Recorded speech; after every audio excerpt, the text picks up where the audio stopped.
Hello, and welcome back, everyone, to another session of Tales of Vardin on To Be Diced Adventures. I'm your humble game master, Chris, and let's get to know some of the faces that we'll be seeing this evening. We'll start right here. Yeah. With William.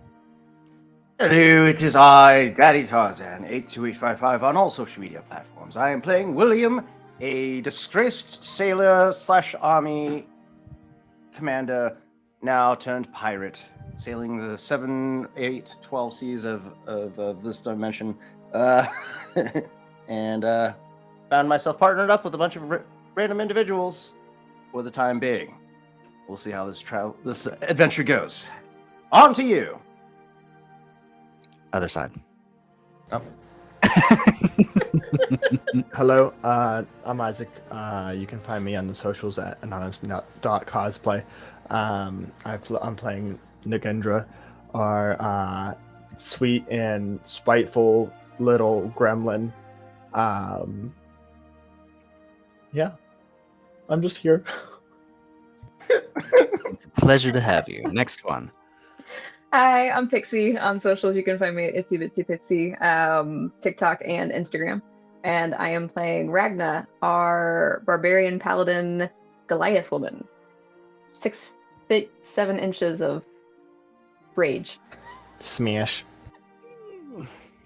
Excusez-moi. And hello, my name is Taylor, also known as Nerdy Pinup Girl on all social medias. I am playing Grendel Fialova, who is a half-orc barbarian. She is 7 feet tall and covered in flowers and has no idea what's going on, but she's trying her best. And that's why we love her. Yeah, Always trying your absolutely. best. Well, last time we made it to Greenport, finally made land for some people that haven't seen the mainland in a city in quite some time.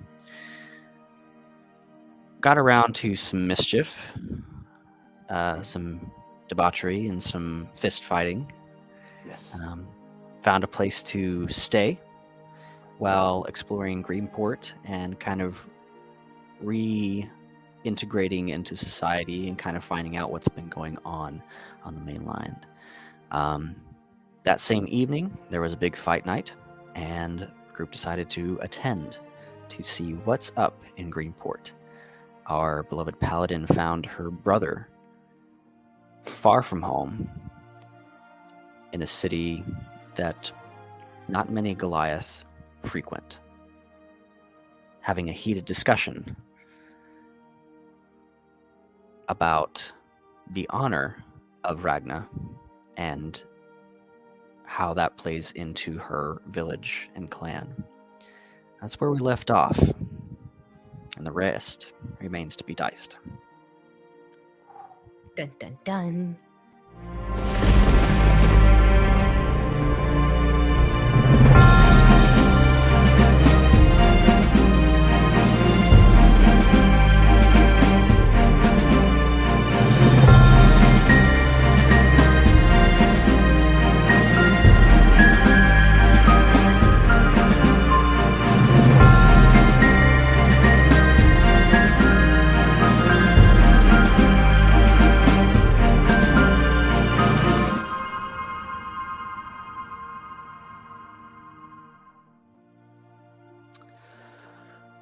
So,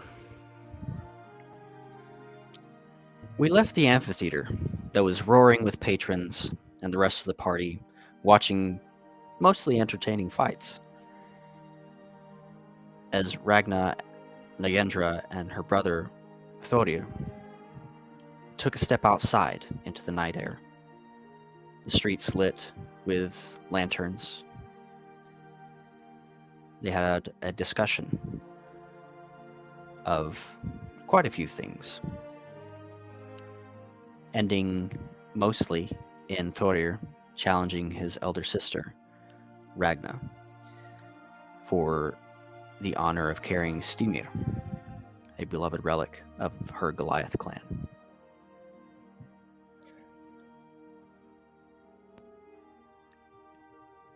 And just as her brother is beginning to prepare himself, a couple guards round the corner, because your discussion has been just that, rather loud. And as they come around the corner, they go, "Hey, you! Hope you're not causing any trouble." No, Sir. simply having a family discussion. Well,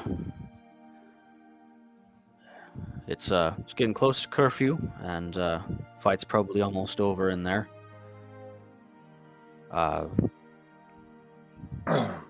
Should probably break it up. And you can see these two individuals are just human guards, just on the night shift.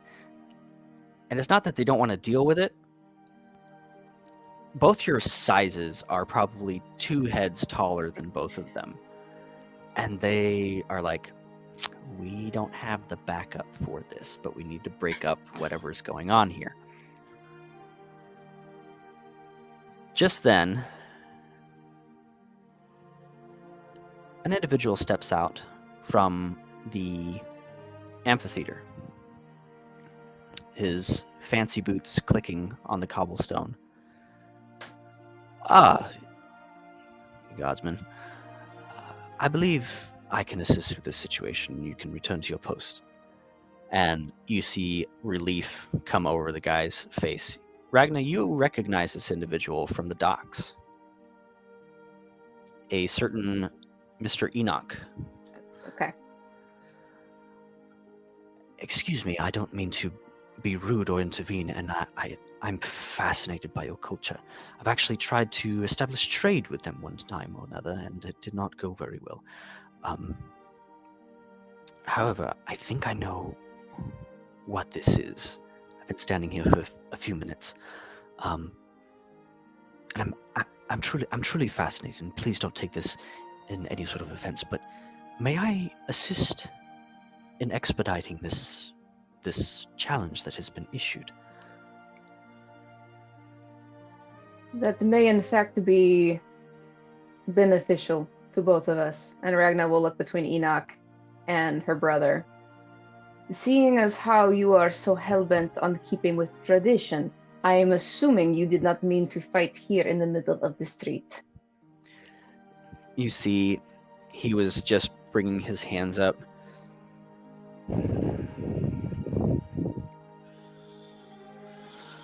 "No, not at all. Make a perception check for me."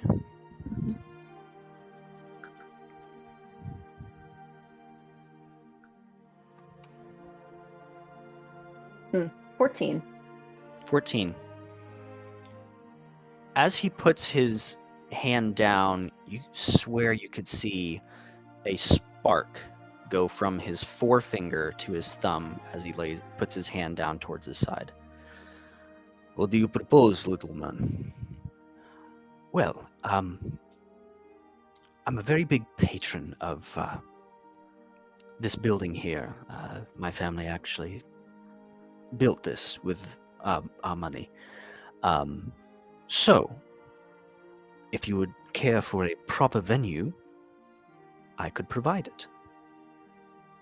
It will be free this evening, or I could talk to someone and see if it could be prepared and ready for you." Not Yeah. tonight. As I have stated, if you are in fact interested in our culture and how these challenges typically go, Yes. we are course. required to enter battle fully rested, and she'll lock eyes with her brother. Fully rested, at full strength, and feeling healthy. We require a dawn time. Tomorrow or the day after will suit just fine. Done. Yes, I'll speak with the ringmaster and see about doing that. There's not any fights tomorrow. Most of it will be cleanup. But I could probably expedite that process a little bit. Got a little bit of weight in this town. So, am I able to spectate this event. I don't know how, if it's just private between the two of you, or if I wouldn't bring anyone, just myself for educational purposes, of course. You may. Back home, and she'll lock eyes with her brother again, our entire clan would show up to watch this fight. What you are about to witness tomorrow morning at dawn is very important. You may watch, that is fine, seeing as how my brother insists we do this away from home.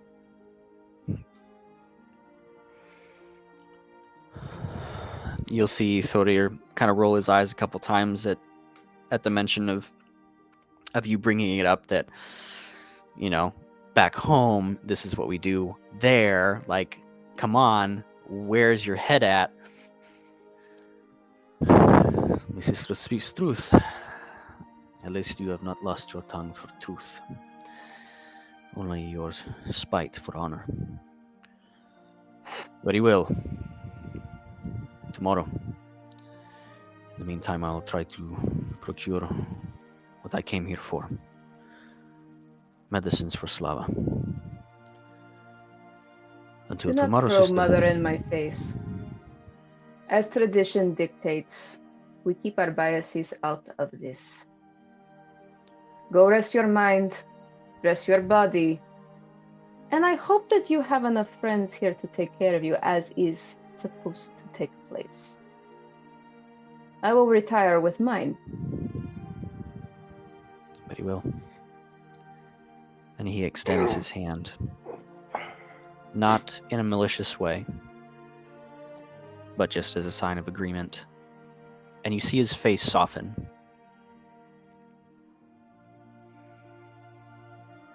I wish there was another way.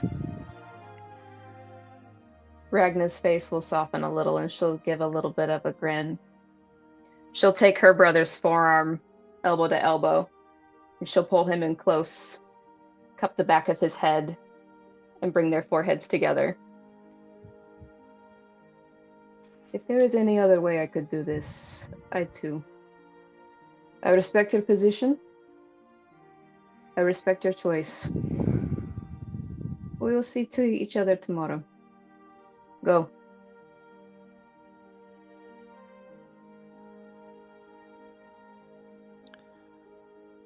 Yes. And he'll turn and walk off into the night. My goodness. Goliaths are quite fascinating. And he's like standing at your like maybe chest high.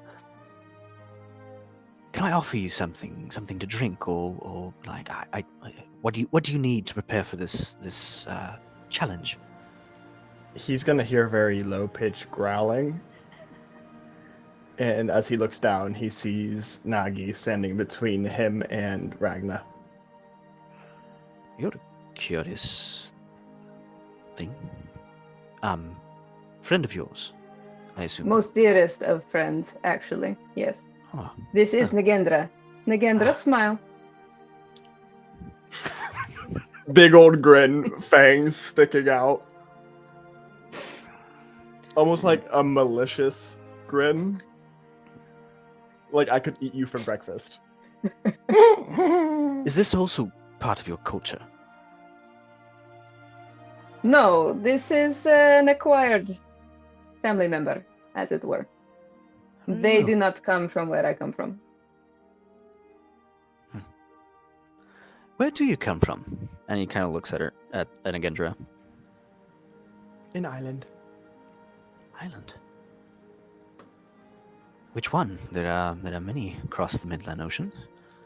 One that moves around a lot. I don't know, we just escaped. Moves around. Never heard of a moving island. Very interesting. Do you know in what direction that might have been? A no would suffice, thank you. Very well. You said your brother needed attended to. Yes, back home, the particular challenge that my brother has issued to me is one of great importance. And in fact, this dispute between us is the the most... How do I put this? There are very few disputes in my clan that could be of any greater importance. Back home, all challenges are treated the same. This one is particularly heavy. Challengers would rest, eat good food, drink lots of water, and sleep, while their families and their friends tend to their every need. It is required that we go in as fresh as possible to truly test our strength against each other. My brother is here, presumably alone. I do not know who he could use to tend to his every need. But as That his was actually my next opposition, question.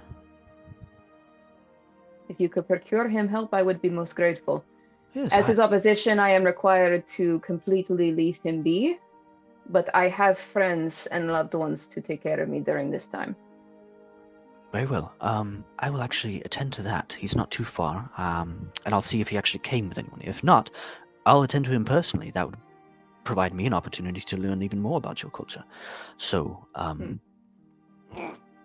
if you don't mind, I'll take my leave.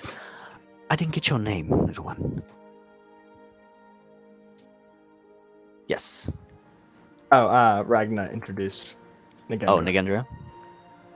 Oh, I think I did. Yeah, sorry. Okay, well, I don't have a good memory, and neither does Corellian, so. Well, if you should need anything else, I'm usually at the Enoch Trading Company, but I think I will just see you tomorrow morning.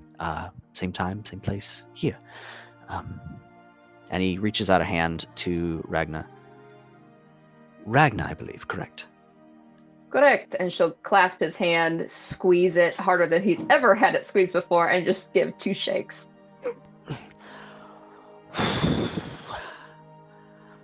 Well, tomorrow should be quite the interesting thing. Until tomorrow, stars guide you. And he turns on his heel and begins to clack away on the cobblestone.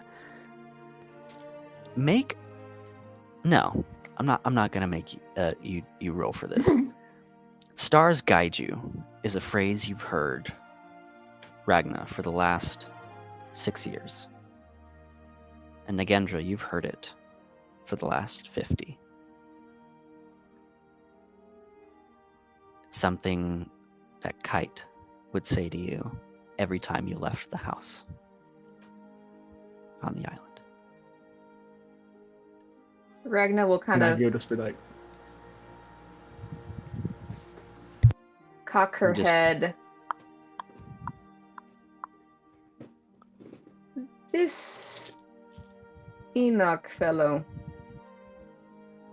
Remind me, Nagendra, we need to talk to him next time we see him. After my battle with my brother, of course. Did you catch what he just said? I did. Mom said it all the time.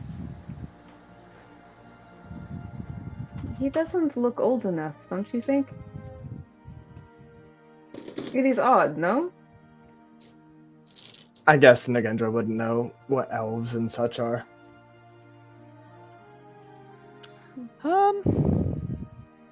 You would.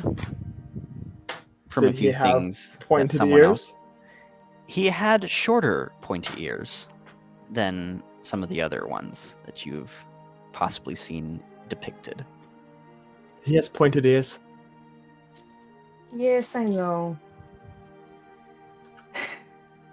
We'll sleep on it. Something is bugging me about him. Something is... I'm not one for puzzles. They're not my thing. We should go. Nagendra, did you want something back inside? Yes. Okay. Am I doing that now? The fights are wrapping up. If you'd like to check on where that's at. Ragnar, you would see Nagendra a little bit more frustrated than you've probably ever seen them. Just very pent up, with this whole situation with your brother. They don't know what to do, and from kind of what they picked up on, they're not going to be allowed to fight with you because it's a one-on-one, and they just kind of like let out a huff and just start walking back towards the arena. Ragna will probably take only 2 steps for every one of Nagendra's like 4, and just sort of circle in front and then just hunch down. What is wrong with you? I'm going to go watch the fight. What did I just ask you? I don't need to have 2 arguments tonight. Oh, we're not arguing. And Nagendra, just tries to scoot past you. Duck walks in that same direction. Tries to walk around the other side. Duck walks in that direction. Flies over you. It's going to take me a while to get used to that. She'll Me stand too. up and turn around. Nagendra, you have to stick to the rules. This is much bigger than me or my brother.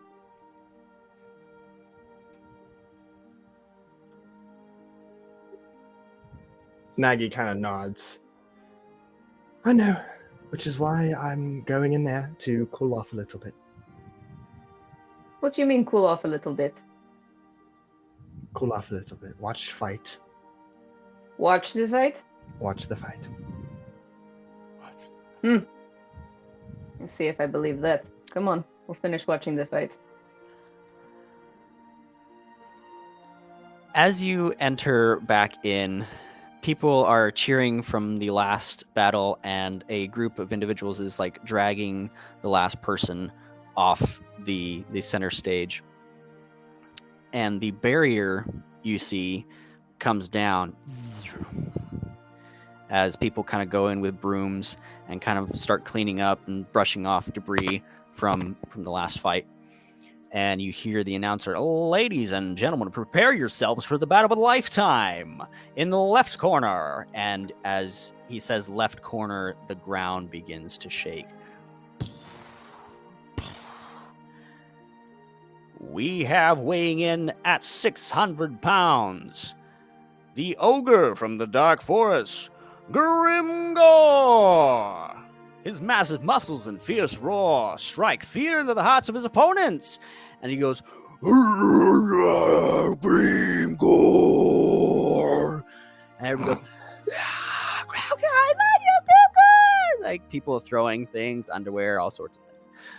Yeah. And in the right corner, we have the challenger, creature of mystery and legend. Humanoid creature moves into the lighting, 4 hooves, and a man's body on top. Ooh, It's none other Smash. than the legendary Centaurian. Wow. A little bit less screaming on the Centaurian side of things, but still pretty ruckus. Oh, we get the horse and the cowboy with this one. I love it. The horse and the cow. Oh man. So just as they move in to the arena, the sigils on the 4 corners begin to light up again as the barrier begins to slowly collapse, or not collapse, but enclose once again on there. You said it's like a dome, correct? It is, yes, it is kind of closing up into a dome. Nagendra will wait until the last minute, right before it seals at the top, and they're gonna fly directly into the seal of the magic. Make a Dear God. dexterity. See how quick you get in there. Meanwhile, William and Goaty's just been 19. hanging out in this 19. stands this whole time. Like, oh, there's that little shit. He's going. Oh, Oh no. Ragna, as she watches Nagendra fly in. See, I knew I shouldn't have believed you. Finish watching the fight. and she'll just sort of walk to where William and Goaty are and take her seat. Doesn't even worry, just sits down. Yep. I love it. She just sits down. So with a 19, Nagendra, you fly up, and just as it's about to close, you're wearing baggy clothes, something long, or are they fairly tight? They're pretty baggy, so it would be okay. Super, the Saiyan race, those really baggy just kind pants. Yeah. No, and more Goku. Goku, those pants that he wears, and then more of a tight-fitting shirt with the hole in the back for the wings. Okay. So just as you kind of go in, a little tuft of your clothing gets singed by the barrier from the outside, but you make it in there.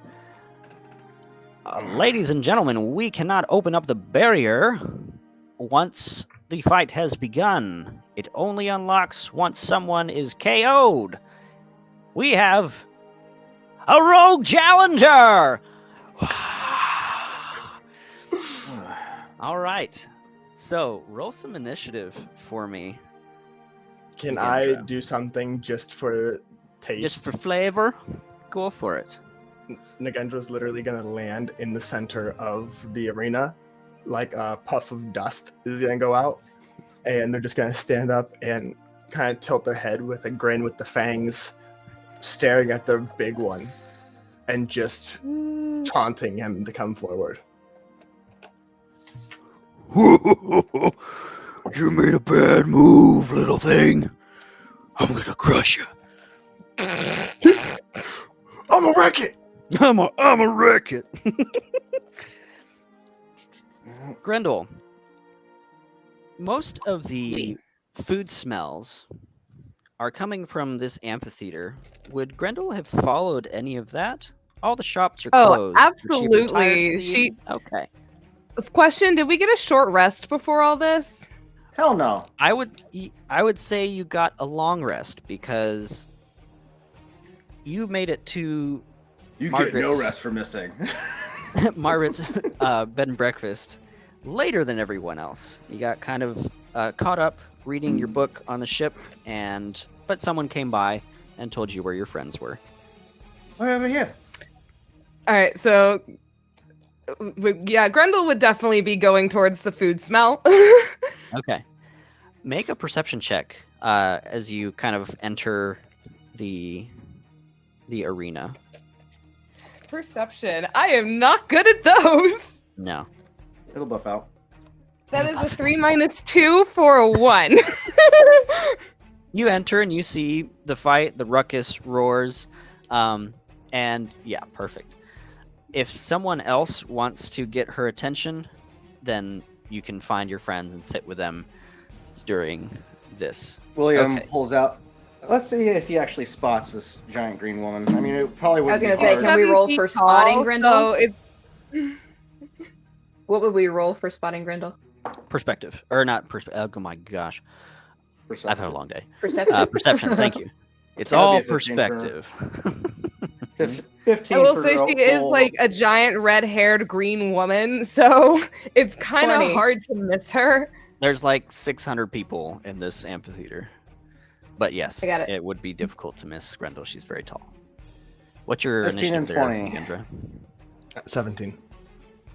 Yeah, you see someone who was on the ship with you, and you recognize them as part of your group there. What's that? Sorry. William. 17. Sorry, my 17. shepherd was eating me from the side. That's what she said. All right. William spotting Grendel Okay. No. pulls out his Keep hatchet. going.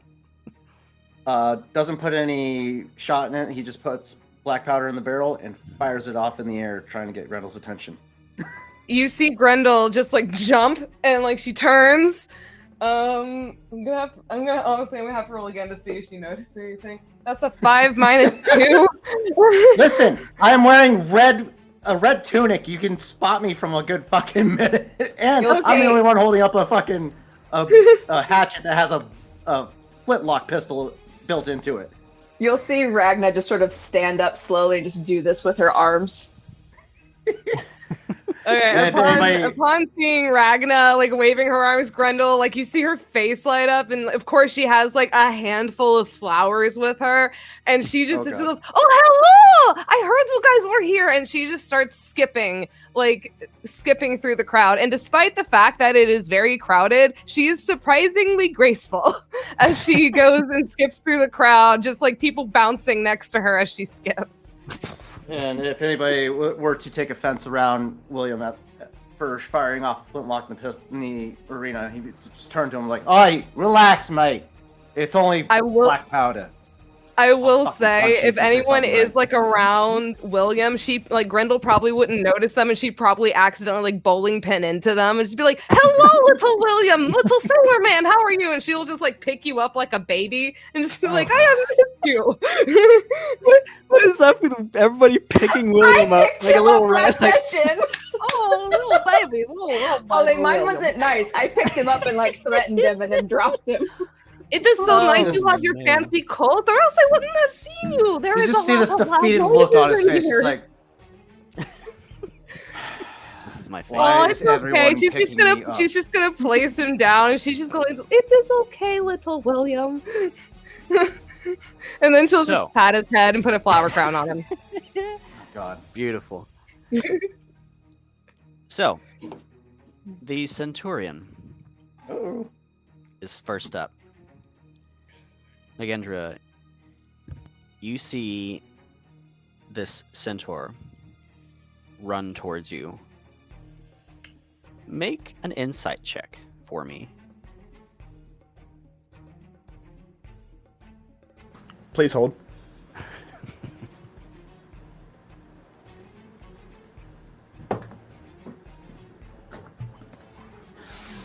That's a nat one.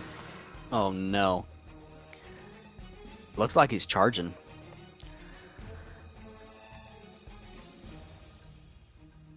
This is what happens when you pick fights, Isaac. False. I did fairly well when I picked a fight. He's Bats. going to try to swoop down and pick you up. So, treat this like a grapple if you wish to resist. Well, yeah. I just rolled a nat one. Thank you very much. 15. And would that be athletics? Athletics. Yes. That would be a 19. 19.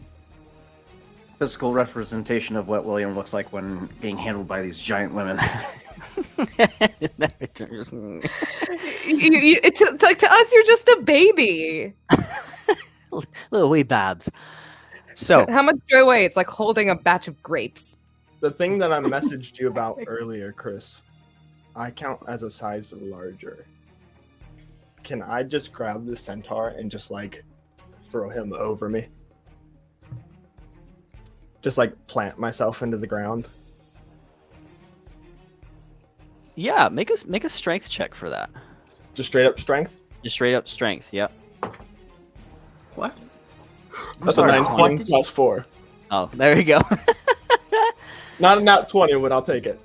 Okay, yeah, it's good enough. So, he goes to reach down, barely brushes your arm because you're just slip out. Just You growls. find his hoof, plant it, grab his harness that he's got because he's got some armor on, and just throw him over. And you see him like his eyes get like super wide as he's going over, and lands on the other side.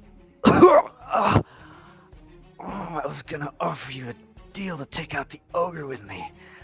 Oh, all bets are off, little thing. You're dead. So, it is your turn. Nagi's just going like, you know, Mum always said that if something tries to fight me, just to snap its neck. And Nagendra is just gonna lunge forward, literally just grab his head and just start twisting. Roll an intimidation check and an attack. These are wrestlers! That's a natural 20 with a On the negative 4. intimidation. Nagi doesn't realize that. Yes, on the intimidation. It's a natural Minus 20 4. with a -4. With a -4. And then you said Okay. an attack? Make your attack at advantage. At advantage. So would that just be considered a claw attack or an unarmed?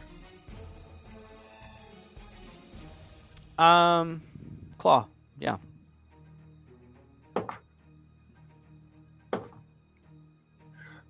And that's a natural 20 on the second roll. Because you said I had advantage. I'm loving this. And that would be max damage for 10 slashing. 10. So you go and wrap your hands around him, and he tries to like grab you off his back, and in the meantime you just rake your claws against his face. Yeah. Is that it? You got more? Biting the side of his neck. Okay. Full on chomping. Does a 15 hit. Yes, it does. Awesome. And that would be 13 piercing damage. 13 piercing damage. He screams out like a little girl when you bite into his neck, and is like flailing at this point. People in the crowd, Ragna, Grendel, William, you can roll perception checks if you would like, or insight rather. I'm just saying, have you ever played tug of war with a dog? The growling the dog does when they bite and start shaking their head. That's what Nagi's doing on the side of this guy's neck right now. That My would be a perception check was 17 so minus much better. 3. What's that? I'm sorry. I got a 17 minus 3 for 17. 17 minus 15. 14. 14. I'm gonna use my tactical assessment to give me a boost. I mean, granted, it's already a 14, but I want it to a little bit higher because I'm extra like that. Extra. Same. Gotta use what you Tarzan, got, man. same. Ragna's gonna insight be- was an 8. 8? Oh So no. Yeah. When I rolled 17. perception, it was so much better. Wait, weren't you supposed to roll perception? I Yes. switched it to insight, sorry. He switched it to Yeah. insight. Wow. Oh, insight. Shit. What was that? What's my insight? Oh yeah, 17. 17. Grendel and William, you see this centaur panicking. Yeah. Because this being attacked isn't by the a- way a it's supposed to person. be. It's not supposed to be like that. Hits aren't supposed to make contact. No. I'm gonna freaking die in this dome. I did not sign up for this. Like, no, not You did say you were happening. gonna kill me. So, with that, William turns to Ragnar. Look, lass, I don't know if you realize this, but this is all paid, glorified actors, and your mate over there is about to kill this poor sap. If He's you going to kill don't the do pony, something man. about it. That's poor pony man. And what do you suppose I do to go in there and get them? Why'd you let him go into the arena in the first place? Isn't he like your pet or something? Negendra is not a shit. pet. What Negendra is no pet. whatever they are, I don't know, mate. It's just that you're letting him kill a poor actor right now. That's actually very amusing. Are you not amused? Granted, I don't give two shits about actors or bankers or tellers or fuck all anything, but I don't want to see this Except poor that guy. you- The nice Really? pony man is trying to put on a play, and then Nikendra is going to ruin it. Yeah, That is not exactly- very nice, Nikendra. Exactly what the beautiful green lady said. Oh, you think I'm pretty? I like your hair. It is very nice. And she again just pats your head. So at You this were point- only earlier today trying to fight innocent bar patrons. With You my had no bare problem. hands. I punched a Negendra I is punched a using their few bare people face. here and there. It's okay. William, it is not nice to punch people. Did they do anything mean to you? Absolutely not. Oops. How dare you? That's wrong. Bad William. First And off- she's just gonna go pop. First off, he was sitting at my table Secondly, that's how I get to know people. All right, William, did the table have your name Make a on it? Then persuasion therefore it check. is not your table. If it did not have your name on it. Grendel, you don't. You're a woman. I had my She's just gonna name pick him up and start shaking him. Calm down. It's okay. Next time you just write the name on your table, okay? And then you won't have that problem, all right? That is the only thing you need to do. Get him! Get that child out of the arena! This is how Nagendra says hello. They're fine. By killing the poor thing. All right. Fuck it. So at this Mate! I need a beer. I need a nail. Somebody! an individual comes down with a tray, and there's ales. Give me on that there. whole fucking tray. Ooh, can I have one? I Silver am piece very for thirsty. the whole thing, sir. Fuck off and go bother somebody else. And he just starts chugging the fucking like. William's dressed Joe. right now. So at this point, Nagendra, Being you manhandled hear, by women. you hear Listen, he's not the about that. Centaurian screaming and going, Grimgor, help! Please, help me, Grimgor! I wasn't supposed to help yous. But again, that thing wasn't supposed to be in his. I'm gonna crush you like a brimblebug! And he comes off with his battering ram. Make a dexterity saving throw, and Centaurian has to make one as well as he goes wide with a swing. I Ooh, love this. I love this. 8 for Centaurian. That's a nat one. Okay. Then both of you Rolling will extremes be today. taking. Oh my goodness. It's, 16 points of bludgeoning damage from the battering ram. And we're going to roll, of course, a nat 20 to hit Nagendra. So That misses. So sorry. that misses. Oh no! It hits. It hits. It's 20 plus 4, so 24. Okay. My what's the word I'm looking? My ego is bigger than that, so 26, so it's all 30, 27. 30 points of damage Is that as he on comes top down of the 16? on top of the 16. Okay. So he swings wide with the battering ram, brings it up and back over to slam down on the ground, just pushing you, leaving an imprint of Nagendra in the stone. It is Centaurian's turn back at the top of the round. Please tell me I'm just like disappeared under this club. Gone. Yeah. My 4'6" self just. Just level with the stone. Absolutely. I love it. He's going to use his movement to get up, or half of it anyways, and go over and try to, with his pike, charge. Let's see, if Centaur moves very straightforward, hits pike, attacks in turn. Achoo! Target takes extra 10 piercing damage from the pike if it charges. Okay. All right. That is 17 plus 6. So 17 plus 6, 20. Yes. Okay.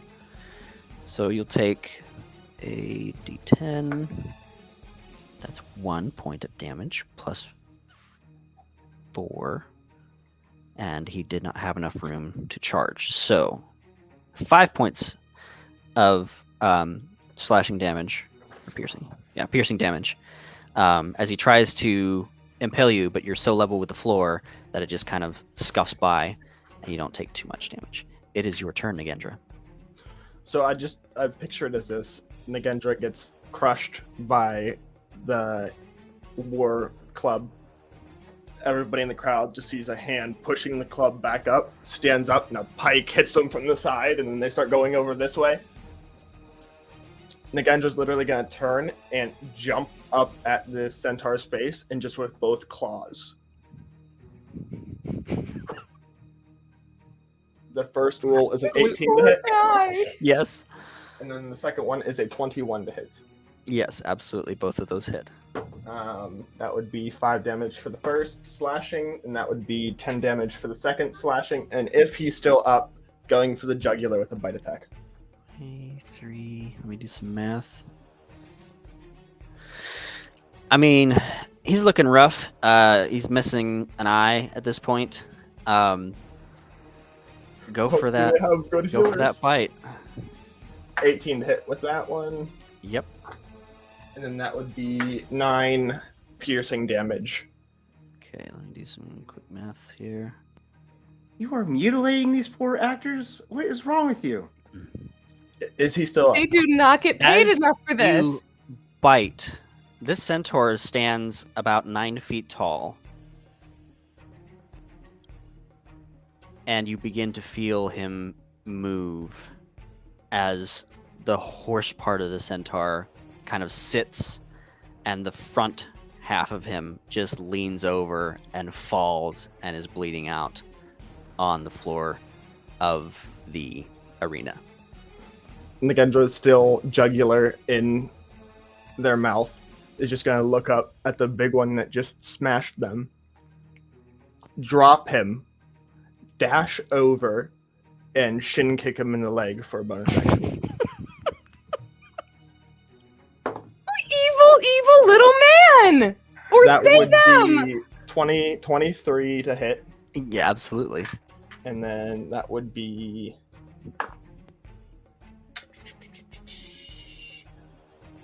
7 bludgeoning damage. And his movement speed is now halved. Very good. I want to see how this plays out, but Sovereign are going to be here any minute now. I am not getting arrested. And as he says that, William starts gathering his shit and starts making his way for the exit. Ladies and gentlemen, I've never seen anything like this. He took out the Centurion. And Fucking straight up killed his ass. Mom always said to go for the jugular. make a perception check, Nagendra. Maybe it's high enough. 13. 13. You are singularly focused on this ogre as your next target, but Yes, I am. in the background, you begin to hear very low through the thumping in your ears from your adrenaline pumping.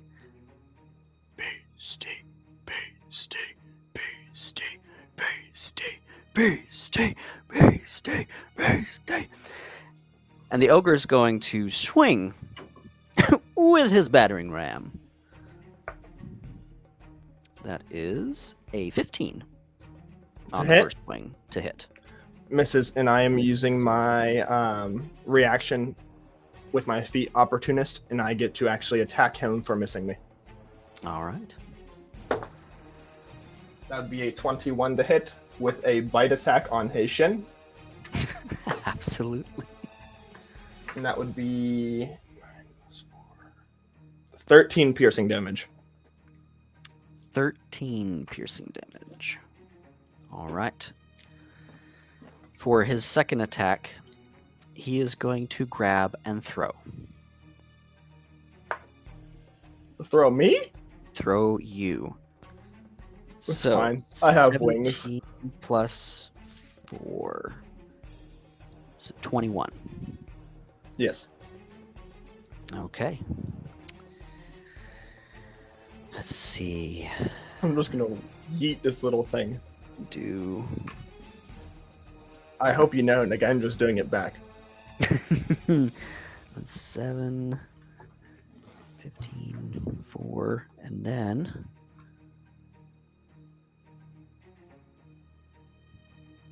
19, and an additional 3 for barrier damage. Let's see. 15. Math's hard. 18. 18 points as he reaches down on his shin, pulls you off, and just throws you across the arena, impacting on that. It is Straight your up? turn. Did he throw me straight up? Horizontal, just How far away is he from me? 20 feet. Okay. I was hoping that it wasn't that big. Otherwise, I was just going to say, can I just free fall? And then at the last, I can catch myself and glide over to him. But anybody who's watching would just see Nagendra's body go flying, and they would just tuck themselves in their wings as they hit the barrier. And it's just like a ping pong ball, just bounces off and then comes back down. And on their way back down, they're going to land on the giant's head and just start clawing.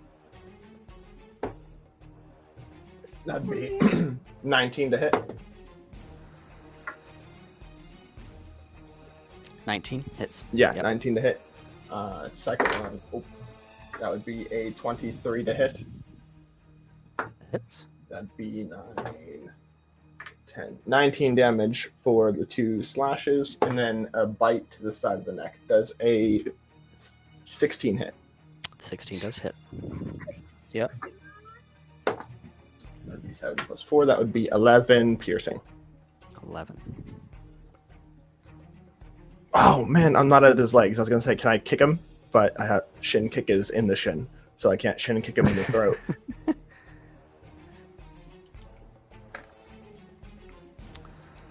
So where are you at right now? You're still up in his face? Side of the head, yeah. Side Kind of the head. like hanging off of his ear. Okay. Just like big bloody smirk on their face with like the centurion's blood just running down. Okay. He is going to swat at you like a fly with his hand. It is a 22 to hit.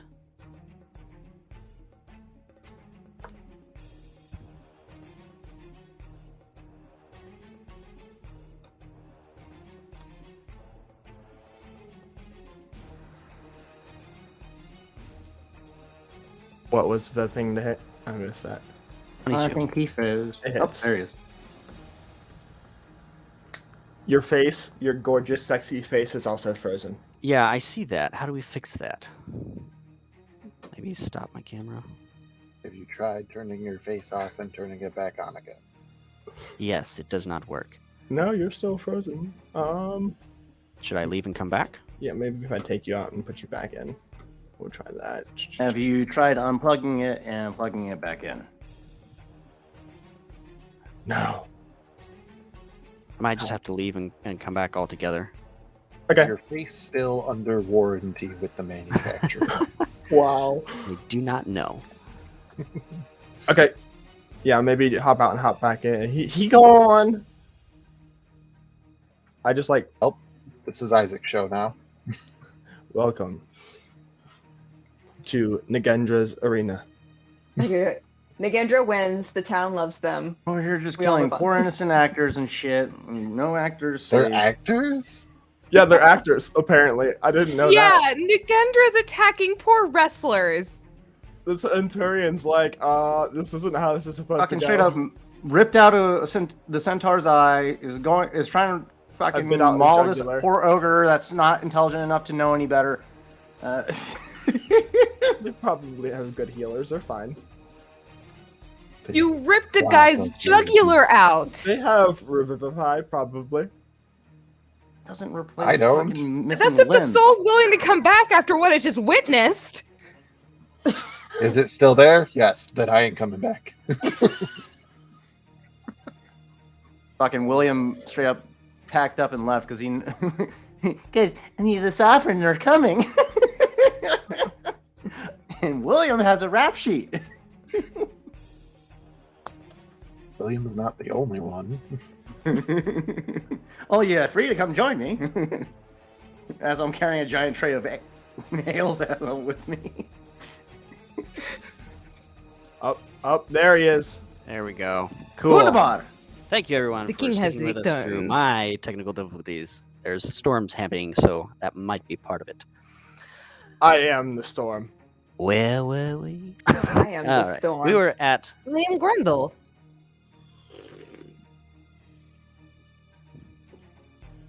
I was dangling off the ear, and then he swatted with a 22 Swatting at you. and hit Yes.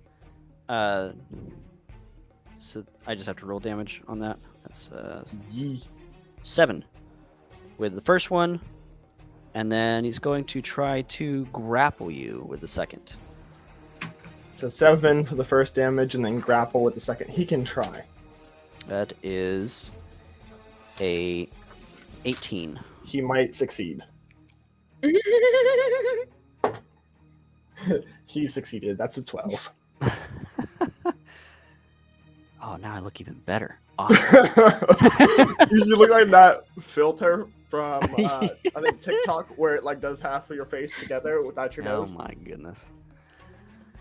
Well, this is going to be interesting. All right. Fine, So- everything's fine. What was that for the grapple? You grappled me. I rolled a 12. Okay, you are now grappled, and it is your turn. Y'all ever see Attack on Titan? Duh. When Levi breaks out of the Beast Titan's hand? That's what Nagi's gonna do. Oh my god, this poor guy. Chris, Nagi is going to attempt to start just using the claws to start cutting off fingers. Okay. This man's family is going to starve because he can't work anymore after this. Oh, we get 24. And a 17. That'd be 10. And 9, that's another 19 damage. Yeah, you can stop rolling. How do you want to do this? Literally Attack on Titan. Just shredding up the arm and then going up and just clawing out the eyes. Grimgor, the ogre of the dark forest, whose roar strikes fear into the hearts of his opponents, falls to the hands of a 4-foot creature as the barrier begins to descend and come down.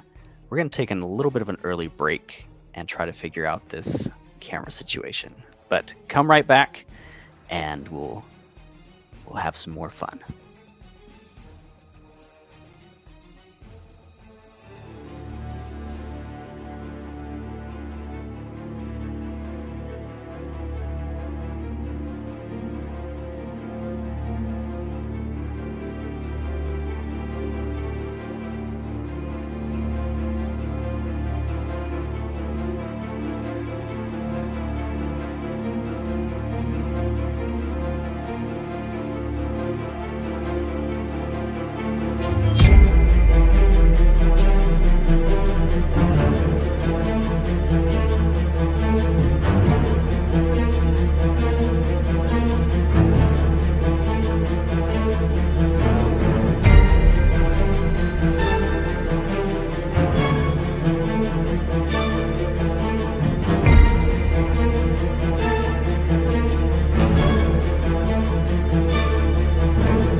sticking.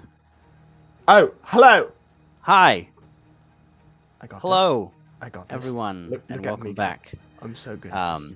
Thank you for sticking with us through some technical difficulties. I think I got it figured out. I think there's a short in my camera, so nice.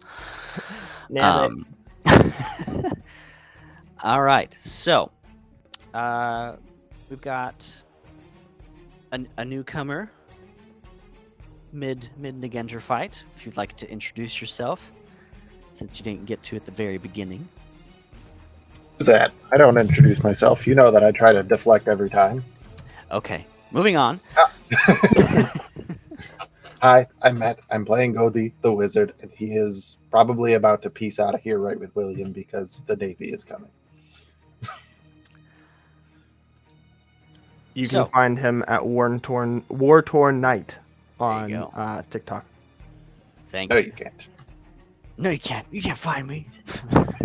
You're not my dad. So, if you like what we're doing and you want to see more, be sure to follow us on all the socials at To Be Diced ADV.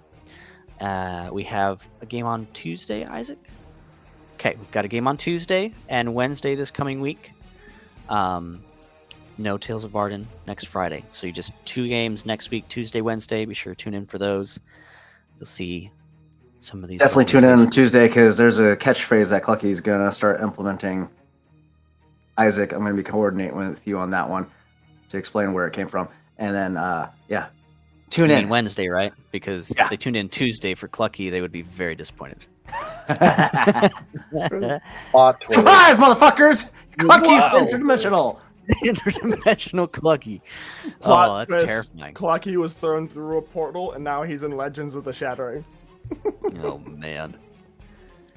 So, we'll pick up as the barrier begins to descend and William and Godi begin to make their way through the crowd that is cheering like mad, like they have never seen a better fight in their lives at all.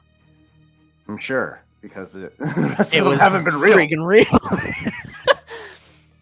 So, the cleanup crew begins to come in, and the manager of Grimgore and Centurion come with a medical team and begin to administer some liquids and potions and begin to assess the damage, giving you, Nagendra, the stink eye the whole time. Make a perception check if you pick up on any of this disdain that you're feeling from those around you. I'm just gonna say no right off the.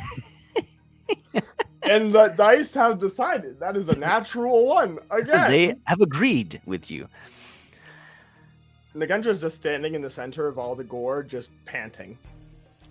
At this point, you hear plainly, "Birthday, birthday, birthday!" Wah! Just roaring. You'll see Ragna up in the stands if you were to look, just sitting there as everybody's moving, just shaking their head but smiling. She's just proud as can be. Grendel just turns to William and is like, "Do you think Ponyman is okay?" He turned to William and realized that his seat is completely fucking empty and there's spilled beer everywhere. God. Oh. Oh, He left okay. a while ago. He left. Goodbye, in a quick- William. Well, she's then gonna just turn to Ragnar and just be like, "Do you think that Ponyman is okay?" Ragna will It's- sort of.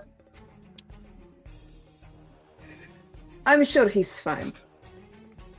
Are He's you fine. sure? Because Roll I deception. think the part of him is over there. Yeah, Like- make a persuasion check there from here right now.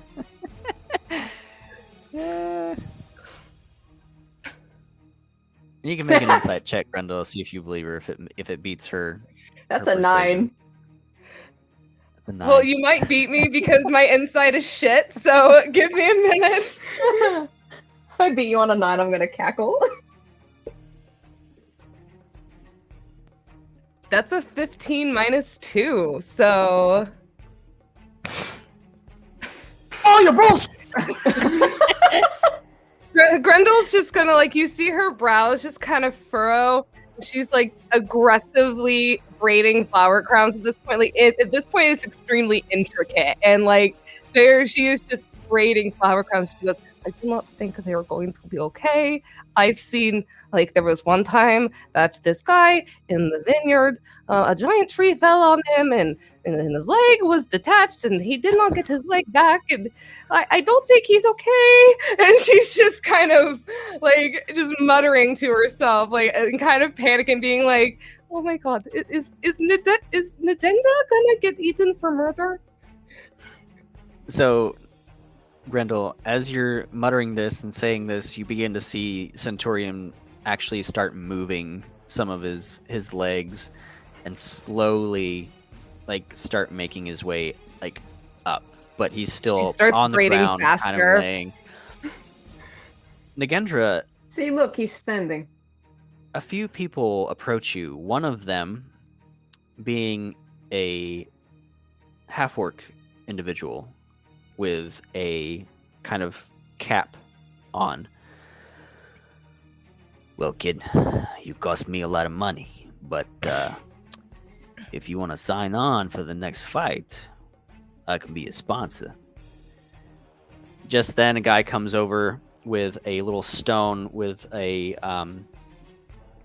carving on it and goes, "Kid, you just made wrestling history. What do you have to say?" And kind of puts it in front of your mouth, and you begin to like spread your wings. Do what you're gonna do.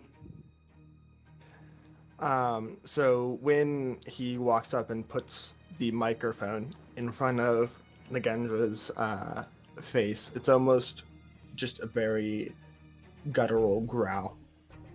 And Ragna, you would notice that it goes from their usual growl to a much deeper, more throaty. And as the wings are flapping and you see dust just start billowing out as the wings start to increase in size. And as the wings are going, you see this form take off out of the dust. Chris, I'm going to ask you to explain it because I'm not going to give it justice. As the dust begins to coalesce and rise and bellow, Ragna, you notice a tail flip up and down. Godi, you notice a pair of prismatic horns filter through the other side. And with a massive gust of air, the dust settles. And you see before you a prismatic dragon right before the wings come down. And Nagendra, or what you assume to be Nagendra, zips through the top of the dome. Gone. He is a rainbow creature? The entire Ragna will. auditorium is silent. Moments before. "Yeah! I'm paying double for the next ticket! Woo! Yeah!" And everybody's just going mad. The announcer and the sponsor are just standing in the middle of this dome. "Well, ladies and gentlemen, I think that's it for the night. Have a good one and get home safe." That's it. That is all. People start making I their love way it. out. I love it. Ragna, you had something before I cut you off. I apologize. No, you're fine. You're fine. As I would say, it as all that's happening at the same time, Mhm. what you would have seen Ragna do is just stand up, put both of her arms out wide, and just scream "yes" at the top of her lungs, and look down at Grendel like, How they've tall never is been able Ragna? to do that before. 7'6". Oh, you are taller than Grendel. Oh, that's awesome. Okay. upon seeing that, Grendel is just still like in awe, just still like aggressively braiding and like looking at like up at the dome where the dragon had like left. She just slowly turns her head and she's just like, I did not know he was a rainbow man. And and she's like, did you know he could do that? No, they've never been able to do that before, and they're not a man. They are a dragon. I've been waiting for this. I'm so proud of them. We have to go find them now. There's much celebrating to do, and I must write them a song. Ooh, will it be dancing? I love dancing. Okay, let's go find the rainbow dragon. Let's go find the rainbow dragon. And she is just like, now she's excited that there's going to be a party, and she is also just very excited that she is going to help decorate said party. William, by this time you've made it to the entrance and to the door. It doesn't seem that people have been called to this. Wow. And the streets seem pretty quiet and lit, with a goatee right behind you. Cool. Mate, you want to give me a hand with some of these ales? They're spilling all over the fucking place. Fuck you then. No. You knew he was going to say no. But you still asked him. Man, that is good acting. Oh shit. Did Goaty and I? Well, you said Goaty noticed the dragon. Did William see the dragon fly overhead ahead of him? Because he was focused solely on getting out. So I assumed you were heading for the door, and Goaty's always got his head on a swivel. So Goaty would have been noticing paying something. attention to Nagi to be sure, but he would have been trying to leave, Making his way so towards he the door. definitely Yeah. saw this happen. I'm pretty sure just right before you got out the door, like This, yeah. prismatic dragon, this dragon of multiple different color scales vanishing into the sky. It is nighttime, yes? Mm-hmm. So would you say he's a rainbow in the dark? Hey! Yes! I love how Matt's like, Fucking Gotcha. the pungent master over here, shall we? All right. No. I would say, seeing that the streets are clear and no sovereign has been called, even though this kid just tried to kill 2 fucking actors. Like, I guess this fucking fuck all. All right. Guess call it a night and maybe commit some small burglaries on the way. I don't know. Are you feeling? You feeling up for some trouble, Goaty? No. Fuck sure. Yes. Well, with that, as soon as he says no, he chugs a second beer, starts walking towards the bed and breakfast that we're staying at. Okay.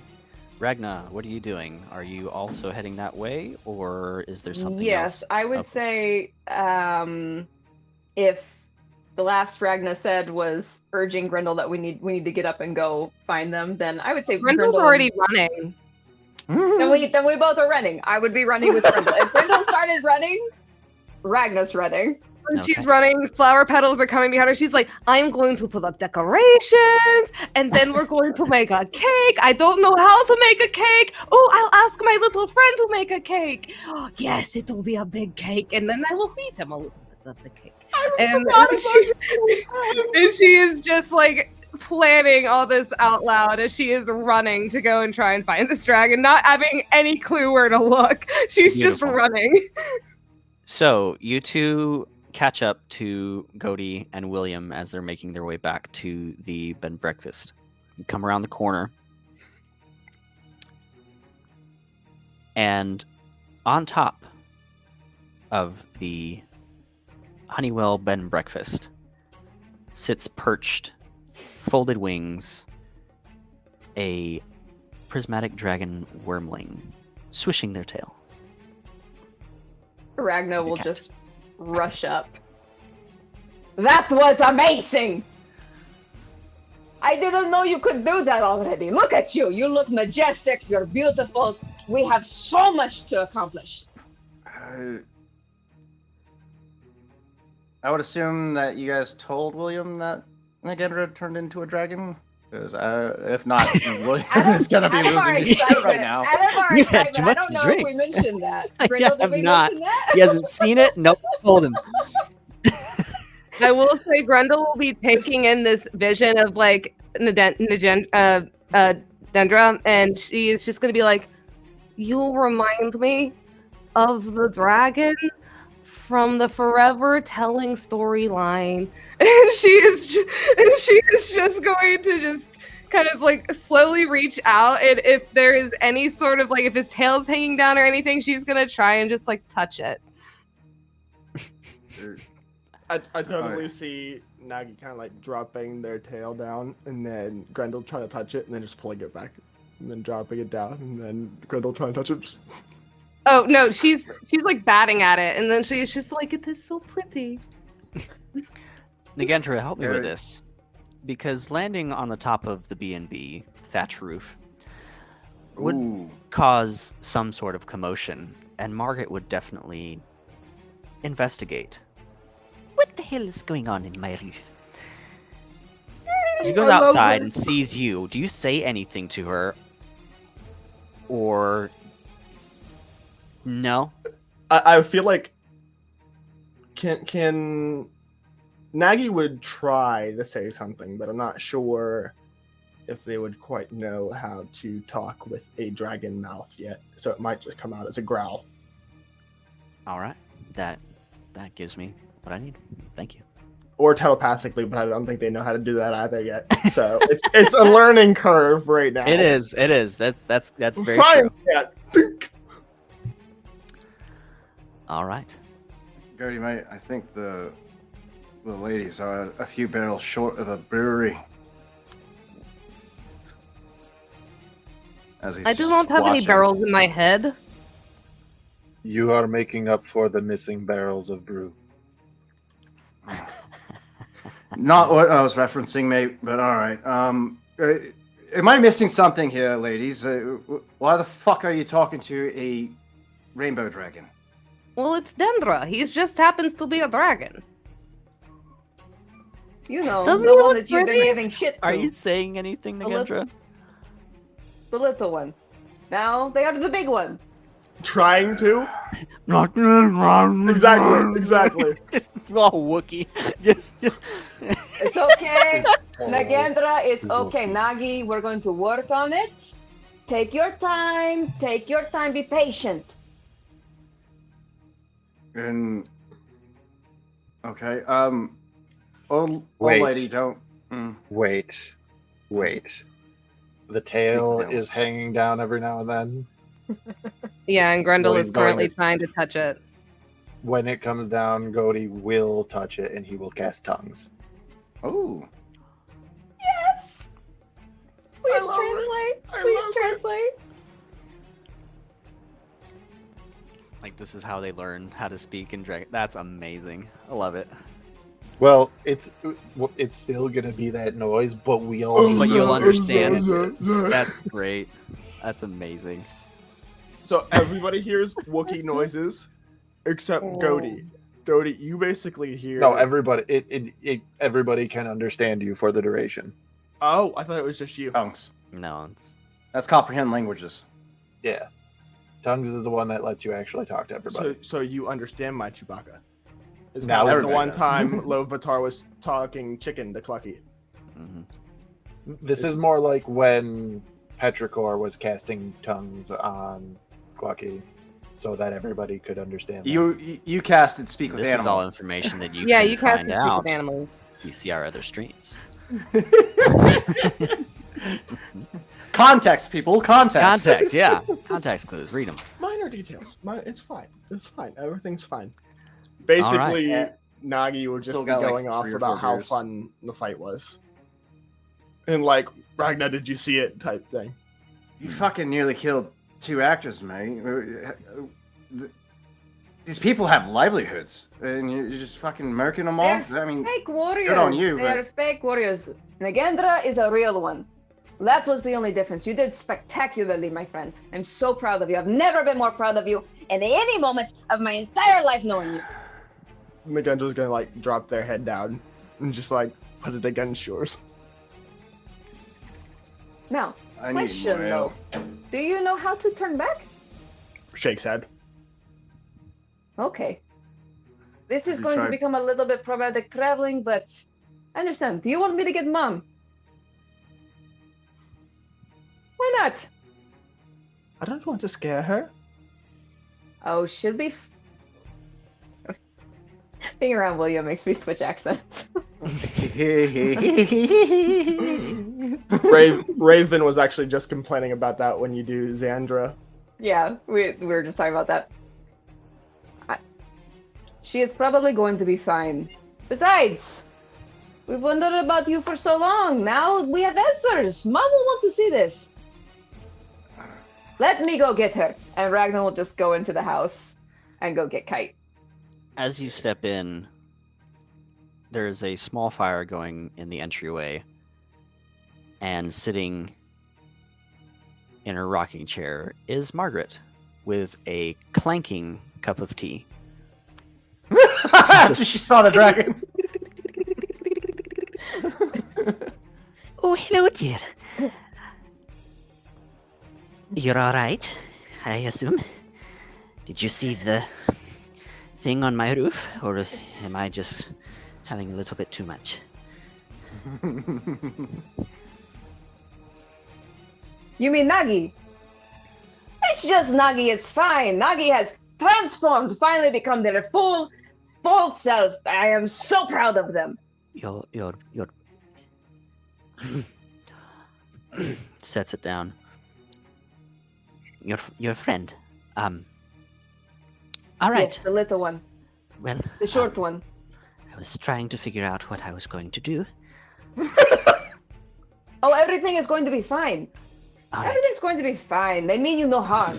All right, and I won't call the guards to deal with Oh, no. dragon on my roof, and we'll have a good night's sleep, and I'll make breakfast tomorrow and forget about everything I've seen. All right. Can I do anything for you? Draw a bath or anything before I head off to bed? A bath would be lovely. I have a very busy day tomorrow. Very well. I'll just ask the rest of your group if they also need baths drawn and get to that. Right. I'll share one with Ragnar. You will not. water. I need to rest. I You would- terrible I would little like- man. I would like to take a scrub dub. That would be very nice. All right. I'll share one with Grendel then. It's fine. We'll save on water. She- I am warning you, I am very big. I hardly fit in bathtubs, so I'm sorry. I don't think you can join me. That's so polite. She goes off to get your bath all drawn and ready. Finding Nagendra on the roof and talking with them and making it to the bed and breakfast for the evening. Is there anything anyone would like to do before we rest for the evening? Would you say it's been about an hour? I'd say so. Yeah. You all draw your baths, and Grendel, you saw this earlier when you came to this inn looking for your friends, which is where the person that came and got you said they would potentially be, and this is where you stayed. You found your room, and this is unlike any other room you've seen just traveling. Because for the most part, they have bigger beds, but still the big beds don't really fit you very well. This bed fits you perfectly, as do the tub and everything else in here. You just hear Grendel just like squeal as she just starts like putting flowers everywhere, and she's like, I have never had anything this big before. I have always slept in very, very tiny beds. I had to put like 6 of them together, and it still had my feet hanging off the ends of it. But this, my feet don't even hang off the ends. They don't even touch the thingy on the end of the bed. I don't know what it's called. It's The footboard, dear. Yes, it's very nice to actually have something that fits you. I try to accommodate all shapes and sizes here. Grendel just like skips up to her and just like puts an extremely elaborate flower crown that she has put, like, think like midsummer like flower crown that she has like just aggressively weaved from like the events that have unfolded, and she just puts it on. She goes, I thank you very, very much. I have never had anything like this, and I am going to sleep like baby. Oh, thank you. This is very lovely. Where did you learn to do that? Oh, I have learned how to, my lovely Helene taught me how to do the braiding. I'm not very good at it, but I'm very good at it when it comes to flowers. But when it comes to hair, it's rather difficult. Sometimes it gets tangled, and then one time Papa had to cut it out with my fingers. It was bad. Very good. Well, it's lovely, and I'll keep it forever. It's very it's probably the nicest thing anyone who's stayed here has given me. So, you enjoy your night and get some rest. My Helene always said if you want the flowers to stay pretty, you can hang them upside down, and then they dry, and then they look all pretty, and then they last forever. Your Helene sounds very nice and knows a lot about flowers. She is very nice. She runs a flower shop. Oh, she used to run a flower shop. I do not know where she is right now, but that is why I am going to find her. Well, you can't find her if you're not rested. Good night, dear. Exactly. Good night. And she's going to just start drawing her bath, and you just hear her just like humming and like very lightly skipping around the room with like thumps. Does anyone else need anything from Margaret this evening? If not, an hour has passed. Nagi's coming in from outside now. Okay. Just like walking in, dried blood everywhere. You meet Margaret halfway down the stairs as she's kind of coming down. Little halfling woman sees you. Sorry about the roof. You had. Oh, that's all right. I just had a bit of a scare. I'm sure it's fine. Looks like you've had a busy day. I'll go get you a bath. Is that all right? Okay. And she goes back up the stairs with you in tow. Peeks head in Ragnar's room. Oh, you look like yourself again. I'm going to take a bath. I need to blood. As every warrior should. Go clean yourself up. Rest. You've done fantastic. Big, toothy, bloody grin. Goes to the bath. Grendel, you mentioned something. Pardon? I couldn't hear you. You sound like a robot underwater. Your mic's cutting out. Hello. All right. Is that better? There you are. There you go. Yeah, there we go. You said something about a cake? Oh, yeah. So after she's taken her bath and she gets out and she gets dressed and everything, she puts her hair up and she's kind of gonna be walking into like the lobby of the inn, and she's just again talking into this little box, and she's just like, hello, little guy, how are you today? And she's just like, I am going to light you a fire, and then I would like for you to make me a very big cake, one that is big enough for a dragon. She hasn't even noticed that Nadendra has come in again at this point. And she goes, I need it to be like giant, like summer solstice cake, like kind of stuff. Like make sure it's big, like at least tall. And she doesn't know which number. And with that, she's gonna be like starting the fire, still just talking to this box. And then once the fire is made, she's gonna start putting flowers everywhere and just like setting up decorations. So, as you light the fire, as you were told by Horatio, out of the ember that was in the box, a mustached little individual, plump on the bottom, looks a little different now that you have attuned and traveled and kept him for some time. And as he kind of rubs his eyes, a little fire-colored bloom pops on his head. You said you wanted the cake. Oh, I love What size do you need the cake to be? I love your little haircut. And you just see her just go tickle, tickle, tickle. And she goes, I need a super big cake, like a very big cake. She kind of like cake. Okay. She kind of like gestures and she goes, I do not know what number it needs to be, but just a very big cake, like enough for like dragon, like giant dragon, and yeah, big cake. If you do not mind, pretty please. Perfect. Big cake. Got it. All right. And his mustache kind of brushes it back a little bit, and as he reaches out of the flames and the fire, he grabs a bowl and a whisk and begins to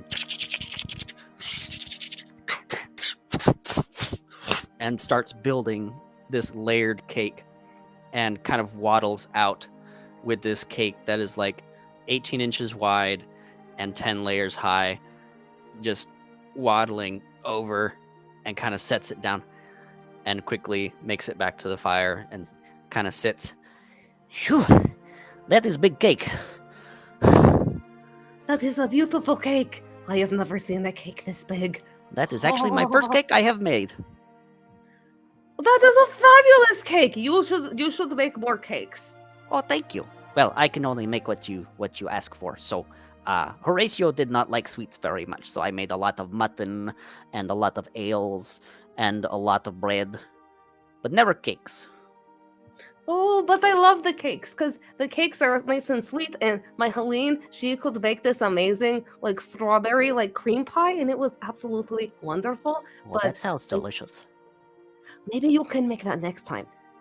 Well, if you ask for it, I can absolutely make it for you. Well, I think right now this is going to be the perfect cake. And she is then going to, like, feed him the embers and everything. And she goes, thank you very much. I very much appreciate you. And she is then going to go off to try and find Ragna wherever she is. His eyes close, and the ember begins to fade a little bit back down to its just barely glowing state. And you hear, you are welcome, Grendel.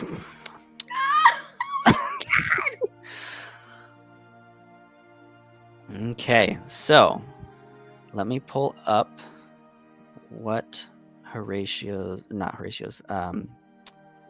Oswald's tinderbox does.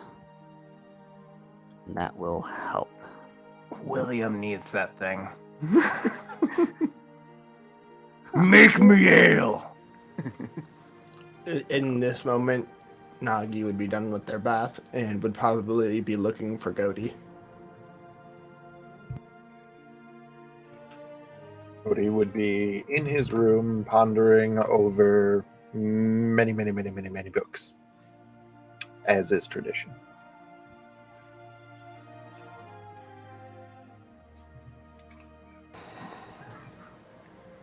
Nagi will basically just walk in and just... Are you sitting down somewhere? Yes. Just walk up next to you without saying anything and just like... Very... Just acting like they're stealthy, but they're not. Head on the shoulder.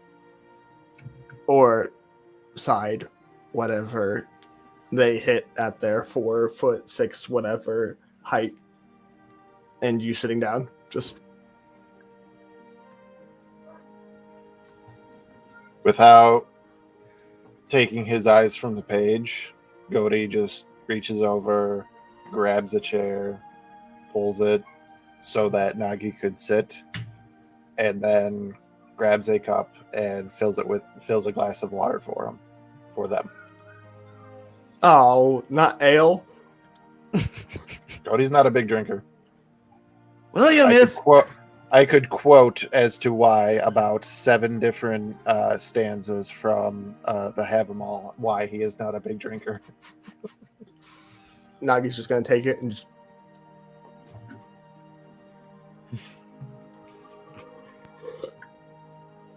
just like look over your shoulder to see what you're reading. Gotta start hanging out with William more. Currently, we'll just say that it is his books that he has about his knowledge of the runes. Just gonna sit there reading over your shoulder. What language is it in? It's probably in Giant now that I'm thinking about it. That's fine. Ragnar taught me Giant. Nice. Debatable. Just sitting there reading.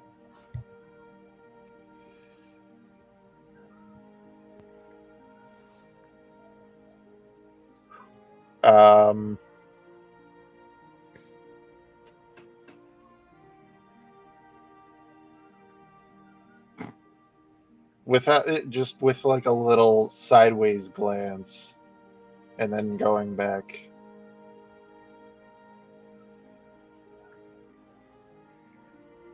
The guest has arrived. He has a seat. He has water for drinking. The host should deliver courteous words and then courteous silence so that he may tell his tale. Which tale would you like to tell, Nagendra? Wait, you're asking Nagi for a story? He is assuming that you came in here to have some type of conversation. So he's being polite and waiting for you to begin. I'm actually just going to take these out. It's hard to talk with them sometimes. No. So sorry, I'll put them Method. back. Says the one who doesn't have anything. Go buy a blunderbuss or something. Motherfucker is working on his blunderbuss right now. Deconstructing, baby. You know what we would call that? A blunder. Tinkering. Bam. Thank you. Nagi would just be kind of like looking over your shoulder, and as you're kind of like reading it, you're gonna hear Nagi kind of whispering the words as they're reading it over your shoulder when you say that. Because to them, they kind of read to themselves when they read, because that's how they learn Giant. That's adorable. Just wherever, is Nagi a fast reader? Or is he like taking the time to sound out? Painful. Taking the time to sound out words. Giant on phonics. This would go on probably for like maybe a minute and a half before Gody would take a deep breath and begin reading the passages aloud. Like you can basically in those 2 minutes you can pick up that Nagi can speak Giant fluently. It's just they're reading Giant that they don't have down yet. And when you just kind of start reading it, they just kind of like sit back down instead of looking over your shoulder and just like leans up against you again. And you can tell that it's almost one of those things where they feel comfort with larger figures. And you can gather it's because of Ragna. And you could honestly, because my charisma is -4, you could probably read Nagi like an open book. and you would probably be able to tell that it's because you are a Goliath. He won't bring attention to this. He's just going to continue reading. And if I'm being frank, it's probably very boring. It's like, the first rune of the Vuthark is Fehu. This rune is one that is bestowing of good luck and fortune upon those who cast it. It can be used, and he keeps going on. It's like the history of each one, every single one, and he's just gonna keep going. It's not a entertaining, cute bedtime story. It is basically reading from an encyclopedia.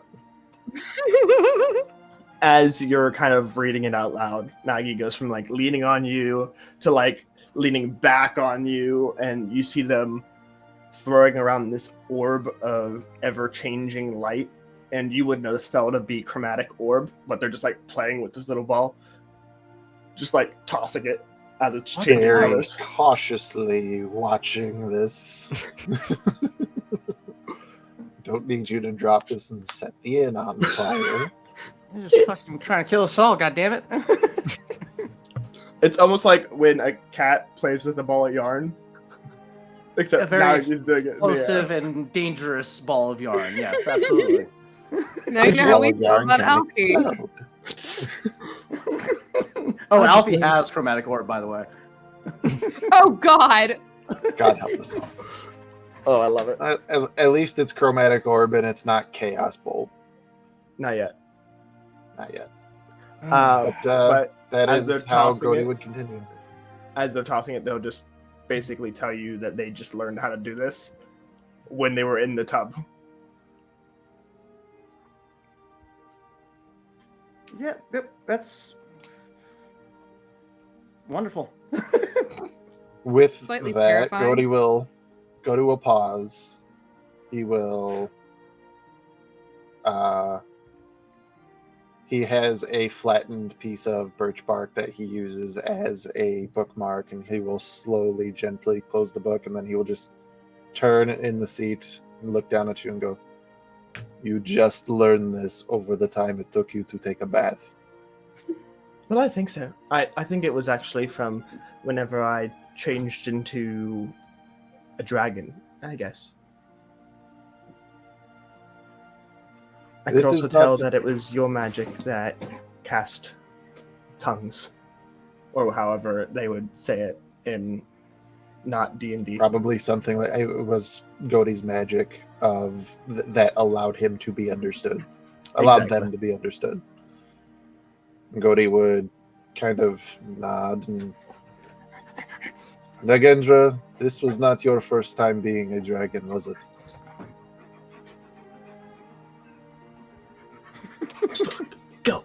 Go, lay down. I'm sorry, shepherd. You'll see them kind of catch the chromatic orb in one hand. No, it wasn't. Last time I was a dragon, I got my wings ripped off. Was this before or after you met Kite and spent your time on the island? It was before.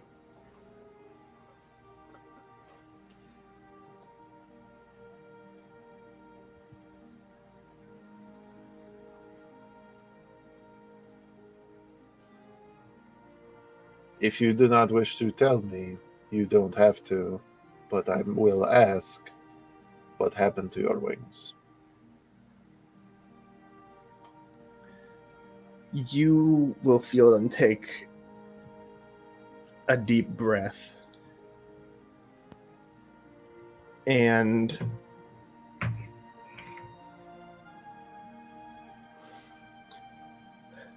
Chris, you would be able to recite the history better than me. Can you just very brief? You can say the name because now it's branded in their brain. Nagendra would relay a story to you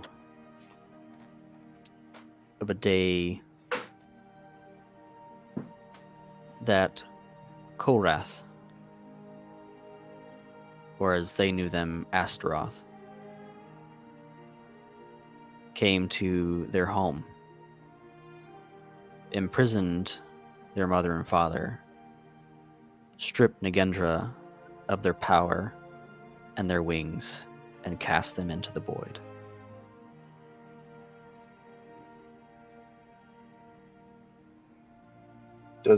Do either of those name ring a bell? Yes.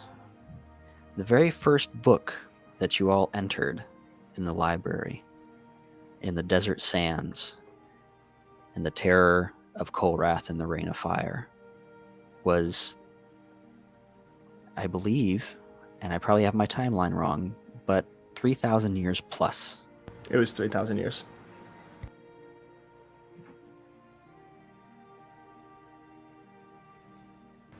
It was the timeline that FaZe explained to you what war that they were in.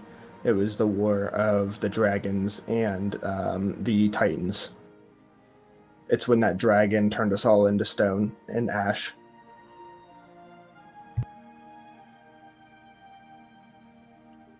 Kept throwing my battle axes and everybody was giving me a hard time about it. I had missed that episode. Oh, no! That's right. Yes, that's right. Never mind. Cody was on Yes. his own. He was on his own little soul-searching expedition. mission. Damn it! Poor guy. Damn it, Matt! But yes, It's fine. you were there for Mindoran telling the story, though, of the beginning of the world and Right. his, yeah. So that information was all in there as well. Right.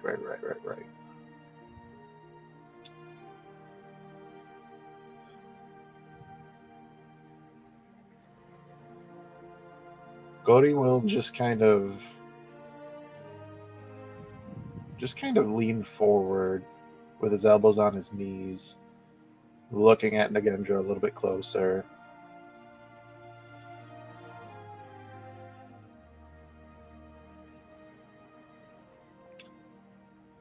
What do you believe your part is in this story?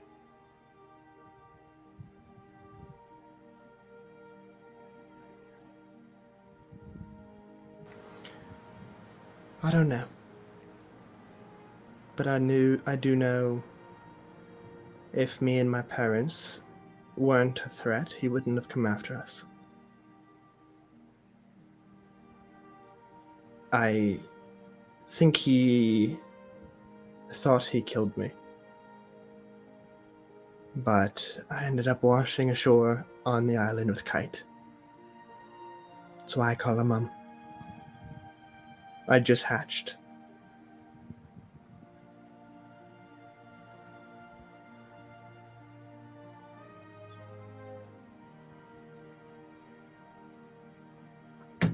Is Cody right to assume that rather than Nagendra being thousands of years old, that he was sent through time into a more recent? They're probably still very old, but not quite thousands of years. Yes, you would be correct in assuming that. Looking at the draconic form, that's not 1,000-year-old. That's a wormling. That's a small thing that just barely learned to fly, like Is it 2 months ago. But yes, that would make the timeline make sense more than thinking they were thousands of years old.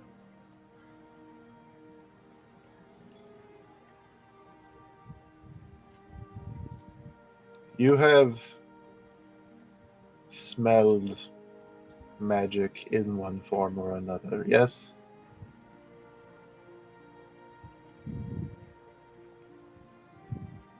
Do you smell magic now?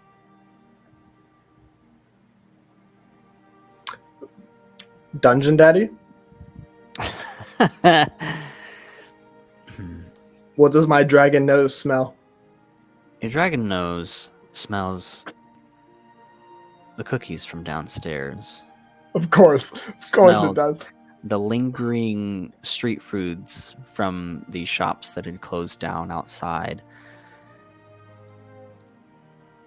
Your nose and sense goes to wherever the bags are that were left here of phases. And Godey's book that you have is there. There are two very familiar scents that you have such a familiarity with. It's like you've held them before. One is on the very front of Godey's grimoire, and the other is in a bag. That scent, that familiar feeling, is coming from the small brass coin sewn into the cover of his book. You notice the draconic form on the front of it and recognize it to be the symbol of Mindoran's house. You will see Nagi instantly perk up and literally, not even thinking, take your book. Just like grab it and start looking at it. Oh, Uncle Mindoran gave this. I know him. He's the crazy cool uncle that Mom and Dad wouldn't let me play with. He made this for me, and then pulls out like the little necklace thing. If I remember correctly, that's who made it for. And he got yelled at because it was a sharp, pointy object for a wormling. Mm-hmm. Yes, he brought you a gift from the world below. That is an impressive gift you have there. What else do you remember of your uncle?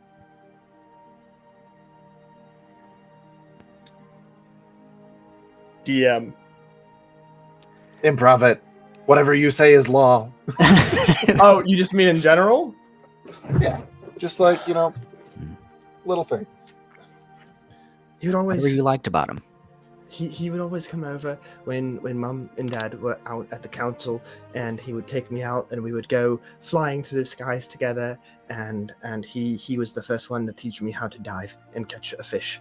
It was fun. It was actually a baby shark. I didn't know. It was pretty big. It didn't like me.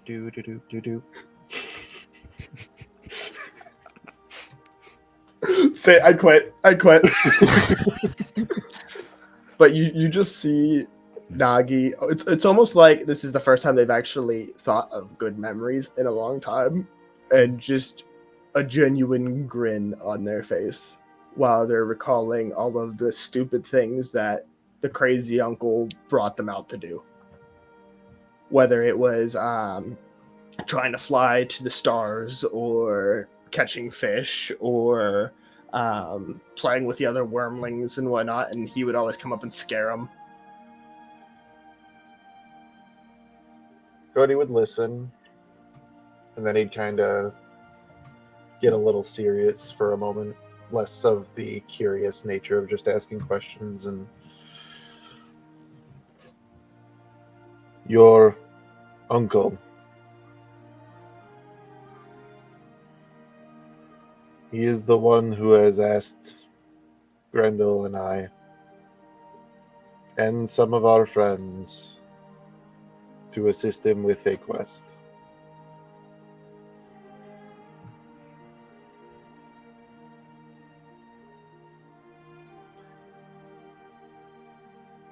Really? What are you all doing for him? Have there been any days that you did not smell magic at all for a short period of time?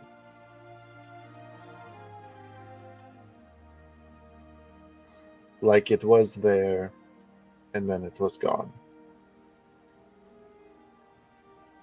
Chris, I don't remember you saying any moments. You're muted. I couldn't figure out if it was just your mic or. Yeah, it's just my mic. Sorry, I had that off. I was reading something. The let's see. Honestly, Make- I would Make probably an say insight no. check with advantage, or Arcana check with advantage. That's a 14. 14.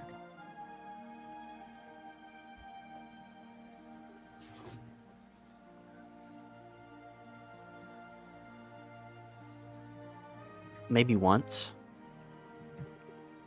Once Do or I- twice. Do I remember when or no? In the last 4 to 6 months, I believe. That's that timeline. Once or twice in the past couple of months. There is something that is attacking magic at its very core. And through this, it is also... This is me trying to figure out something that's not going to alarm this child about his uncle. Mindoran needs to find the source of whatever this plague is, and it must be stopped. However, he is unable to walk the material plane for the moment. He is otherwise occupied. So, he asked myself, Grendel, Dizikath, William, Tucker, several of us.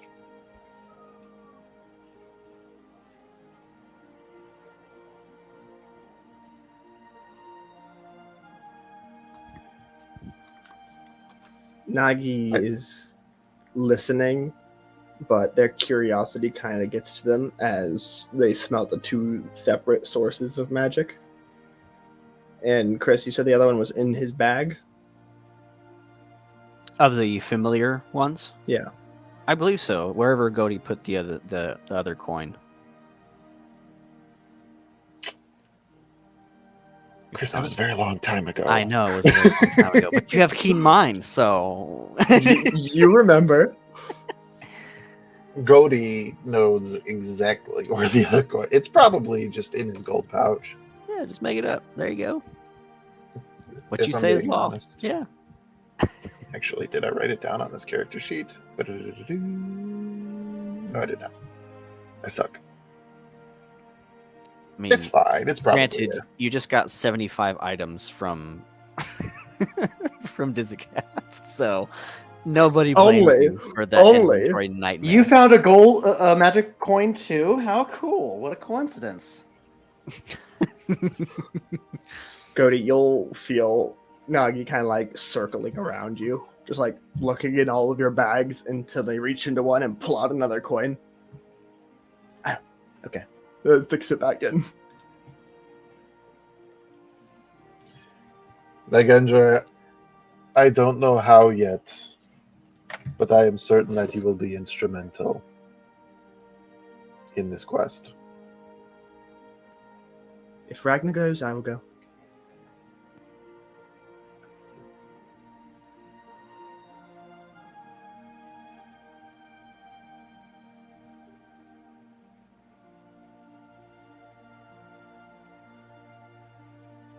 I don't want to say it, but Cody would. I'm not entirely sure if Ragnar's pride might get in the way of the betterment of the entire world. Then in that case, the entire world can go Ben. I'm sticking by her.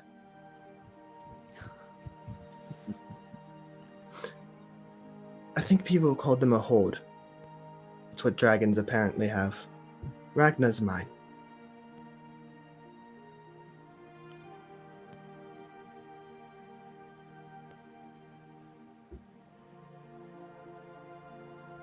Then perhaps you can educate Ragnar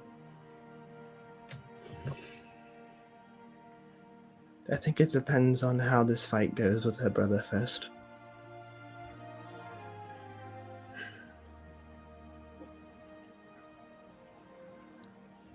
That is precisely what I am talking about.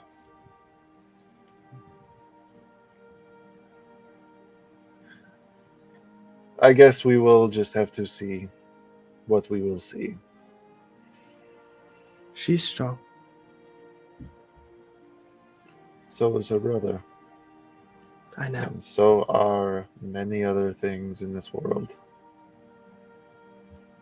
And he's going to kind of lean down and kind of get really close to Nagendra.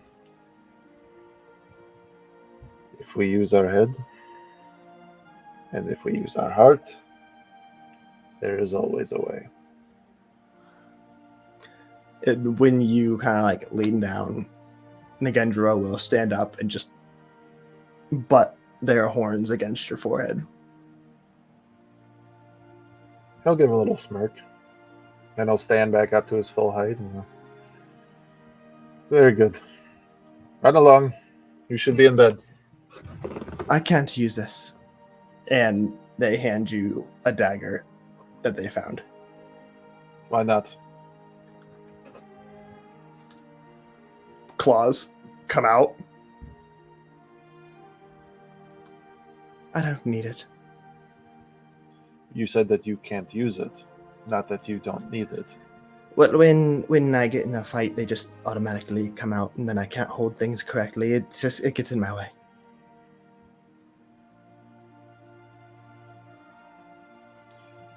What is it? And he'll kind of like take it and give it a look over. Chris, do I know the Sea King's Fang? You cast Identify on it. I did. So you would know its name. In each magical item, it is given a name. When you cast Identify, you are given that name almost in a whisper. The item itself tells you what it is. You know that it holds great power. And anything further you would have to attune to learn. Nagi will hand it to you, Godi, and be like, it told me its name was the Sea King's Fang. Does that name happen to ring any bells? You have studied the Midland Oceans, correct? Lore, Probably. pirates. Lore is definitely there, given that he is, Yeah. and then given that he is a pirate and spent time on those oceans, he probably would like to know what he is getting into. The Sea King's Fang was known to be Lord Calibrand's weapon of choice. A mithril hilt with a beautiful, ornate blade. But the stories tell of a scimitar. This elaborate dagger has symbols in the designs of Arendor, which is the god of the oceans and seas, from very ancient days past. As Nagendra hands it to you, it is no longer a dagger. The end of the hilt possesses a softly glowing amber gem, roughly cut in a small cage of sorts. And as you hold it in your hand and look it over, the blade that's about 4 or 5 inches long stretches out and elongates. It's still all metal, but it takes the shape of a wand in your hand. Okay. Nifty.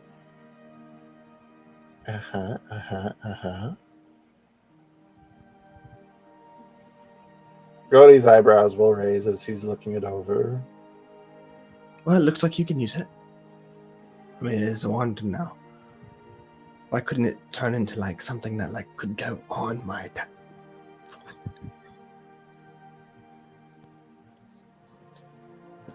I will hold on to this for now. Thank you, Nagendra. Oh. One more thing. And Chris, if I remember correctly, the other stat block you gave me, that was from the stone that my uncle made for me? Or was that the one that I sent you? Yes. The Azure Fury, yes. That one is the one that has your name on it, yes. Nagi's gonna take off this necklace that kind of looks like a roughly made dagger and climbs up onto Godi, one hand on the top of his head just to hold themselves there, and hands you this little carved out dagger. My uncle made this for me, but like I said, I can't really use it, and if somebody can use it, just keep it safe, and just like puts it over your head. Nagendra, it's it. Just pats you on the forehead and then scurries out the door.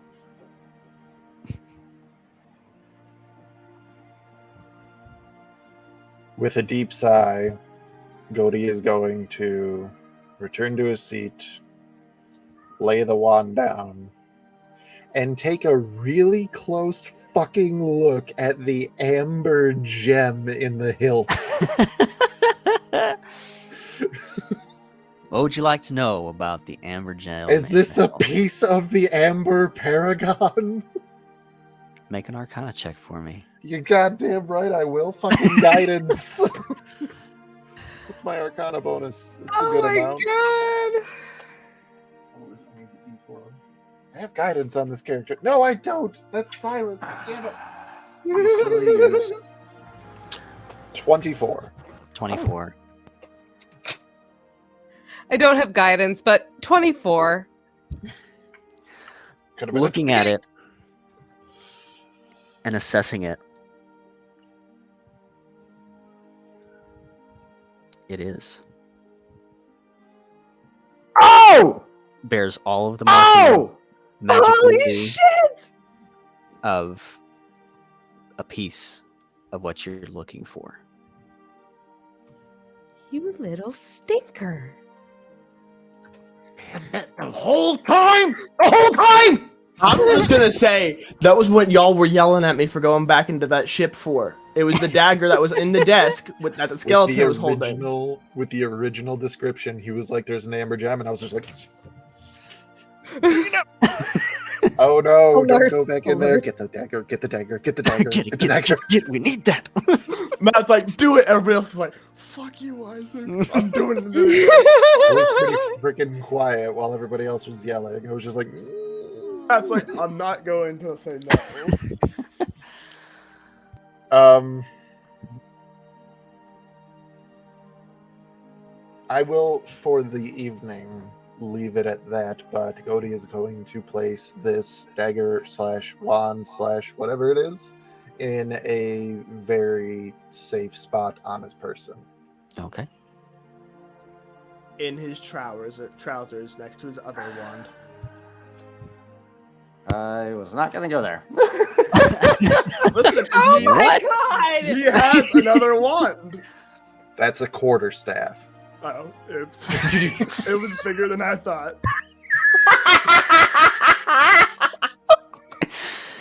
Oh. I'm a Goliath, remember. We know which part's half giant. Come on. I'm proportionate. Oh, sweet Jesus. I love you It guys. has nothing I to do love with you this. guys. All right. Serious moment. If no one has also Nagendra, Godi, inspiration. That was awesome. There is one amazing. thing that William would like to address tonight. He has a table pulled out to the center of his room, Mhm. and on that table has every firearm displayed on it and meticulously broken down, each individual one. Mhm. Antoinette, Giselle, the 2 blunderbusses, and the pepper box. And as he's hovering over them, he looks at at Antoinette and Giselle and looks over at the 2 blunderbuses. Ivara and Nadia. Looks at the pepper box. Alexandria. And he's currently just derobed. He's only wearing pants at this time. If anybody were to peek into the room, you'd see his entire body is riddled with scars. And after he gets done reassembling the firearms in their respective order, he sits down on the edge of at the corner of his bed, pulls out of his pocket a little locket and clicks it open. There, within the locket, he has a portrait of his wife, Morgan, and his 4-year-old son, Grayson. And he just sits there, ponders on it for a moment. I saw a son today. After 15 years.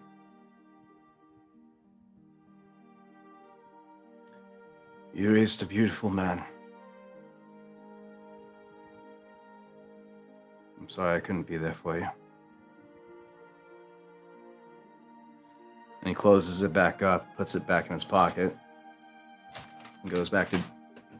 He lays down on the bed, grabs the flask at the head of his bed, and starts drinking until he slowly slips into a slumber. Before you close that, William, roll me a wisdom save.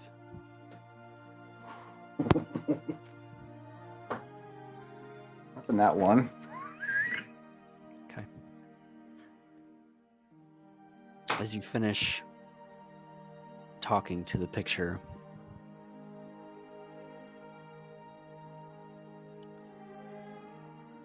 your son's face and your wife's face turn to rot and skeleton, and you could swear they move as one of the jaws comes unhinged before it reverts back to normal.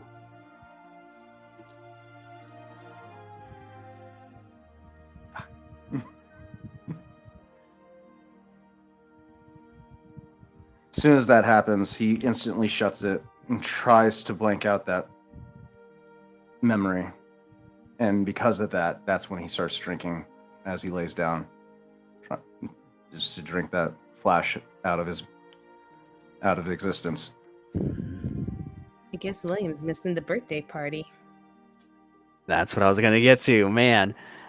For anyone that eats the cake that Grendel brings to the party, that is Totally beautifully made, you gain 10 temporary hit points, up to 3 creatures. So 3 people can do this. If it's consumed right before long rest, which is what we're heading into, it also grants 2 uses of advantage for the next 24 hours. Ragna's definitely eating some. Taking care of herself tonight. Grendel is definitely eating some and just humming as she is eating and just sipping on ale and offering cake to anyone who is out and about. Only 3 people get this benefit? Only 3 people get the benefit. You can eat it, but once 3 people have eaten it first, that's it. 3 people. William's already out of that But- selection. Really will imbibe, but he does not require the benefits.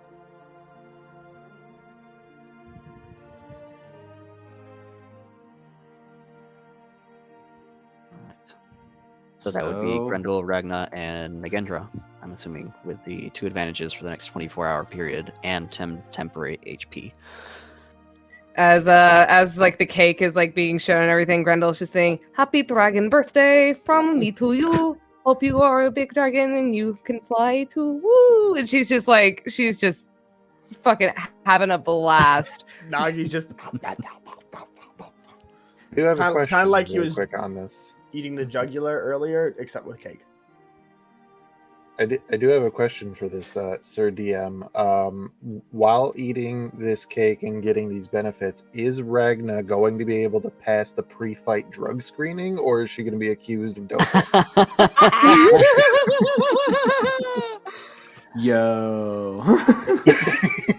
This, I would leave it to you, Ragna, but I would assume that you would know the ground rules and going into it. And this counts under the regulation of the challenge issued. This is your family, and they are taking care of you. Head We're to making toe. sure you're extra fresh. As per tradition, As per taking tradition. care of one of the challengees or challengers. Yes, you typically in her clan kind of dote on the two people who are about to be in fight because you make sure that they basically want for nothing, and they are completely rested, fed, taken care of, and they go and beat the bloody pulp out of each other. Nagi's on your shoulders. Just like, Grendel will laying dote down. on you even if you're doing a challenge or not. So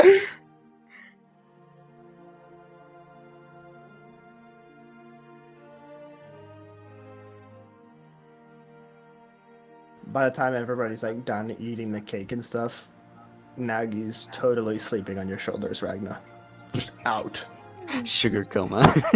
Exactly. Just-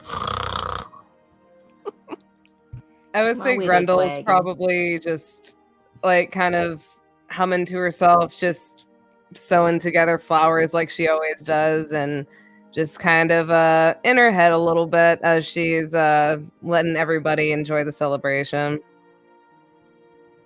Ragnar will kind of just be generally sipping on water, taking a bite of food every once in a while, petting Nagi's head. But as things are winding down at the party, you start to notice that Ragnar's face would just become a little bit more serious with each passing moment. She seems a little bit more internal, and then a little bit more internal, and then a little bit more internal as time goes.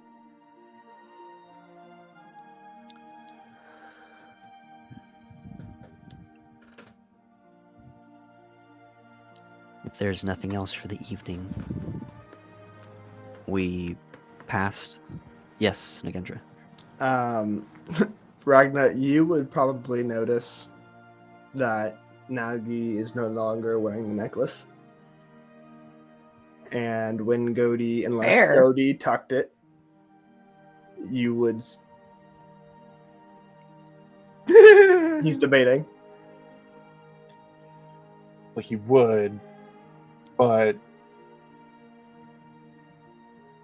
I'm seeming to remember that the only existing arts for Godi have him shirtless, so there's nothing to tuck it into. Oh, smash. Which, being a Goliath, that's probably something that would happen. He has no use for furs or anything like that because he doesn't. The affect- fortitude. Yeah. So yeah, Ragnar, you would see Nagi's carved stone dagger claw looking thing on Godi's neck. Ragna will, as she's been sort of pacing around and things have been dying down, songs have been sung, food has been eaten, all the merriment and whatnot.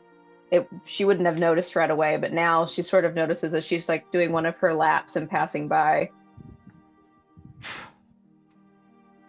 And she'll stop in front of Godi, look him up and down.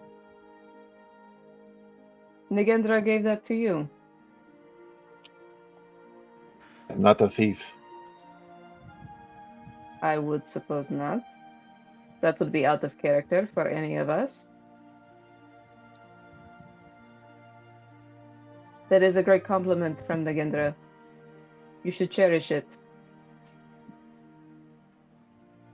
I did not have time to refuse it, so I shall cherish it. That is Nagendra's way. If Nagendra wants you to have gift, you take the gift.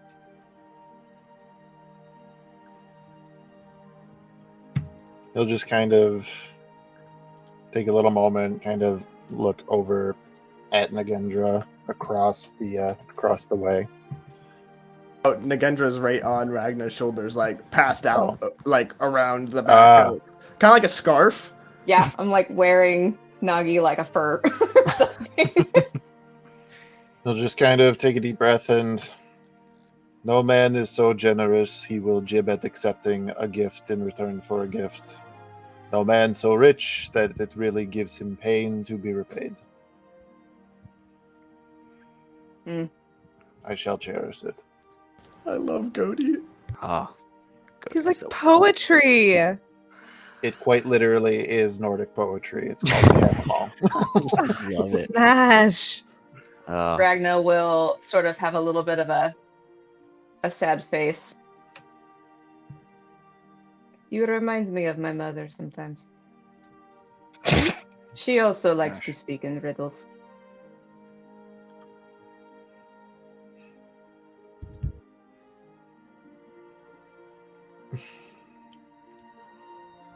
I guess wisdom would seem like wisdom, or wisdom would seem like riddles to the stupid.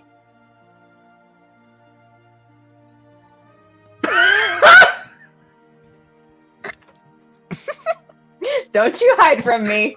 We're gonna need a burn heal for that. Oh my No. god.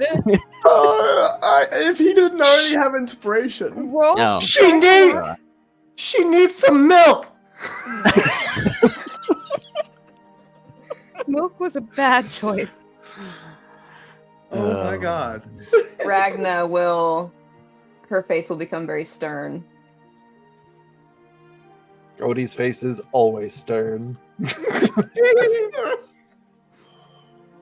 And you continue to remind me of her. And Ragna will turn around and walk away. Oh my god, emotional damage. When you return to your room, Godi, you notice the jacket of Dizakath in the middle of the floor. Unfurled. Empty. It's nighttime. The window is opened.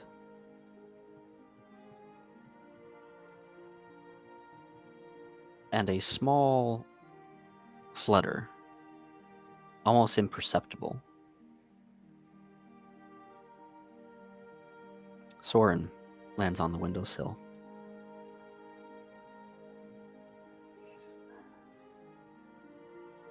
Are you enjoying yourself? Yes. Yes, I am.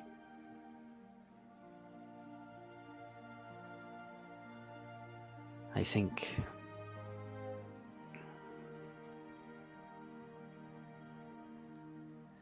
it was nice to be needed. With Dizakath. I always had a purpose. I don't know that anybody out there needs me. And maybe I just need to go look. Do you need me?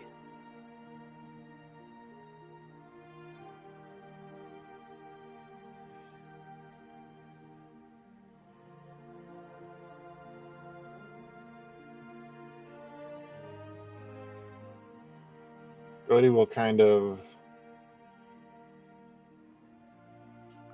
ponder that for a little bit.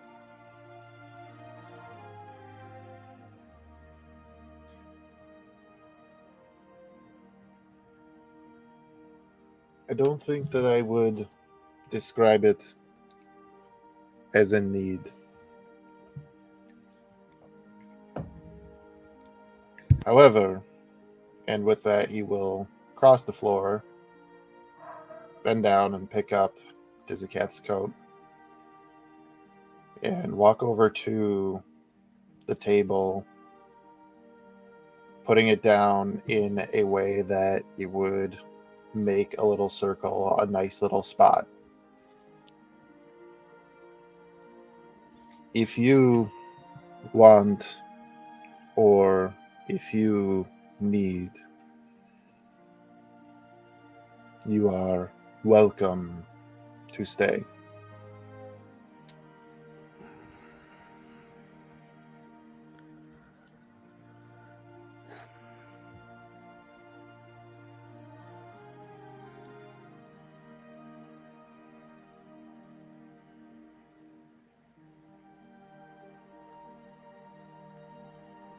if you could hear a pseudo dragon swallow hard, you would. It's probably small and adorable.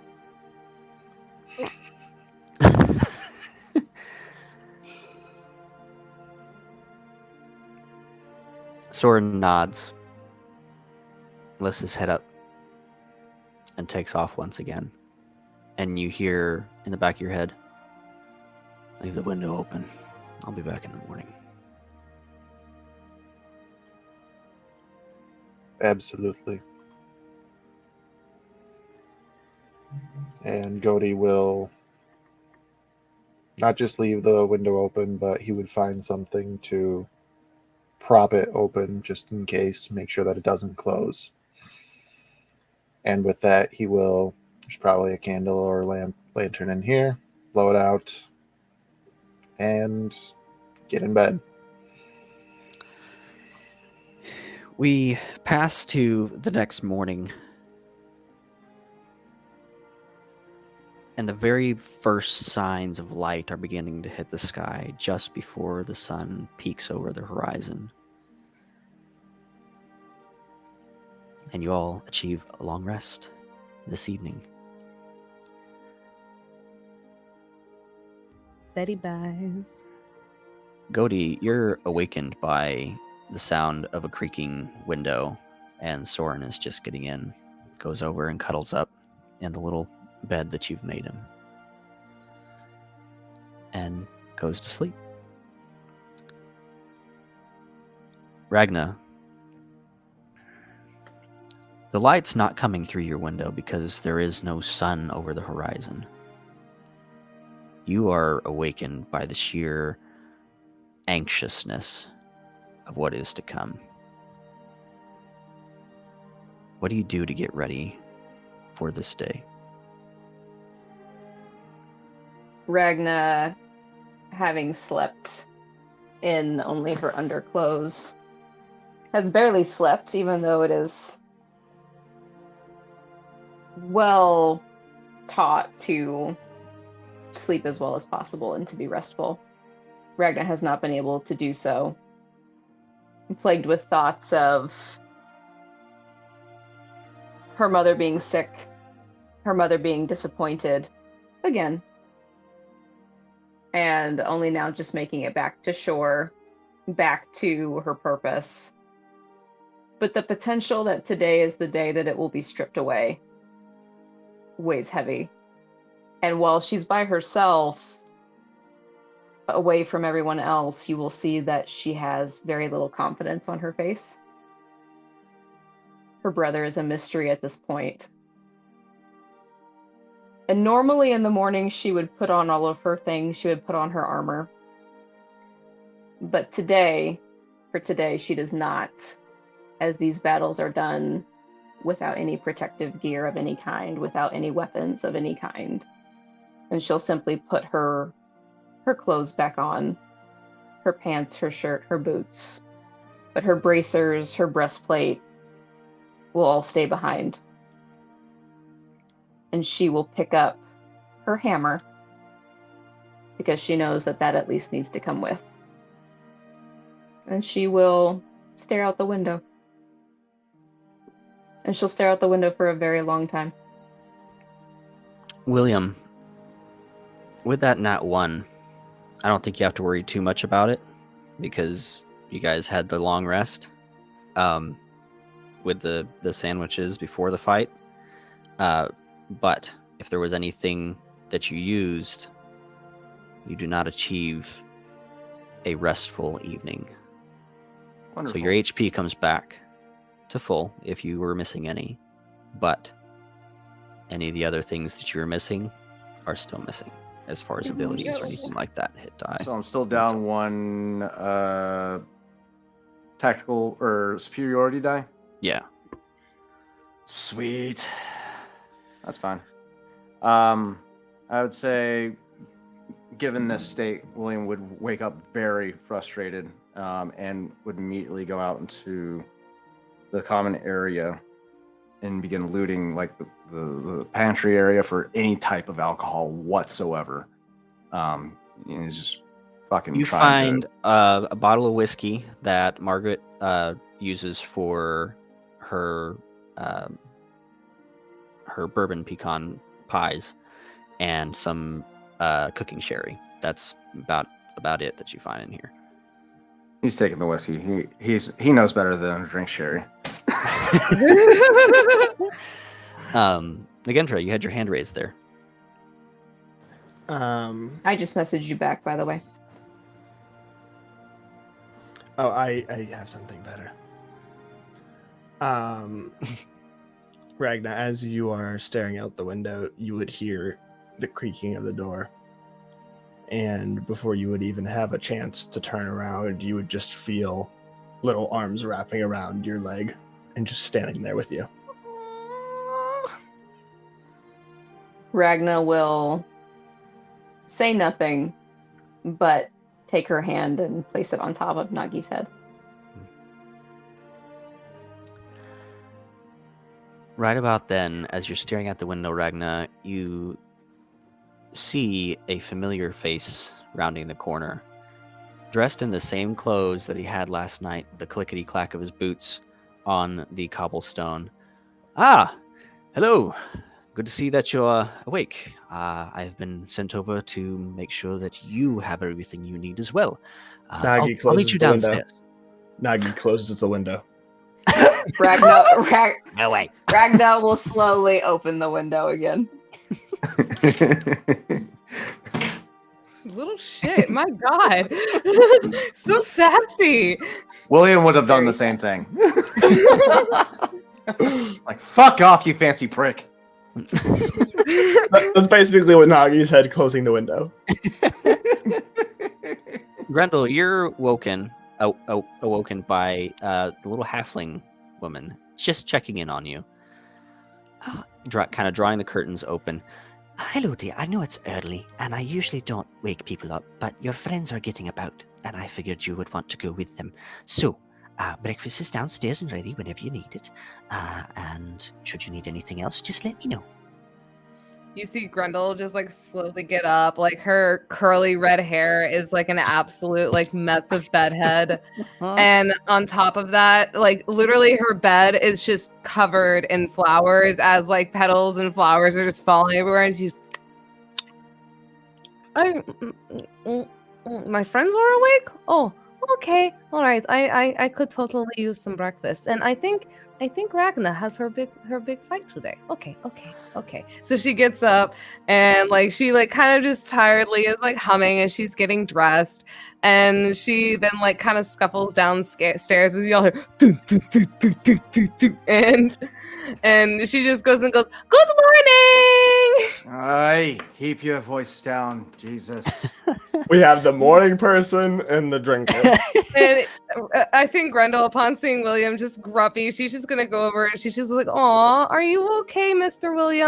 It is all right. If you need your fancy coat cleaned, then we can go and get it cleaned. It will be fine. I know you spilled beer all over it and you're weak of booze right now, but it'll be okay. We will get you all back and you will feel much better." I'm going to need so much more alcohol to deal with you right now. He's currently not wearing. Does Grendel have any of her brew on her right now from her parents? Brew? Would you say you would keep a bottle? She'd keep a bottle or two, I'd say. Okay. A question for you: is your hair fixed before you go downstairs, or is it still like a mess? As you're, I'd say it's still a bit of a mess. She tried to like comb it out, but she's not very good at doing her hair. So, Margaret is going to kind of like be straightening up the room a little bit and just kind of helping you get some things together, because she realizes you're pretty groggy. And before you go, she's like, "Oh, dear, you've got a little, actually, there." And she casts prestidigitation, and your hair is done beautifully, with a few additional flowers in it there. And your petticoat is straightened and your clothes are brushed clean and primped and pretty and fluffed, should they need it. Poor William is going to have a headache because you're just going to hear Gren go,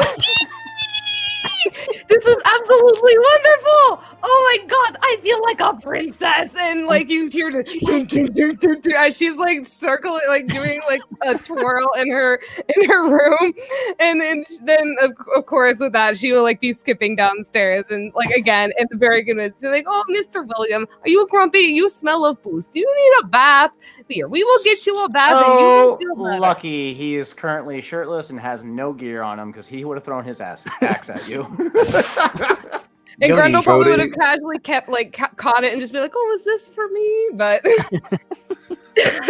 Cody is going to casually walk by William and place a pint down in front of him. Oh, thank you, mate. He just starts fucking chugging it, just trying to drown out the noise from Grendel with his own gulping sound. It tastes like ale. What is did you it? pee in a cup, Goaty? What is it, Goaty? What is? Please It's tell me it's one water, of Face's things. but I- Oh. It's water, but I used prestidigitation to make it taste like ale so that he would actually fucking drink it and maybe Drink some sober up. water. Drink Oh, some you- water. Bitch! You fucking bitch, man! You're So getting long as it's hydrated, gone baby. before an hour is up, you don't know. I am rolling to see if I figure this thing out as I'm drinking.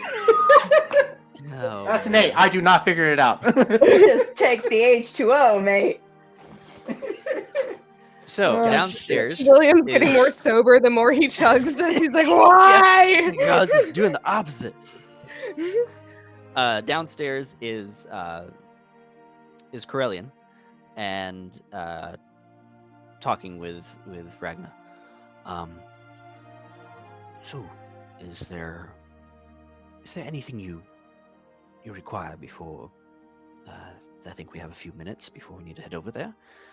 Is there anything I can do for you? No, I have done all that I can. There is no more that you need do for me. Very well.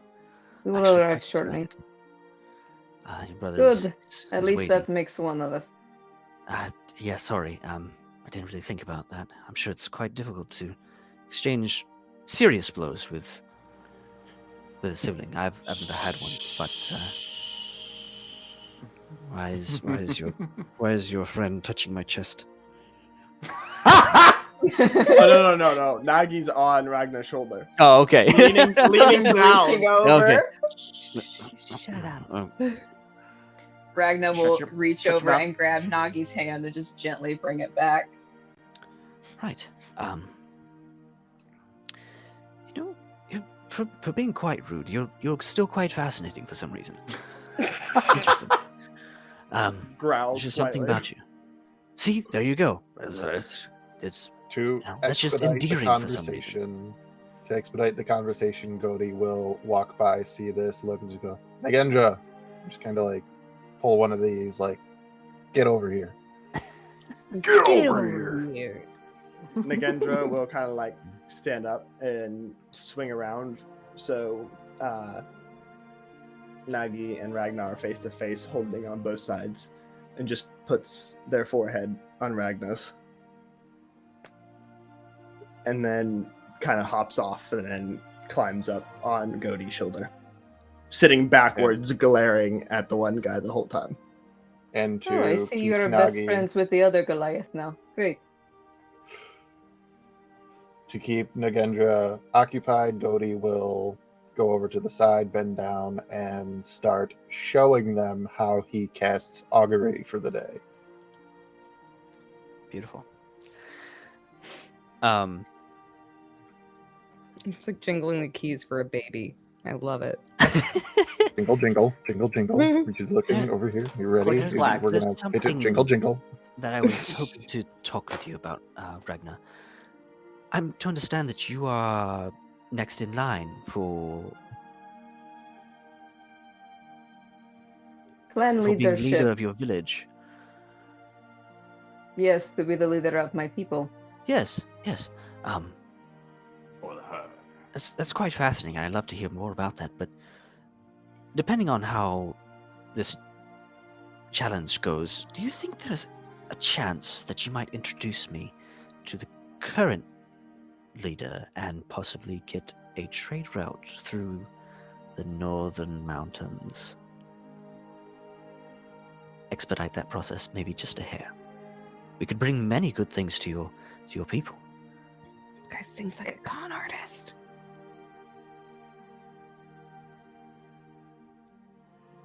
My dealings with my mother are strained, apparently, as of late, and she is not well.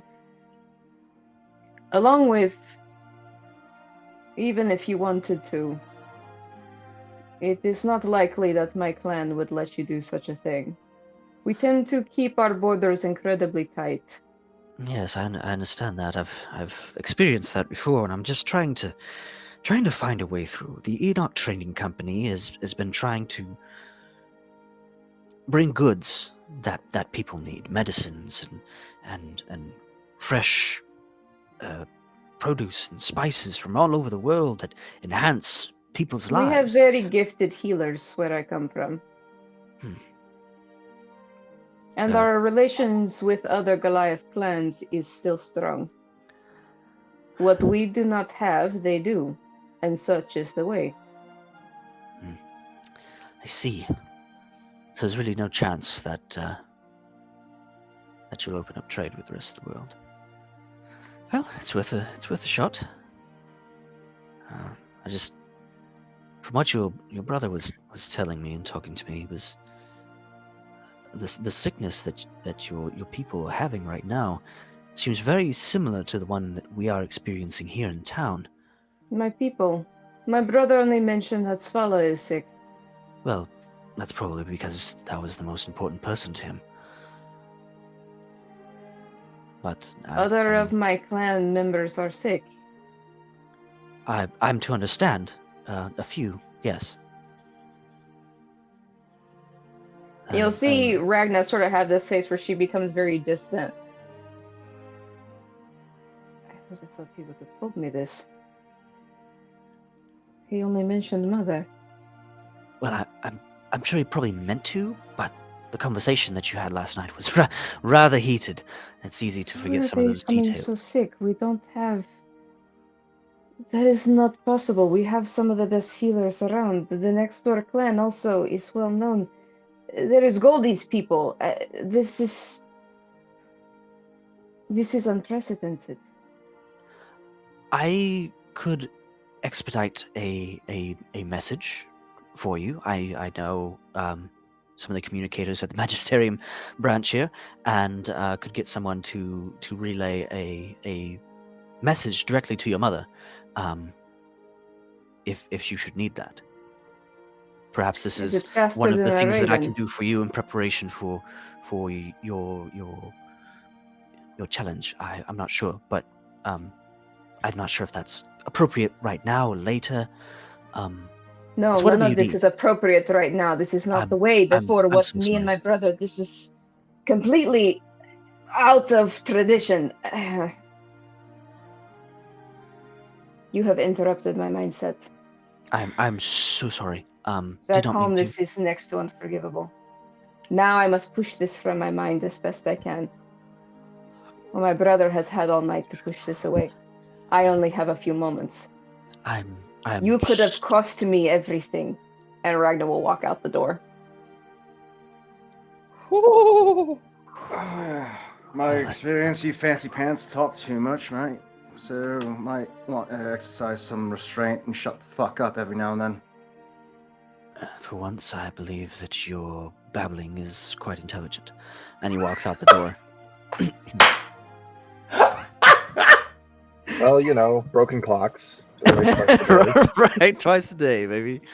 I think Grendel is, upon seeing Ragna upset, I think is going to like just kind of walk over to her, and she's gonna kind of like just settle down, and she's gonna hand her a flower, and she's just gonna be like, are you okay? Like, you seem a little upset. Like, I know you got a lot going on with your brother and like the big fight you have coming up and everything, but like I know you were like super strong, and like as like my cousin said, girls go, or what is it? Is it boys go to? I can't remember, but girls tend to be better than boys, so you should just be fine. So as Ragna has been storming out, and I picture Grendel's just sort of keeping up, Ragnar's just sort of like stomping through the streets, and I just picture Grindel like trying desperately to hand her this flower while Ragnar's just. It will be okay, I suppose promise. Where we come from, gender does not matter.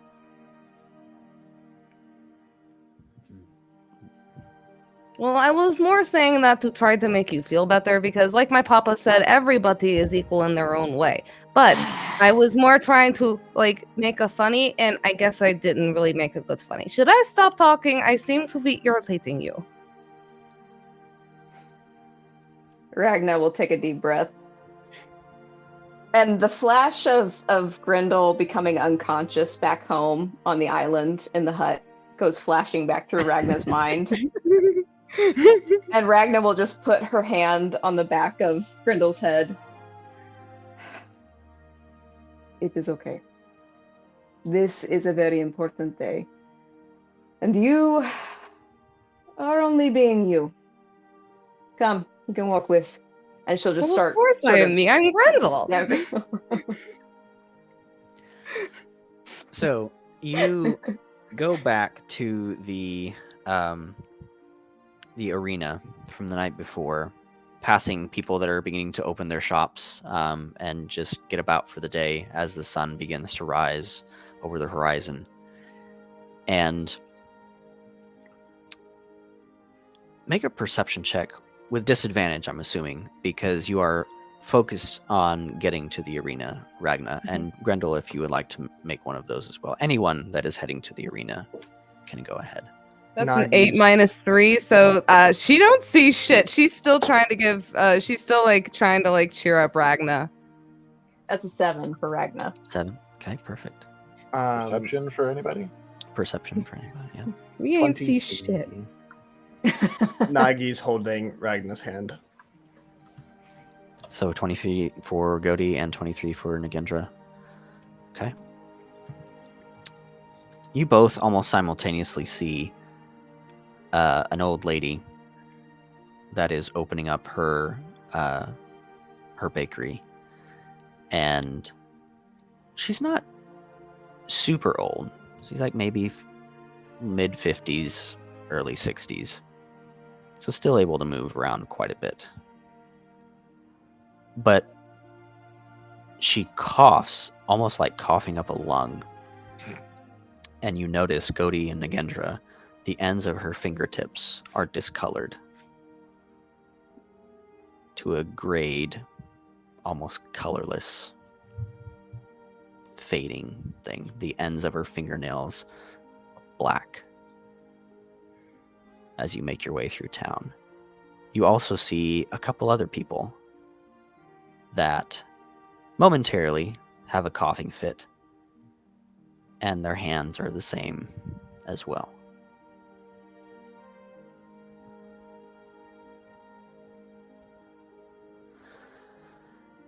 We approach the arena while that stews in your mind. And Ragna, you're the first to enter. The sun beams down from the middle, and in the middle of this squared off 40 by 40 foot fighting ring, it looks different from last night. Everything's cleaned off. All of the bleachers and everything, those are all tended to. All the trash and stuff is off the floor. There are 2 singular stones on each corner. And you recognize this. The arena has been changed to look so similar to the challenge space back home. And on one rock, on one tall stone, is written in Goliath, strength, and on the other, honor. And your brother Thorir is sitting cross-legged in the middle of this space. And the way the sun's hitting, you could almost see his tattoos glowing.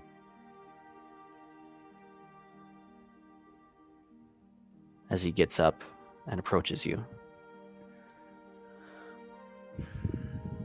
Sister, Brother. forgive me for my haste last night. There were many things that entered my mind, and I let them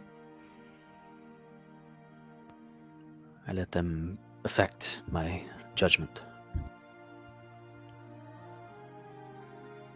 This here, I used the resources that I had. This is my gift to you.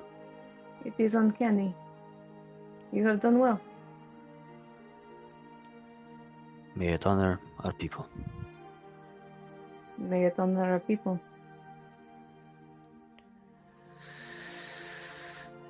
How do you begin this challenge, Ragna? Firstly, Ragna will take her hammer, the hammer, and hold it up. Of course, I brought it with. We have another among us, one of our brethren. Godi!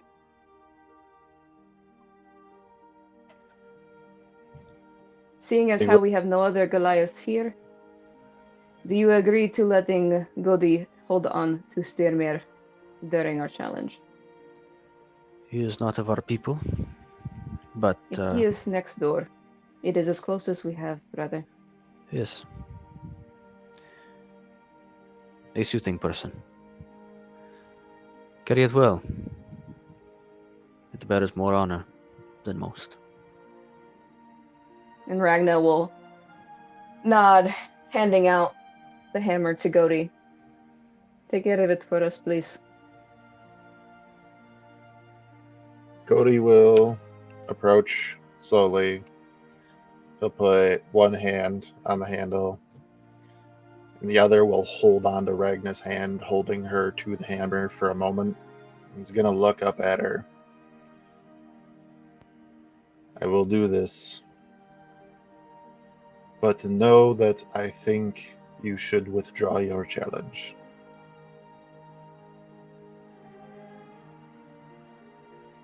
Ragna will look at Godi and look at Thorir. Look back at Godi. This is not how these disputes are decided. My brother has issued a challenge in the traditional way. We must honor our code of conduct. If this is what you deem important right in this moment, then so be it. And he'll let go of her hand, take the hammer, and kind of find a midpoint along the edge and rest the hammer on its head and put both hands on the pommel.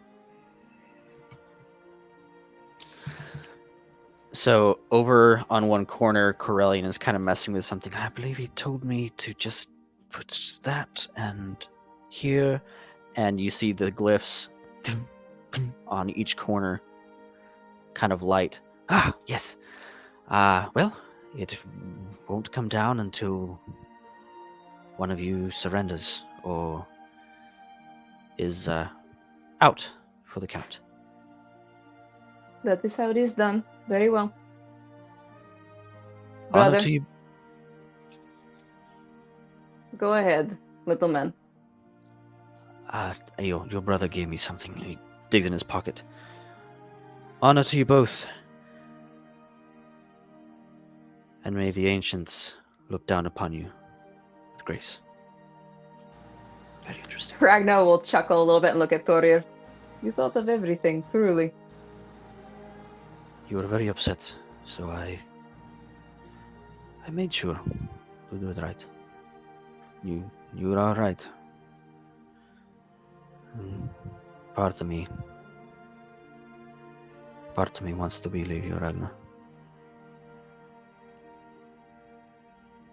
And he just kind of gives you a smile before he takes his stance. Ragna will simply nod, knowing that arguing with her brother is far past. Before we begin, I need one more moment. He stands back straight. 1 second of patience, please. Take all the time you need. Ragna will turn to Nagendra and crouch down. You said that there was the barrier like last time, Mm-hmm. and it's already up, Mm-hmm. and we're on the outside. Mm-hmm. Nagendra is just gonna walk up as close as they can and just put their hand on the barrier.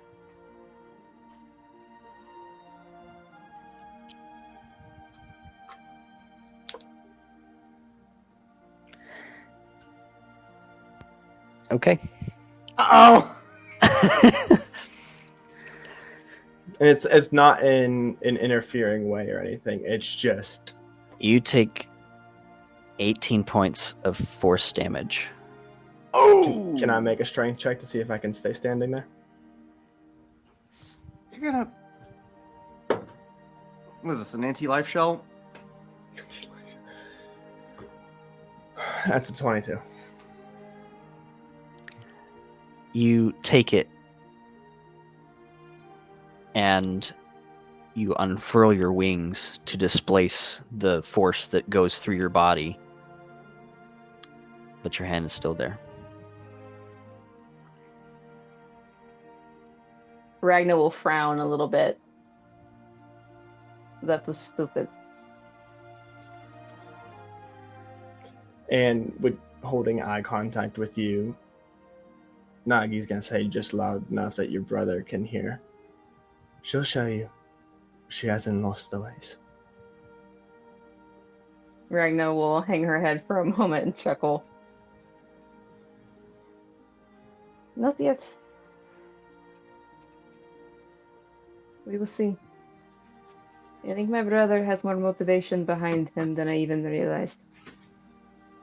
Now, it is very important. This is not like the island.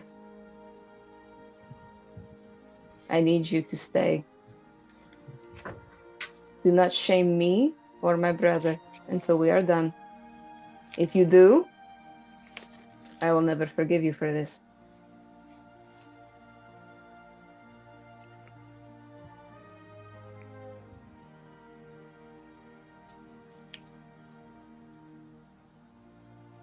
And they just nod. Good. Hand on the barrier. Insight check. No, I'm kidding. I will Oh. see you when it is done. With a -4 charisma, you can tell that they. I'm kidding. I'm just saying. I'm kidding. Ragnar will then walk back to the middle of the arena in front of her brother, nod, and then immediately take her stance. Okay. As you put your fists up, his wrist comes to your wrist. Roll initiative. Yeah, boy! Go, baby. Bruh, bruh, bruh.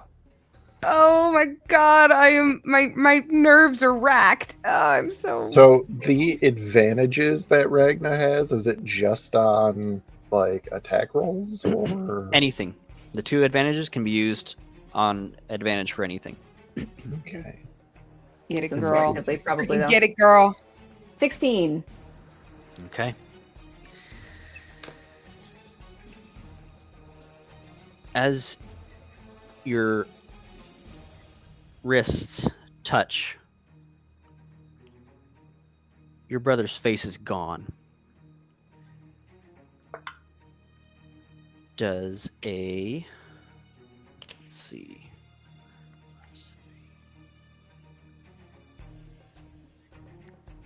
Does a 14 hit? No. No. Does a 18 plus 6, 24 hit? No. Oh, yeah. Okay. Shut up. Mute your mic. So that is okay. That is 1.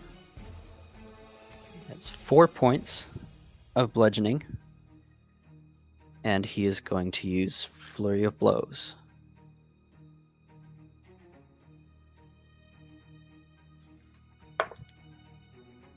So that is an 18 to hit.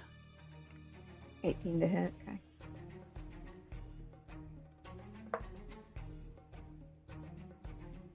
That is 7 points of bludgeoning damage on the first one. So that eats up my additional and makes me take 1 extra. That's a natural 20. So 6 plus 2 is 8 plus 3, 11. How many hits does my brother get? Can I use my advantage to give him disadvantage? My inspiration. So make a DC strength check, or a strength check DC 15, or be knocked prone. Ooh, you gotta love monks, dude. Wait, is that to me? That's you. Yep. Okay. Sorry, say that one more time. My brain DC didn't 15 quite process it. strength check. So roll Okay. your Strength d20. check. Yeah. DC 15.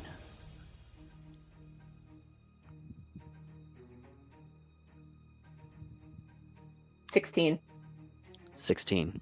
So his face disappears. You see a fist come close to your face. You feel wind from it. Comes from the other side. Bam, right in your chin, right in the breadbasket. And the next one, he goes to put his arm on your throat and his leg behind your leg and try to just throw you onto the ground. But you are able to catch yourself. It is your turn.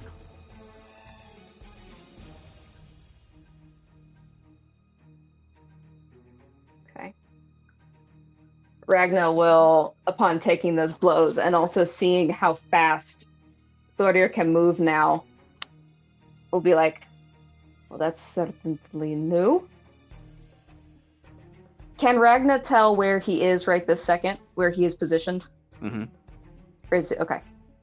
Is Yeah, he's he right up next to you. right up next to me, like side to side, front? Side. Side. Okay. Ragna will try to take a moment to figure out where he is, realize that he is on her side, and immediately hit him with a tavern brawler elbow out to the side for a 24 to hit. Absolutely. Have the tavern brawler? You didn't join me in a tavern brawl? That first one is 6 to damage, and as she elbow strikes him the first time, she's going to immediately swing and attempt to knee him in the gut the second time. But she'll hit for a 10. That's 10 to hit. Mm-hmm. Does not hit. Okay.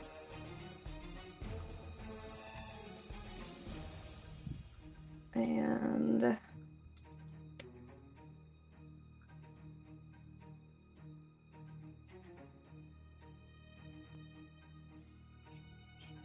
okay, so one thing, since this one's fairly new to me, she would also attempt to grapple her brother, since she did hit him with one tavern brawler strike. Are we going to try to grapple him with that first successful hit, or say no since I missed him on the second one? No, yeah, if you land a hit, you can use that, right? Okay, so I would say Ragna Correct. does the elbow strike, knee strike. Upon realizing that that's not going to work, she immediately just tries to throw her arms and just wrap him around the neck. Okay. So it's strength versus athletics. I need to That make is an athletics check, right? a dirty 20, yeah. Okay. 25. All right. He is You grappled. love to see it. Ragna will just bear hug him and attempt to hang on to him as tight as she can. And if you allow it, swing him to the ground. Make another strength check to see if he is prone. Need to beat an 18. 25. 25. Very good. Your brother is now prone, but no longer grappled. Or can he have two conditions at the same time? Can't have two conditions at the same time? Okay. You can do prone and with grapple, but that's if she continues to maintain the grapple. Okay. Okay. It's considered restrained at that point. Okay. So would you have him in that grapple on the ground? You would? Yes. Okay. Yes. Perfect. She took him to the ground and then held him there. All right. It is his turn. Let me see one thing here. Grappler's pin, baby. Love that thing. See one thing. We're calling that the McChicken special. Chicken special. Don't mind me, I'm just McChicken stuff. Let's see.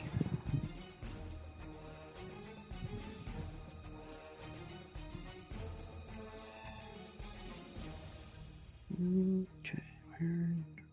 There it is. So while he's restrained, he can't make attacks, or they're just a disadvantage?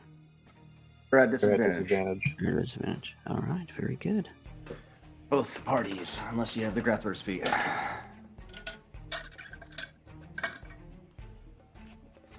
Okay. So he's going to use his While action. while he is on the ground, Ragna will just, through gritted teeth, say in Thorir's ear, "You weren't kidding when you said you've trained more." You think I lie about such a thing? Very well done, Ragnar. You've learned a couple things yourself. And he's going to try to break the grapple with a 22. What check do I need to make again? Am I making another strength check for it? I think it's a strength check to keep the grapple, yes. It's athletics. Yeah, I was gonna say Athletics. strength. There you go. Athletics. That's your efficiency. 13. 13. Yee. So with that, he kind of wraps his leg around one of yours and begins to pull. As he pulls, he kind of pushes you away and gets back up. Bonus action. Patient defense. You sneaky boy. It is your turn, Ragnar, and I will let you know what that does here. In just a It's second. the dodge action. It's dodge action. I just can't remember if it affects your AC or if it changes Gives There. the attacker disadvantage. disadvantage. That's okay. So you have disadvantage on all your attacks. I do right now? Yeah. Jeez. Love monks. Fair enough. My brother's turned into a little jackass.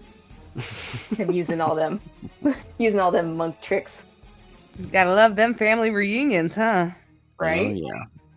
Ragna will, as he breaks out, sort of. Okay, fine. It's not like before. You've grown, obviously. You were smaller before I left home. I see. Don't think I missed it that you're as tall as I am now. I thought you had. Now come on. Do your best. Ragna will try to blow her hair out of the way and just immediately go to front kick him in the gut, hitting him for a 26. Mm-hmm. That hits. Which will do 8 damage.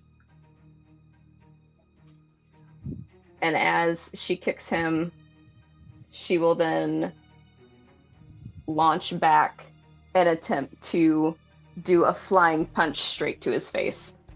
But that will hit for an 11.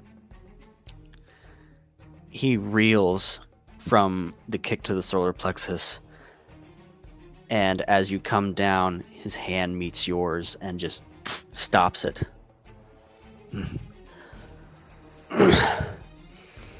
Very well.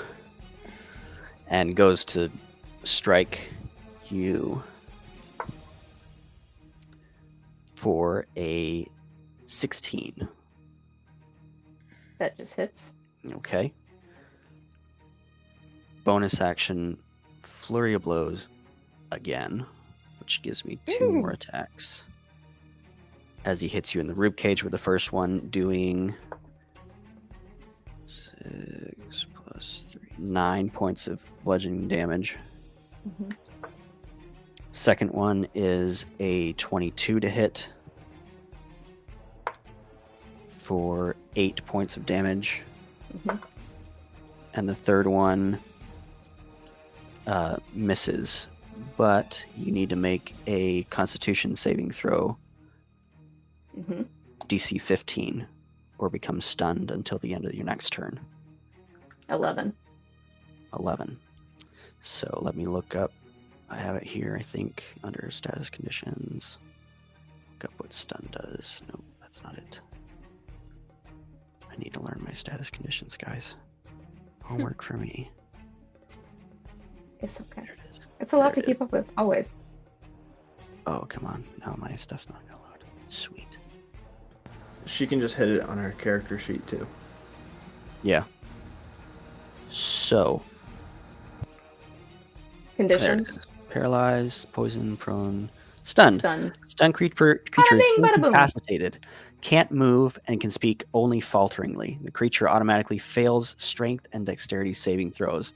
Attack rolls against the creature have advantage. Mm-hmm. So incapacitated. She would be proud of her little brother if she wasn't getting beaten by her little brother. Incapacitated. Can't take actions or reactions. Okay. But you can Okay. use bonus actions? It doesn't specify bonus actions, but it does say actions in there. Go to advise. It doesn't specify. This is rules as written versus rules as intended. Okay. The intent would be that you can't use bonus actions either. Okay.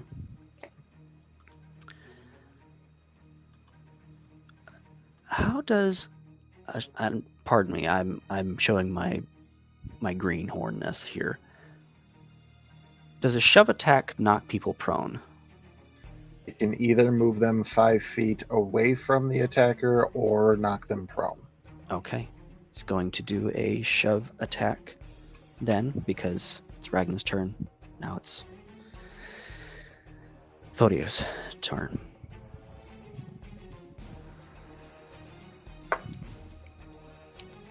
That is a 17.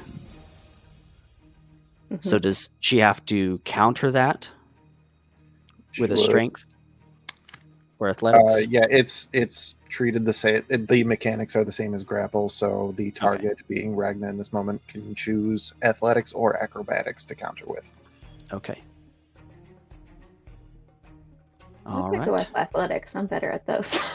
But she does not I would have have- advantage, I or didn't she want doesn't to have disadvantage on assume. those because it specifies strength or dexterity saving throws, correct? It specifies saving throws, not skill checks. Tarzan. Perfect. All right. Tarzan So, messaged me no and said she can't do disadvantage. it. I was like, no. So what am I rolling? So you just have to roll once, unless you want to use Okay. advantage. One of your 2 advantages for the thing. Okay. Which one am I rolling though? Am I rolling the athletics check? Did we say Yeah. athletics or acrobatics? Okay, rolling Mhm. athletics. I might use advantage on this. We'll see what I roll. Woohoo! We're gonna use advantage on that. 1 advantage down. It's only minimally better. 16. Roll the 17. You are knocked prone. Okay.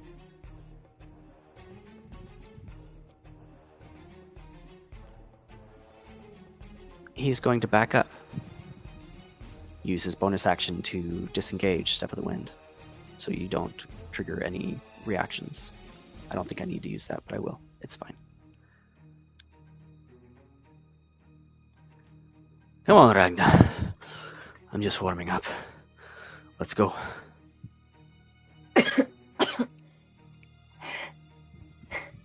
If this is your idea of a warm-up these days.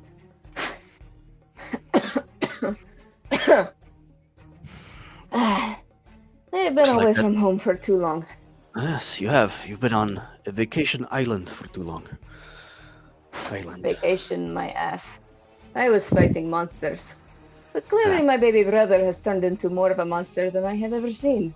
Then show me how you take down monsters, Ragnar. Come.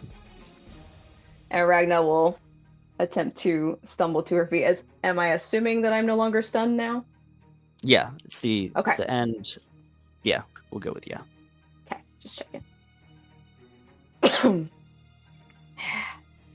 I'm getting sick and tired of this. You've gotten very fast. I thought you said you fortified your mind. I also said my body. Come on. Fair enough. And Ragna will. How far away is Thorir at this point?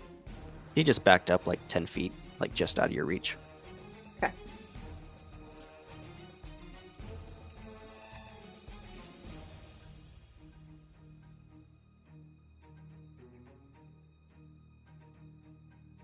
Ragna will take a few leaping steps forward as she essentially dashes to her brother and immediately attempts to elbow him across the face with one of her regular unarmed strikes, hitting for a 27. Mm-hmm. And I'm going to try to use this, but once per turn I can hit a creature with an attack that deals bludgeoning damage. I can move it 5 feet to an unoccupied space, Mm-hmm. providing the target is no more than one size larger than myself, which is my crusher feat. Okay. Damage on that first one is a 9. Can I hop in here for just a second? Chris, you played, some DMs don't, but you played it for Dizaketh, that when he used the Crusher feat, it would give him an opportunity to attack, to use his reaction to attack him for leaving his space. Yeah. I shall now go back on mute. Yeah, I like doing that because it like you push them 5 feet away, creating an opening. Okay. Are we counting that? Because I already get 2 attacks. Yeah, so it Just basically standard, will give so you it another count one. as a third. Yeah. Okay. Yeah. Okay. Just making sure I'm keeping count. As it's an opportunity attack, it will cost your reaction for the turn, though, just in case. Okay. With that, Ragna will then hurl back and run at him again, but this time she's going to do her flying punch again, aiming straight for his face. Hitting for a 10, because these second hits just aren't landing. No. But upon missing, she will immediately land, and then just with her planted foot, launch it back, and she will attempt to kick him in the ribcage Okay. for that third attack. But hit him for an 11. Because she's feeling that last round real bad. So he's going to grab your fist again and go, I thought you would have learned, and then see your foot coming from the other side and kind of knock it out of the way and kind of like look surprised at you and go, all right, you're learning. Very good. So, how are you looking, Ragna? Ragna is winded. She's winded. She's trying to catch her breath. She's trying to think. His speed has just been kind of like keeping her dizzy. She's completely sort of in awe at how much her brother has grown up. But she's still very much physically got space to keep taking. Okay. That is a 16 to hit on the first strike. Just hits. And that is a 6 to hit on the second one. So, damage for the first one. He'll take 9 points of bludgeoning damage. And he will miss on the second one. Question then. I lost a reaction Mhm. last would be the round, which would count for this one. Okay, just double checking. So how much was the damage? 9. 9. Right? Yeah.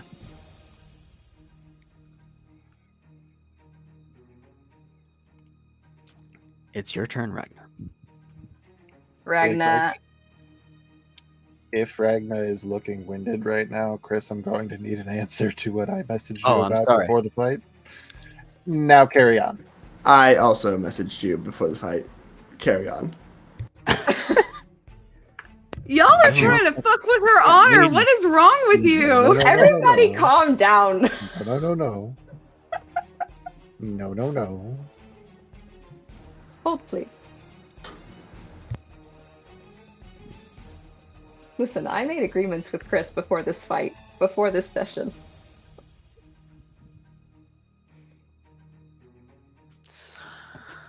I don't know, Nagendra. I don't know. Say no to whatever it is. Both Ragna and Pixie say, tell Nagendra no. Okay, then we will say, yes, it can. That is me saying no. Don't worry.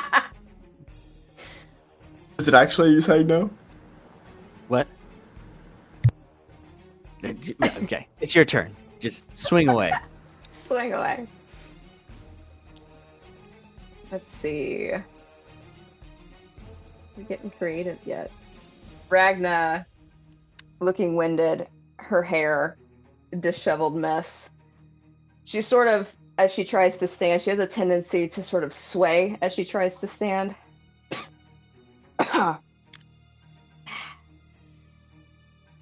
I have missed this type of combat with you, I'm not going to lie.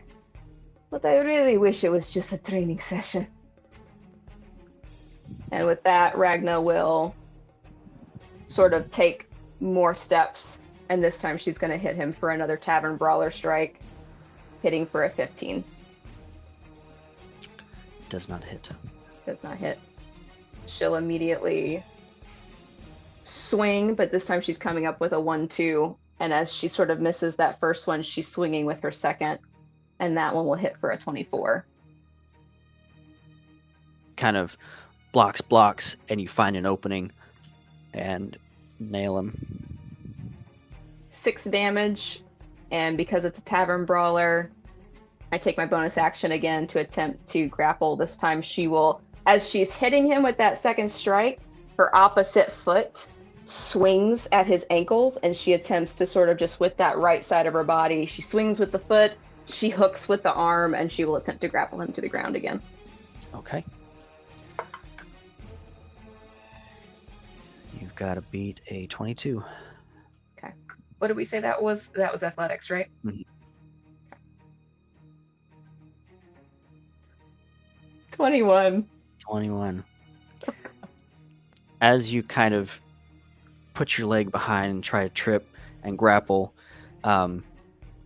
he pulls off some like weird stuff where you just basically get your hands like slapped 3 different ways, and Like Wing Chun style. yeah, you might learn, but I also learn. Okay, anything else? Took my bonus action. Cool. Any movement or anything, or staying right up on him? Ragna is going to, after that last attempt, she will, though, like back up a little bit and be like, damn it. And with that, she'll sort of just like take 3 quick steps back. And I'm going to assume like 5 feet of space just to get a little bit of room. Okay. Yeah. He's gonna go ahead and take that opportunity attack. That's a 2. So opportunity attack does not work. But let's see. Yeah. That is a 18. Mm-hmm. Okay, so damage on that one. 5, 8 points of damage. Mm-hmm. on that. And flurry of blows. That is a 14. And that is a 21. Mm-hmm. Let's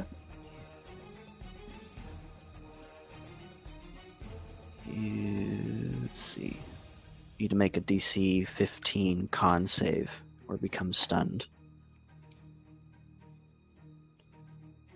11.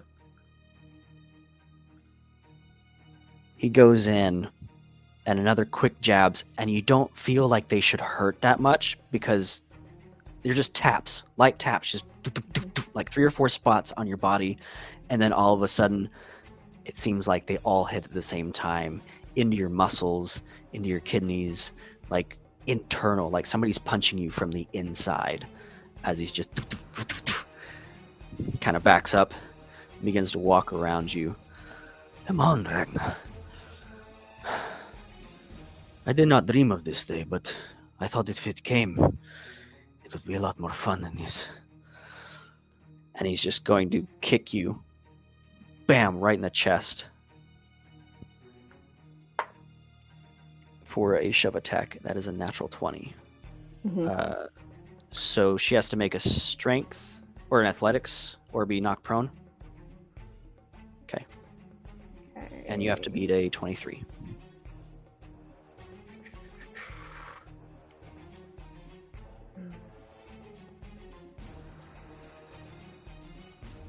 What's athletics? Whew! 28. 28. That's a natural 20 for 28. Thank you very much. Yes, I'm his sorry. It's a natural 20. foot comes up while you're sitting there just kind of wheezing and trying to catch your breath from the solar plexus punch that he had on that last one. He raises his foot and plants it in your chest. A freaking hard kick, and it hurts in your sternum. You feel your rib cage kind of cave a little bit and then flex back, and his eyes go from just focused and attacked, not too like scared or surprised or anything, but of proud.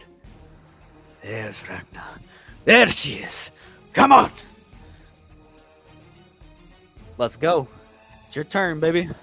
Before I roleplay that moment, answer my DM real quick. Oh, sorry. No, I'm you not good. good at this.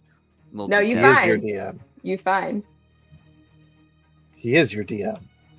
He answers to no one. Hey, but if something cool is gonna happen, sometimes he will answer. Okay. All of the Everything's overridden messages. by the rule of cool. What secret messages is Grendel sending? That's what I want to know. Yeah, all the tea. Grendel is aggressively just kind of like just sowing flowers. She's watching this whole thing unfold, and she's just kind of very silently just gonna like, you can do this right now. I got you. And like she does look extremely worried, considering that like her like someone that she would definitely consider like a big sister in like the arena. Like, granted, Ragnar probably doesn't see it like that, but Grendel's just kind of like, yay, somebody is bigger than me. And but yeah, she would definitely just seem like very worried. She's not gonna try to involve herself though, because she knows how important this is to Ragnar, and like she always was told to respect her manners, so that is what she is going to do. But she's gonna have the most bitchin' flower crown when this is over. Atta girl. I love that it's described that the more anxious Grendel is, the more intricate and furiously she makes the flower crown. So it's like somebody's about to die, and all of a sudden there's a whole like Macy's Thanksgiving Day parade. Listen, I stressed it, okay?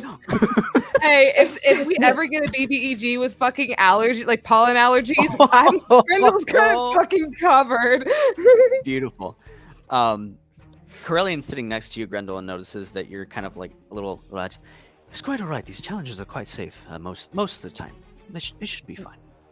Grendel, upon will say, "No, she we're hasn't really not." talked to this guy yet, and she just kind of looks at him. She looks at the flower crown she made. She puts it on his head, and she goes, "I will make another one." And she then goes back to just this whole thing, and she just kind of mumbles. She's like, "This does not look safe. I do not like how this fancy man is doing things, but I am gonna do this, and I will stay put because I know Ragnar would prefer it. But my God, I'm going to have so many flower crowns after this, but then it will be a party." And she's just The craftsmanship on this is quite stunning, beautiful. How many of these could you make in a day? with how this day is going, I guess I can make a lot. Perfect. I'll buy all of them. You do not need to buy them. They are presents because they make things look pretty. Here you go. And Please, she I just will feel hands him much another better one. if- By the if- end of this man's going to be covered in flower crowns. Just Whole lays. midsummer poncho over him. He's gonna look like he just graduated from a Hawaiian high school. Yeah, absolutely. No, he will be the Mayday King. Oh my gosh. All right, Ragnar. So, coming back to the moment, ribs, and then back. Mm-hmm. Thorir, super proud. Ragnar will just. And you see blood is starting to come out of Ragnar's mouth after that last hit.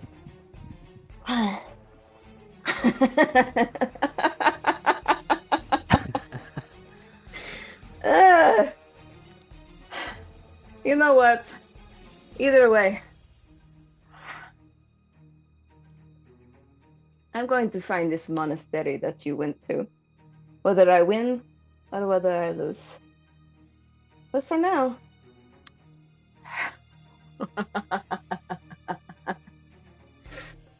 I'm done playing your stupid games. And Ragnar will rage. Woo! Smash! Let's go, baby. 10 rounds, yes. I've never raged before. 10 Mhm. rounds. I gain 10 advantage on rounds. strength checks and saving throws, not attacks. +2 melee damage with strength weapons. Are we counting the just unarmed Yes. strikes as that right now? Okay. Uh-huh. Resistance to bludgeoning, piercing, slashing damage. I can't cast or concentrate on spells. It's fine. We're in a battle. Doesn't matter. Then my rage ends early if I'm knocked unconscious, or if my turn ends, you haven't attacked a hostile creature since your last turn or taken damage since then. Probably won't have to worry Yeah. about that. Yeah. Cool. You Cool. don't have to worry about your rage ending in this fight. So probably. Ragna, with her face just covered, smeared with her own blood down her neck, sort of takes both of her fists, one right after the other. Fine. You want more of me? I will give you more of me. And with that, Nice. she will dash and attempt to hit him with the Tavern Brawler Strike again. Hitting him for 18, which with the It does. melee damage +2 to damage.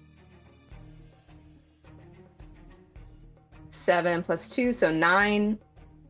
So she'll come right in the side of his jaw.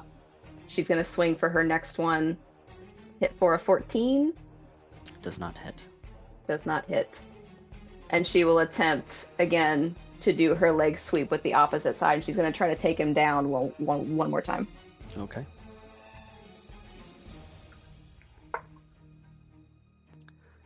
That's a 24. 13. She's swinging wild. So he takes that first one and realizes this is a heavier fist than before. Moves out of the way. You reach around to grab him again, and he just kind of hits a pressure point on your arm and is able to get away a little bit more cautious this time as he's kind of moving around, and is going to go ahead and take his strikes. That is an 18 on the first one and a 22 on the second one. Mm-hmm. So it is 9 on the first one and 5 on the second one. And he's going to bonus action patient defense. Disadvantage on your attacks.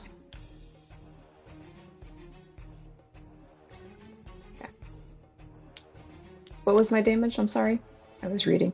Same time. A 9 and a 5. A 9 and a 5. Okay. So 14 total. 14.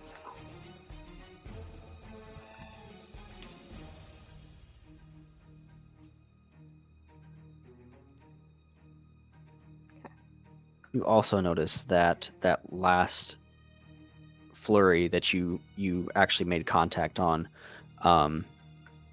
he's looking a little worn. Mm-hmm.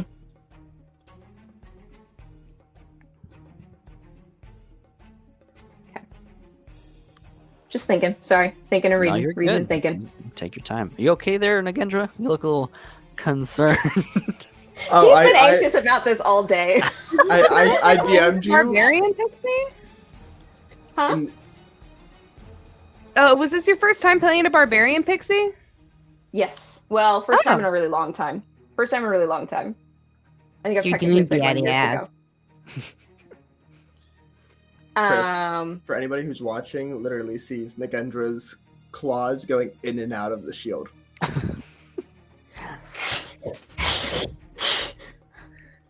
Just like William doing this whole time? William's getting drunk at a tavern. Ah, Can't little even creature hear. there. I wouldn't touch that barrier. It's got some magic to it. It's supposed to repel. Turns, whatever. Touch it. glares, and growls. You touch away. my Grendel dear puts child. another Touch flower away. crown on him. By this point, he probably has like 7 or 8 of them, and they're just draped on him. So like Grendel is like literally making them and tossing them. Like she is, but like also like every now and then when Ragna like lands a good blow, you would hear Grendel's like usual like hello, my name is Grendel. She'll go yes, Ragna, and like she would like like go back to she'll go back to sewing the to making her flower crowns. Oh So- man. Per our messages just a minute ago, Christopher. Mhm. Now that I am below half, Mhm. does that one thing we talked about kick in now? Mhm. Okay. Just double checking. Ragna, Okay. this time, heavy breathing, just she stands to her full height and she sort of cobras with her shoulders.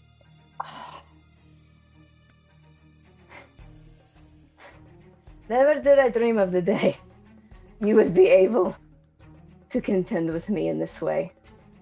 If I wasn't so pissed off at you, I would be proud. And with that, Ragna will swing at her brother. And I would like to use my divine smite now. Okay. I've never used this one yet. Because I haven't played Paladins that much either. I'm like Let's so see, I excited haven't that you're played gonna most. do all this. This is so badass. So, starting at second, when you hit a creature with a melee weapon attack, which we're using my fist, you can expend 1 spell slot to deal radiant damage to the target in addition to the weapon's damage. So I'm still hitting for my normal strikes, right? Mm-hmm. So she's going to dash at him and come in with number 1, which is a 19. That hits. Regular damage was a 9, and then how much am I adding for my divine smite? Because that's how that works, right? You What add a level spell slot are you using? because it's 1d8 for each spell slot, I You believe. can max that shit out. It's 1d8 plus another d8 per level. Mm-hmm. Okay. It's 2d8 I only have up and then to 2 levels, so So 3d8. yeah, it's so I'll yeah. use 1 1d8. second. I'll use 1 second level spell slot. Perfect. 3d8s. Yep. Mhm. Yep. Although I must say that since you're doing this on a unarmed strike, you have to scream "Falcon Punch." while you're doing it. So that's 9 or plus just rename it. 15. Ragna Punch? For 24. That's the second one to hit? Or that's the damage? That's the the damage. first one, and that's the damage. Okay. Wow. For the second to hit, she's going to come in and swing a 10, but I'm going to use my second advantage. Okay. I'm going to try to hit it harder if I can. For an 18. That hits as well. Okay. Did you add your 1d4 thunder damage on that last one too? I did not. Add a I did d4. not. Ragnar's thunder punches. Completely unrelated to anything that is happening here. You guys know One. that paladins can divine smite more than once per round? It's like the craziest thing. Anyway, on with the fight. Oh my god! Burn him again! I was going to say, so yeah. So for the Every second time one, he I'm tries to get up, hitting just for... So for the second one, I'm hitting for an 18. Damage is... The regular damage is 8. Plus we said 3d8s. If you're using another For second my- level spell slot, yes. Yeah. Oh yeah, we're going to do that. Yeah. You think I'm not? I'm going to. Plus 13. And then thunder damage again. Yep. Okay. We are evening the playing field real quick. Plus 2. So 23. I need to mark my other spell slots. That's 2 of my second Nagi slots taken is out. for sure calling this Ragnar's Rage from now on. So, Ragna just winds up and begins to slug. And you see your brother blocking like he has been before, but the force of your punches that seem to light with the sun coming in the ceiling, when they make contact, they push past his guard and make contact with his body itself. And you all hear through the barrier the crack of thunder. Weaving intensifies. You see your brother cough up blood on that second strike.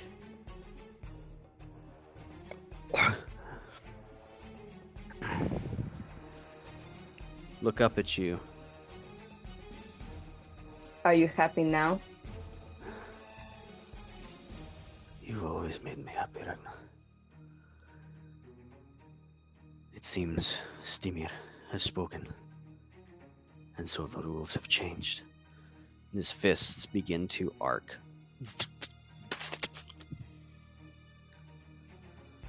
As he begins... No, actually.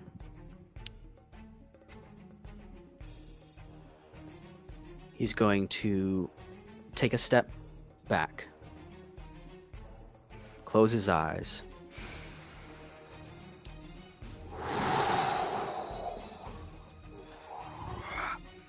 and you hear his ribs crack.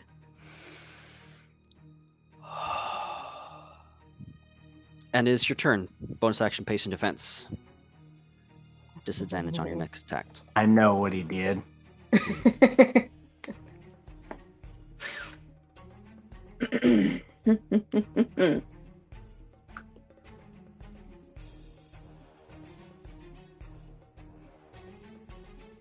Quick question on the Divine Smite.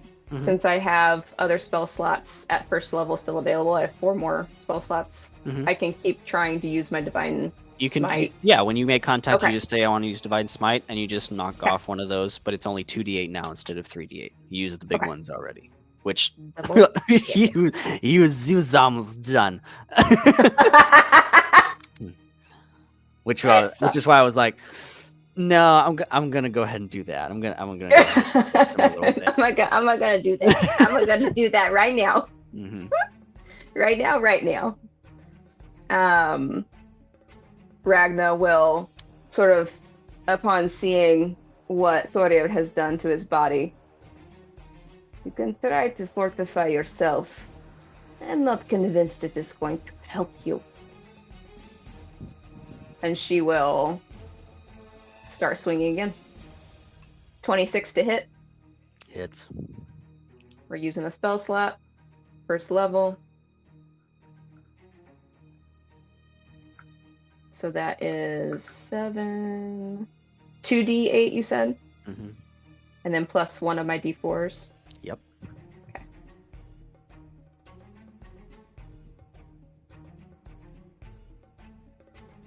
$23. Swinging immediately with the second one for a 13. Ragna, 23 points of damage. How do you want to do this?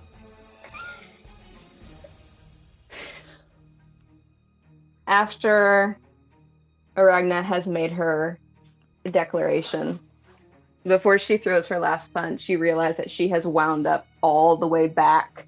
She's leaned. Laugh. And she's gonna just launch straight through Thorir's nose, middle of his face, and you're gonna see her full extension with her punching hand, and her back leg is just straight out behind her. And she just full on follow through swings, and him and his face go straight into the dirt. Beautiful.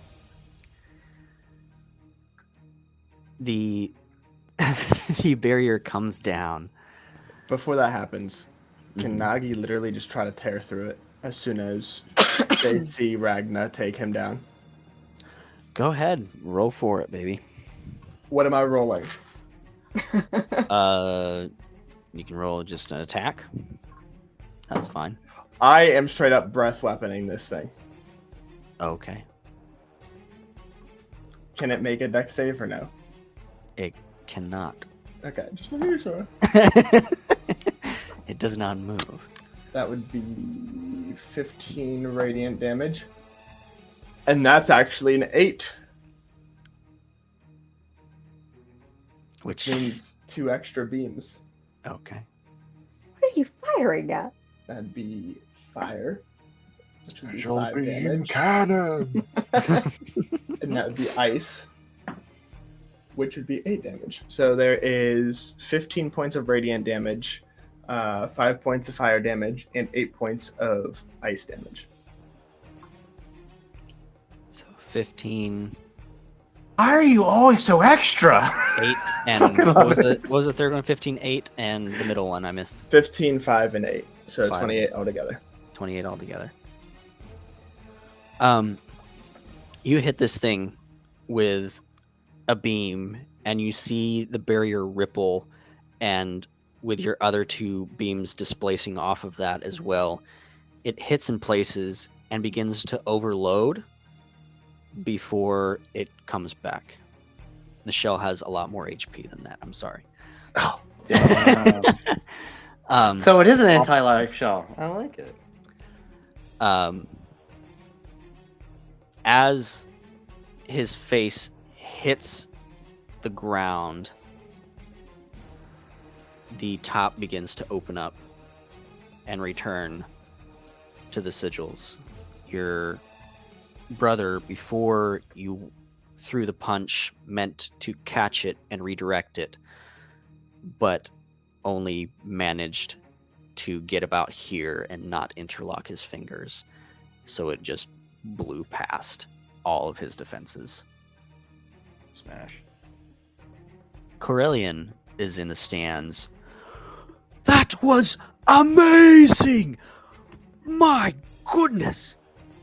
Oh, a fight like that would probably draw thousands of people.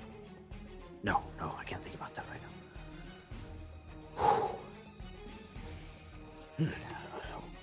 Well, I've got to get out of these. Ragna, you get hit. You get hit from behind. All of the Starts flower to take him crowns. off and make his way towards the arena. Nagendra.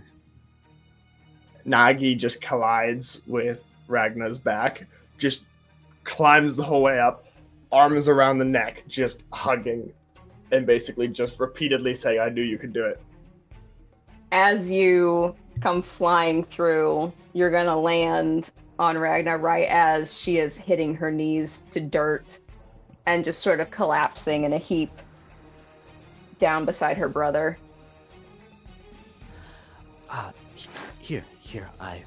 I'm not sure if this is part of your culture, but I brought you each a small healing potion.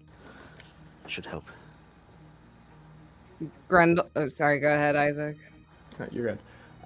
Nagi's just gonna grab Ragna's head and just forehead to forehead again. Ragna will grab Nagi by the noggin, rip them off of her, and toss them to the side.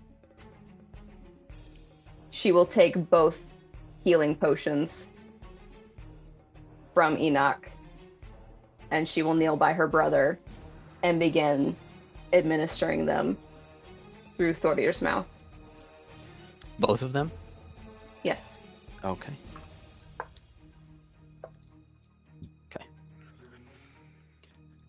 He comes to. You're holding him, so he's just looking Like up at you. I have his head, and I am furiously just getting him to drink potion.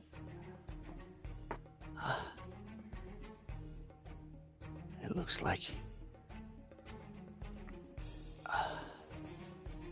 It looks like I was wrong to doubt you.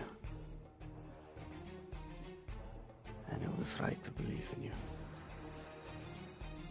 He's going to, in pain, begin to get up onto one knee, stand up, walk over to Godi. The hammer, if you please.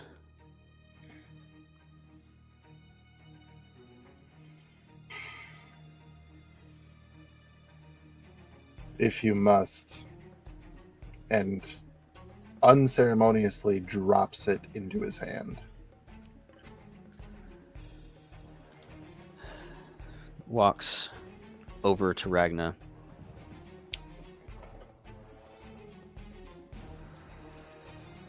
This was always too much of a weight for me to carry. I am glad it is returning to you. And hands it back to you. Ragna will take it from Thorir and drop it at her side and take him in a bear hug.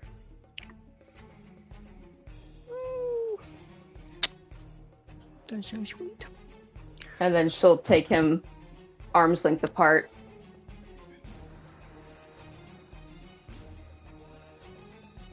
We are good now, yes? Of course. And he looks down. It is written. You look down at your hammer. And the engravings on the side of your hammer now glow faintly. What was your Stimir before? Was it a +1?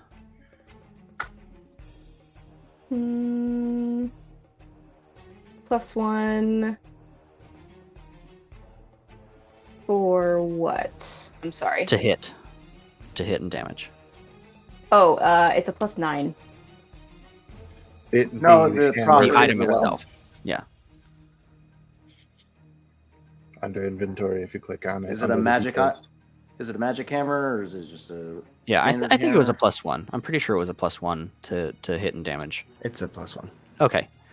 It now is It's a in the +2. description. Oh, okay. So it'll be a now, when you swing to hit, it'll be +10 instead of +9.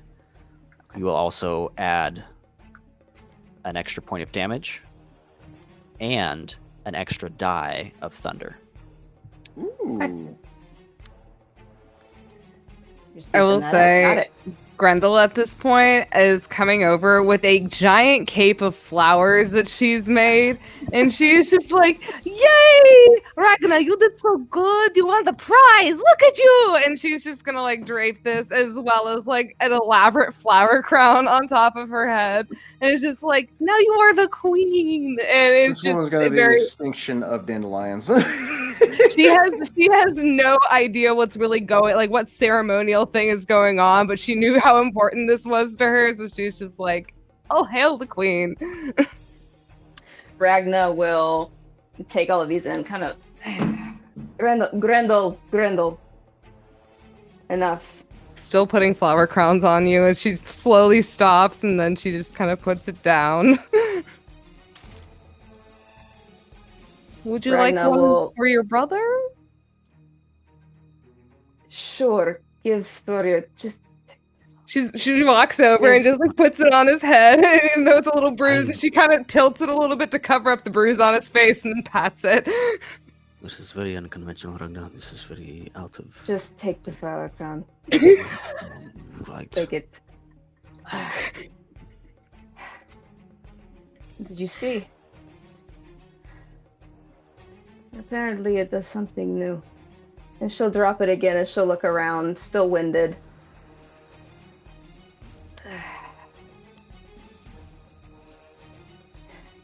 I need to talk to you. Now that this dispute has been ended. Stay here. And she'll go back over to Nagendra. And she'll hit her knees and take Nagi by the face. I told you not to interrupt me.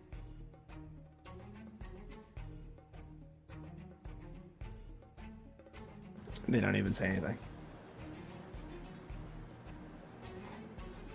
You need to be careful when I'm in that state.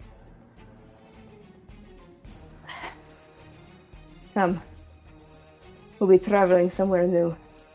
It is very important. And she'll stand back up and walk back over. We need to talk about home. Yes, we do. There is much you have not told me. I have learned from the one with the fancy shoes. Corellian, he was the only person that I had to talk to while I was here. I came alone. Oh, he is blabbing like a songbird. Those who have much usually do. Did you know he is also trying to establish trade? I do.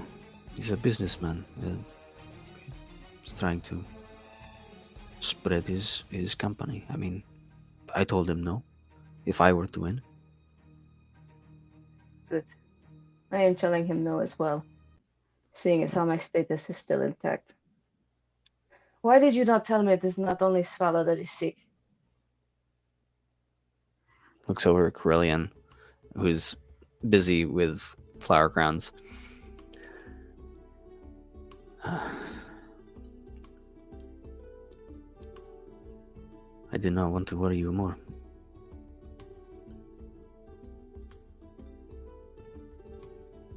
I knew I had said too much when I told you that Svala was sick.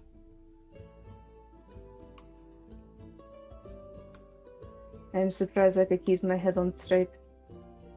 I think that is probably why I got to the level that I became. He told me of all their sickness before the fight. He is a fool. I sent him to see if you needed anything, not to bother you. I should have known better. I'm sorry. Don't be. He does not know our customs. And Ragnar will sort of hold her sides where she's been kicked before. You pack a punch now, brother. I am impressed. Thank you. I want to go home. I want to see this for myself. What It'll is take a day happening? or so. That I does do not know. matter. There are people that are sick. They are coughing and having difficulty breathing, and the tips of their fingers are changing color. This should not be. It is something foul, Ragnar. Godi? Am I in earshot of this conversation? Ragnar? Would Godi be in earshot of it? Or would I we would say try yes. to keep this? Okay. I would say yes. She's talking in a normal tone. The plague has spread here. The same one that is affecting home. That's why I came here, Ragnar. They say to have the medicine. Our healers cannot touch it. That is something that the man with the fancy shoes talked about. He wants to bring us medicine. Did he tell you this too? He said he had goods that he could bring. He didn't say anything about medicine. Well, he claims he has aid. What is this that is spreading everywhere that affects everyone, including Goliath? I'm not sure, Ragnar. I It was is hoping to affecting get some more Mother? answers. Yes, it is. She's first to contract it, and by far the worst. Discoloration has gone to her wrists, and the black is not just in the tips, it is her entire fingers. It is crawling, moving.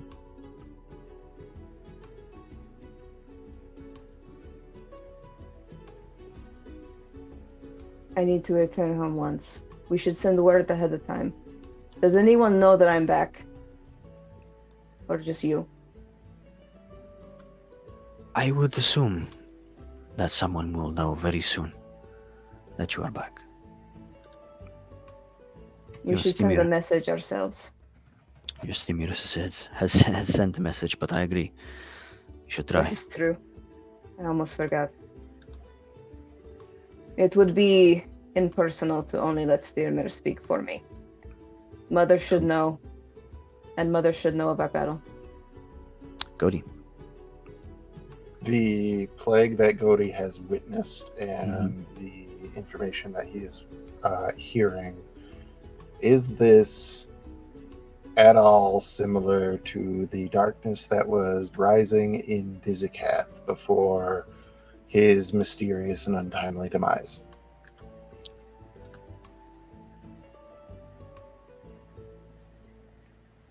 I would say you'd have to find somebody and inspect them.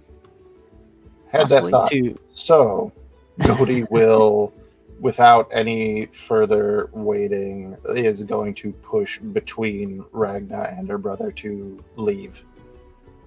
Oh, looks like your friend is in quite a hurry. Where's he off to?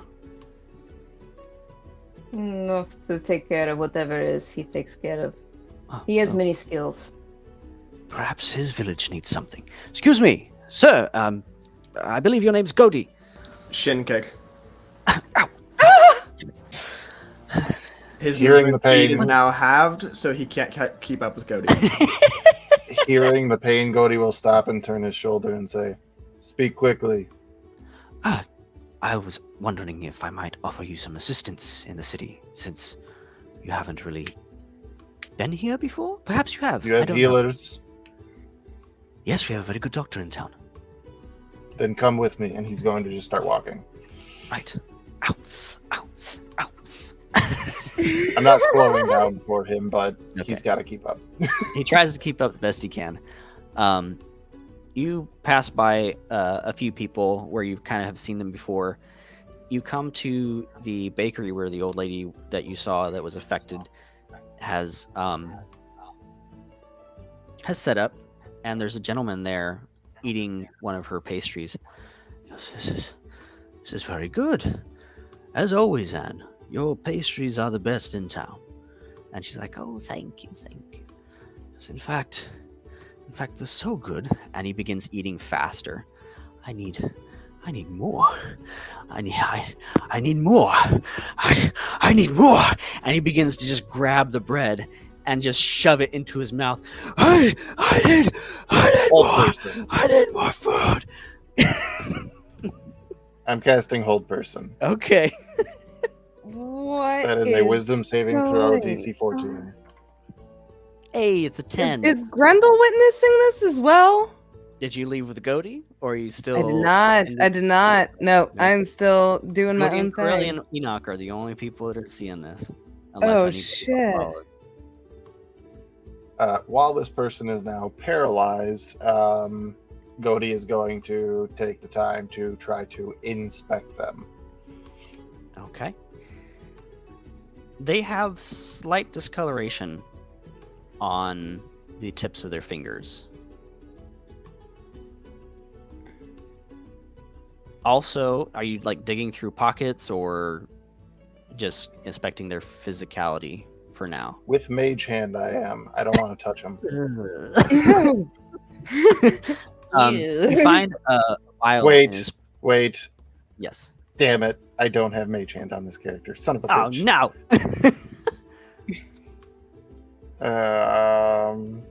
Poke it with a stick. I'll use a spell slot and cast Unseen Servant. And I will have the Unseen Servant do it. You check him out. You find his coin bag, little coin purse, a few little knickknacks in his pockets, but a vial in there that is about half drunk, half gone, that has the label of the apothecary in town on it, and it's got the alchemist's elixir on it. As far as the label, so that's what you find on him.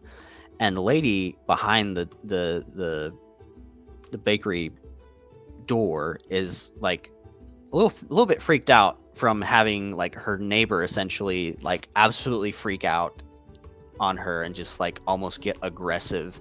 It's like I knew I made very good pastries, but I wasn't quite sure they were that good. And this individual does have black tips on her fingers and discolored hands. How long have you been ill? Oh, and she kind of like hides it in her little robes.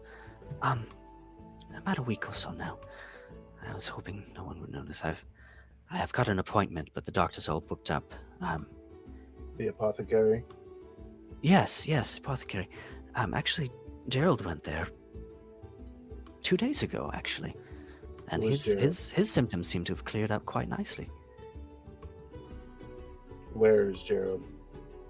He's the guy that you cast Hold Person on. You think his symptoms are nice? Well, he was just fine a moment ago. I'll have to double check my supply of face sugar and make sure that it's not spoiled. But I'm fairly certain let me go check. And she goes and kind of digs through some stuff. She's like, no, I opened this yesterday. What's that? I said I don't let her out of my sight. Okay. She's just right there. She's like, I opened this bag yesterday. It's completely fine. She like dips her finger in it and like licks it.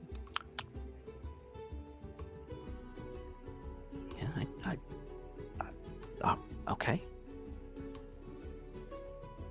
If you are ill, you should not be serving food to the public. And Goaty's going to turn and walk away. Krillin goes, he's right, you know.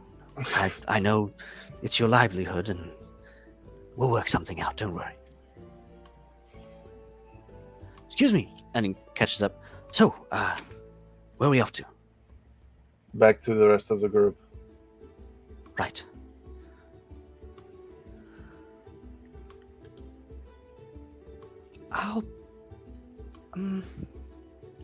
Anne, could you get somebody to help Gerald? He might need to go see the doctor again.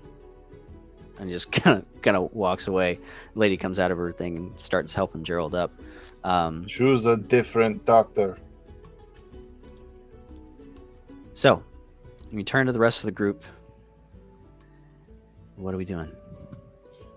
Goaty is very straightforward as he comes right back in. He's just going to go, we need to visit the apothecary. I will need to speak to Kite. That is fair. Kite is back at the inn. And we go. And Goaty's going to turn and leave. Ragna will immediately follow behind because she's not letting Goaty talk to Kite without her. Nagi will follow 2 or 3 steps behind. And Ragna Grendel's will look just back at her following. brother and just gesture with a really sharp head nod, like, come with me. As we Grendel's pass following a with just tavern- flowers blowing behind her. As we pass a tavern, Goaty just pushes the door open and goes, William! And just sleeps in. As you push the door open, a pretty large individual throws a very familiar person out the door into the street. Next time, don't do that. And slams Grendel the just door. goes, "Oh, hi, William!" Fuck and she you. picks him up and flings him over the shoulder. Come on, we need to go and visit somebody. And she's just gonna tap him on the Get back. your and he's clean hands off me, woman! No, it's okay. Here, and she's just gonna put a flower crown on him as she's just carrying him like a baby over her shoulder. You smell like beer. You smell As actually he's like fiercely Papa's brewery chugging quite a bit. A bottle that he just stole from the barkeep as to what the reason why he was kicked out. I wasn't going to ask what "don't do that" was in reference to. I was just going to assume William fucked up. Terrible. William is like kind of belligerently drunk at this point. He's not really coherent, but I mean he's functional because he's a functional drunk, but he's like more drunker than usual. I will say Grundle will try to reach around to grab the bottle and being like, "You do not need any more." You don't spicy touch food." my fucking liquor, lass. Today's not the day. She's gonna grab him and then shake him and then put him back over the shoulder. Shake me again, and I will vomit all over you. She's gonna turn him the other way and then shake him again.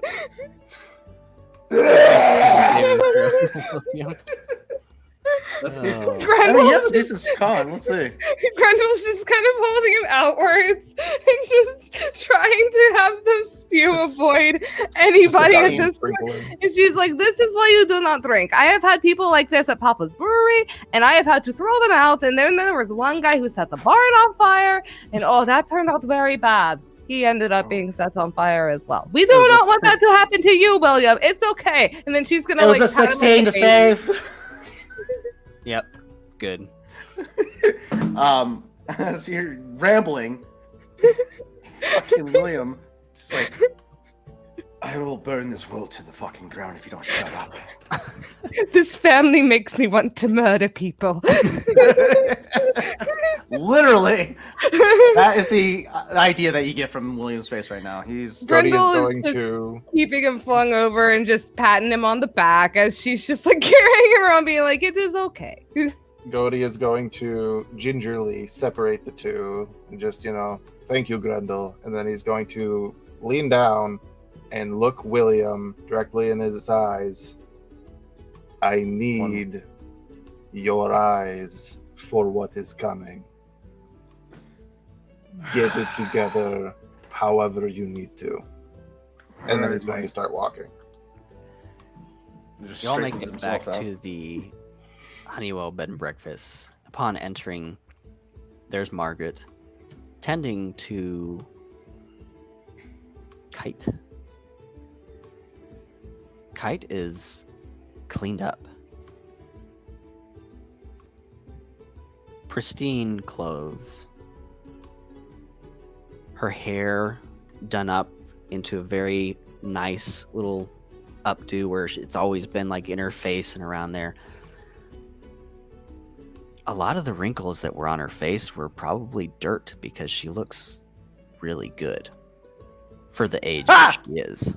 You are She mummy. sits there with a little beetle on her shoulder, just sitting there with a little cup of tea. Ah. Where were you all? Did you have fun? I'm sure you did. William did not have fun. Lass, if at the state that I'm in, I might actually consider, sleeping with you if it weren't for the Beatles. Shin kick. Ah, you motherfucker! That's probably the best use of shin kick you've That ever is had. the best use of shin kick we've ever had. I will roll to hit and damage. That is my mom. Oh, it's so good. That is your Williams- mouth, you mean? Dendra's William's mother that way. filter, the non-existent filter that was there, is definitely not there anymore. He's Does an 18 hit?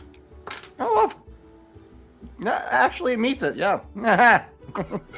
And that would be 8 bludgeoning damage to your shin. To your shin.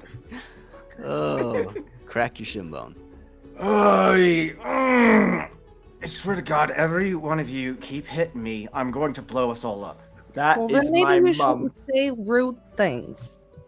Cody is going to walk up to where Kite is and just say, I require your expertise.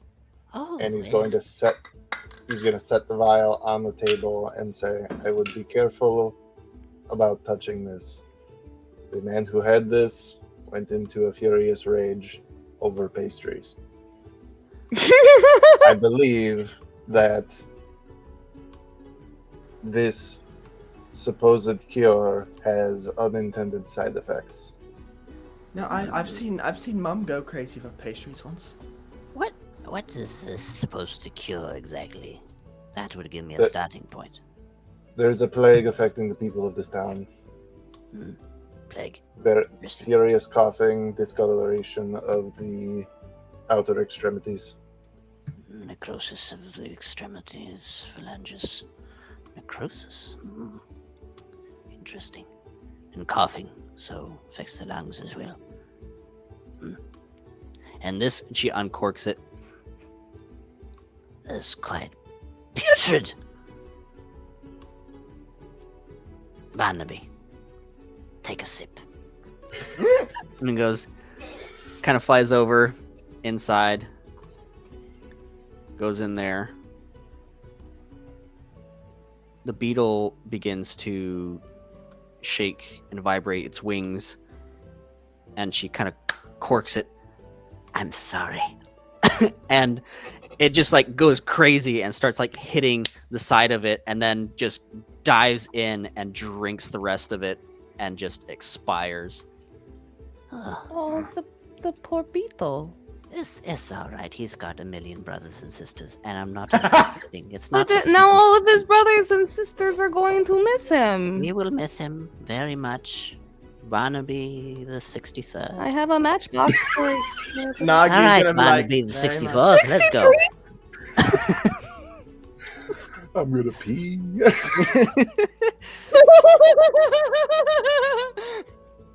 Well, it seems that you are correct that this does have unintended side effects. For a moment, Barnaby, may he rest in peace, felt quite good and cured his rheumatoid, actually, quite quickly, but at a deadly cost. Grendel just puts a flower on the beetle and just like pays her respects. Oh, thank you, dear. If you would like, you could. He's already buried in a casket. You could just put this in the ground somewhere. Here. Nagi's actually gonna walk up and take it. Well, we can't really bury him with the other 62, so I'm gonna have to start a new grave site, and starts walking out the door.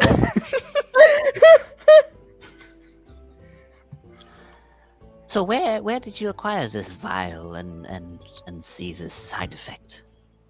And man why in have you the come market. here? Man in the market. I came here because I know that you are a talented herbalist and/or alchemist. You see her now clean face blush a little bit. Why, you're quite kind, sir. It is refreshing to have a conversation with somebody who speaks plain common. Well, unfortunately, that's the only language that I know.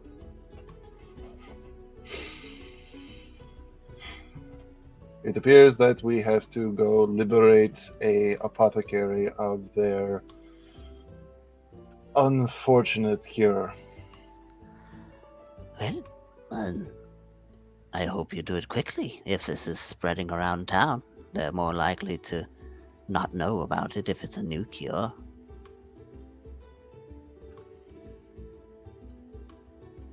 Cody turns and leaves. Sounds like we need to pilfer some gold from this person as well for the inconvenience. Sounds like a great plan. Let's go.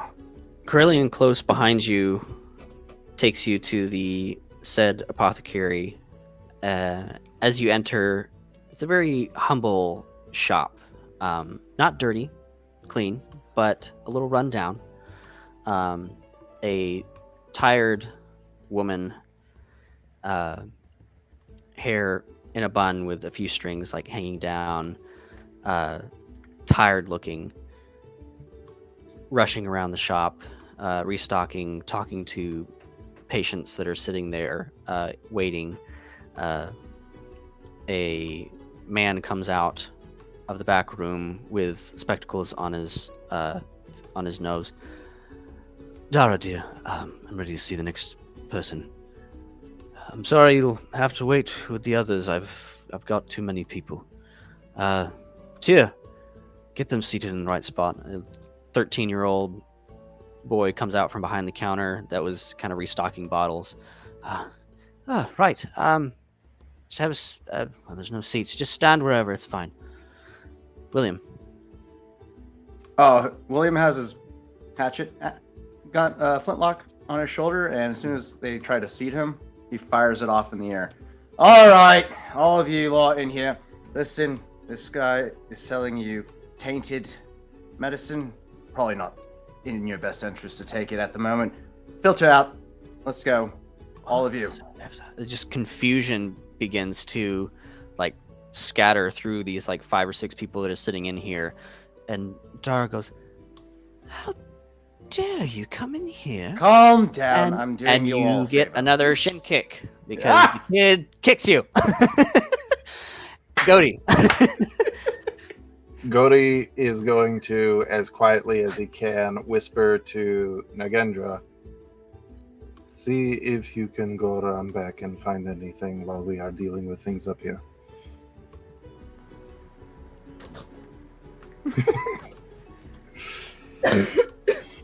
So, right before you go, a scent catches your nose. Right before you head out. But a little bit of a sweet smell from the corner. And you look over, and there's a sign that reads, Pixie Rosetta's Candy Corner. And it's just a little kiosk with like gummy worms and like little colorful treats and things over I love there. gummies. Me But- too. Proceed as you were.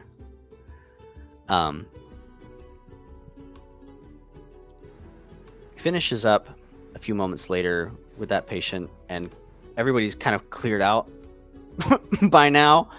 And he goes, Dara, I heard a noise out here. Where is everyone? Hello, mate. Ruffians again, of course. Ah. Listen, we're out of coin, so you can't have any more. All we have are Yes. medicines, and the people of the city need them. That's what exactly we're here for, is your medicine. You can't have it unless you're sick or you're paying for it. Oh, no. I wouldn't want to touch your cure with a 10-foot pole. My friend here needs to talk to you about that cure that you're giving out to these people. Grendel's gonna step up and she's gonna be like, excuse me, sir. I know that we kind of totally interrupted and William is a bit of a meanie pants, but we do believe that the medicine that you give people is making them go a little bit crazy for cupcakes, and we need to investigate it. The medicine I have is some of the finest from Gran Soren, from the alchemist supply itself. Some of the Well- finest tinctures and medicines this country has ever known. Well, they might be trying to sabotage you because I wouldn't want to be giving bad medicine to people who was making them eat all the cakes in the land. Listen, Randall, maybe let the big magic man deal with this. I'm asking nicely. Sometimes that does work. Matt gonna- very much wants Grendel to keep doing this. I'm 100% for this plan. He's actually making much more sense and approaching this in a very calm manner, where you're coming in here and getting rid of all my patients that actually need my help. He's a smelly McBoozy pants. He is not very nice. You need I one have of little. these. And he puts on the counter a little yellow vial. With the That same vial. no, it's a different color and it's a different deal. You That just see should him clear up your hangover and reach up probably with put the you in a axe and better mood. just smashes it with his axe. I'm good. That's I don't need your cure. Again, Cody, would you like to address the issue before I get angry? You're already angry. What are you talking about? Tia, go get the guards. Before anything else happens, Gody will place the oh wait, we don't have the vial anymore. It was a coffin. Shit.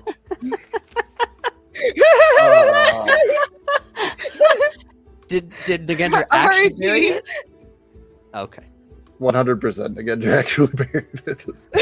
Alright, we're gonna Right. pivot that. We're gonna pivot. Here we go. Gody will just say, What medicine You are you recent- accusing me of? you recently treated a man named Gerald. Yes, a couple days ago, and his symptoms were clearing up nicely yesterday. The Gerald medicine is went, working. Gerald went feral in the marketplace in front of a baker and started tearing apart her stall. Feral. Now I that happen can't to be know the an alchemist who says that your medicine has spoiled. I just got the shipment in yesterday. It could have been the batch before. I didn't make it here. Oh, man. Where did you say you got that from again? I got it from the capital, Grand Soren. There's a gentleman up there that most people just refer to as the alchemist. And he has one of the finest establishments in the entire continent.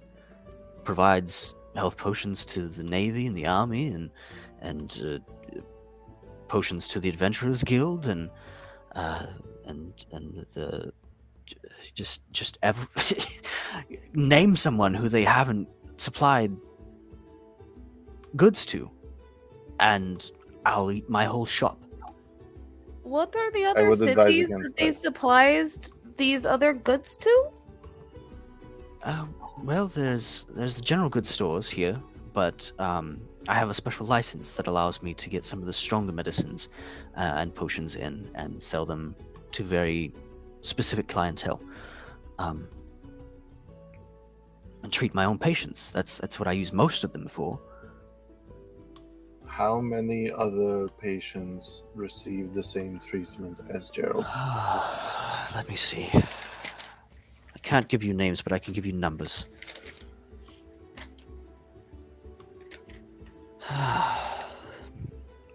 15 this week. You will give me names. I cannot. They'll have my license, and I want people to feed my family. Would Listen, you still have your license if your medicine was truly causing people to go feral and attack other people?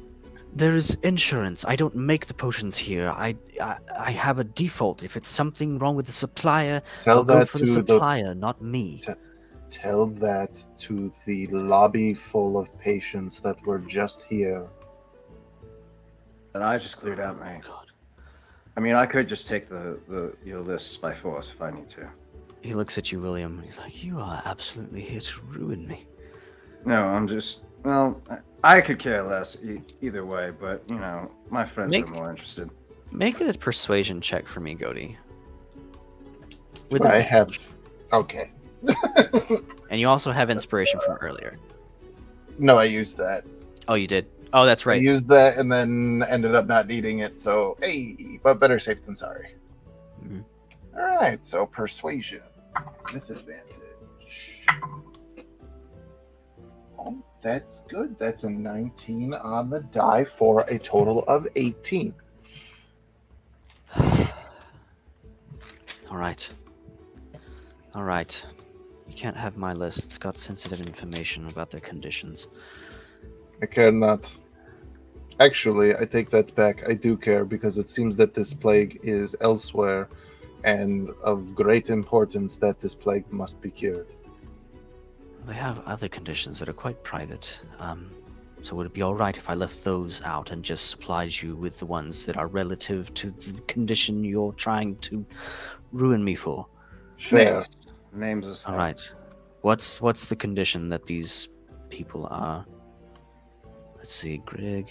Fits of coughing, discoloration, necrosis of the extremities are the two most prominent symptoms. All right, here.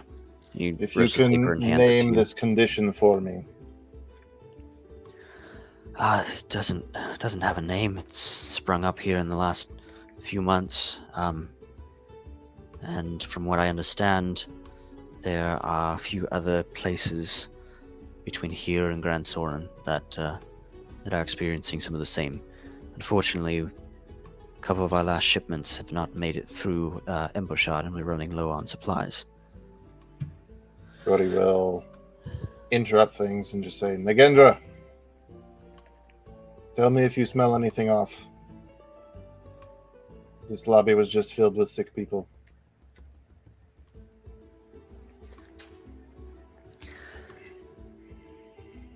A faint, lingering smell of sulfur, followed by something dark and necrotic, as far as magic goes. Is there a trail? It follows the people that left.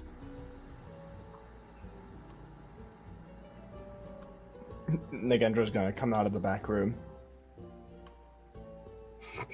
Forgot that I sent him into the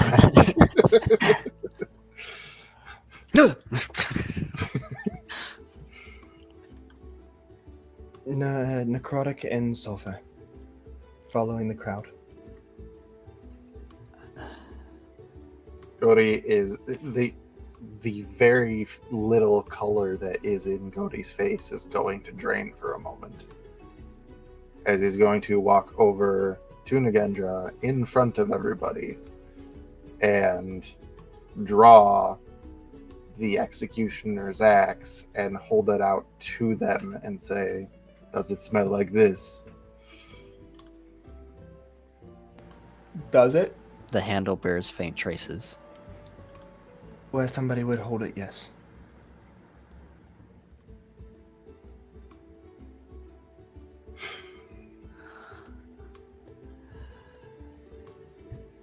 Excuse me, sir.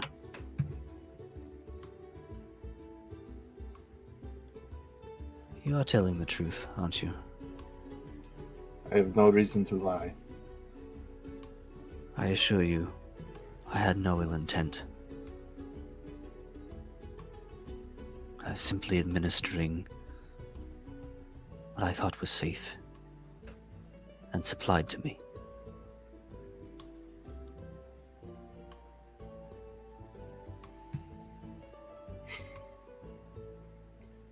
Your medicine, wherever you get it from, does work on this condition, yes? It seems to have cleared up Gerald's for a moment until you said there was a side effect. He probably had one more day of taking the medicine and he would have been done with the regiment. Who is the first person who took this?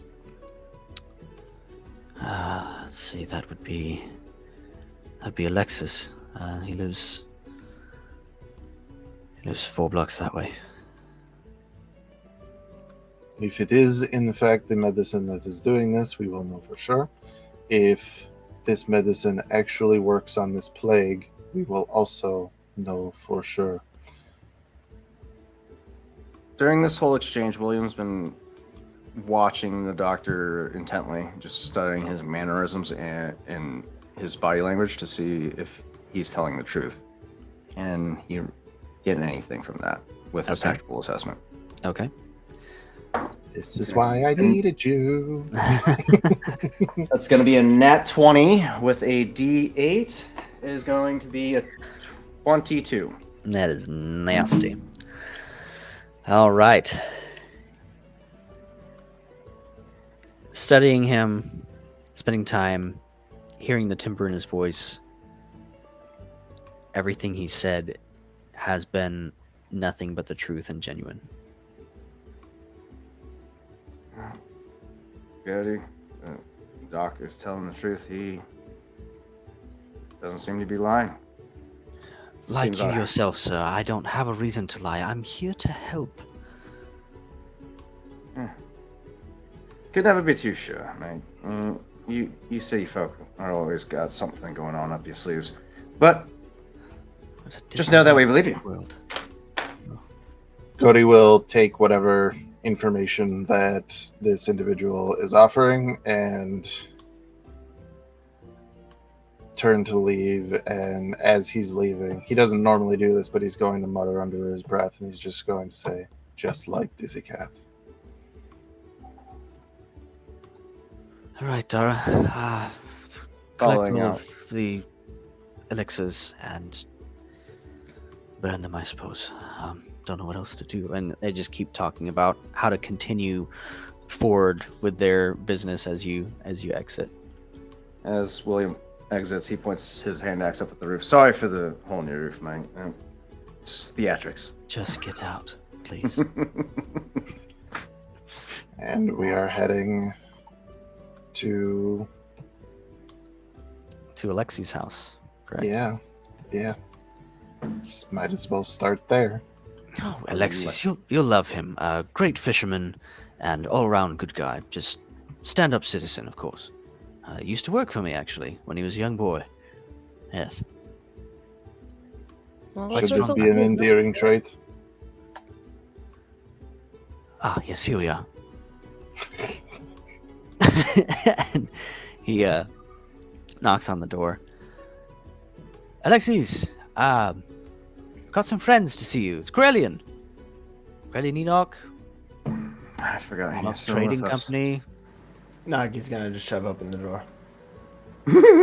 Hello, excuse us. Well, Sorry usually that don't my actually friends are rude. and enter someone's home without. Right. You enter. Nagi, as soon as you push open the door, you're hit with a foul smell of sulfur Yes. and decay. Oh. Instantly, go. Instantly gonna stop. Look at Cody.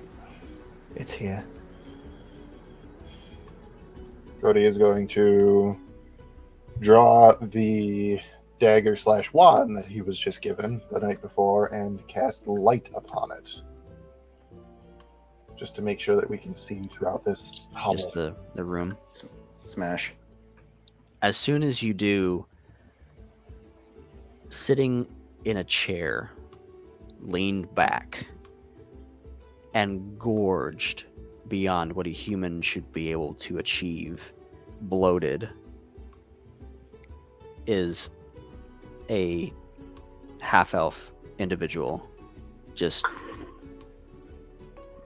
sitting there, the necrosis up to his elbows, a vial of the elixir on the table, and cabinets ripped off their hinges all the way around the kitchen area. That's downright rancid, mate. Jesus. Are they alive? Hmm? Are they alive? Make a medicine check. Looks like he has a very bad tummy ache. It's a 12.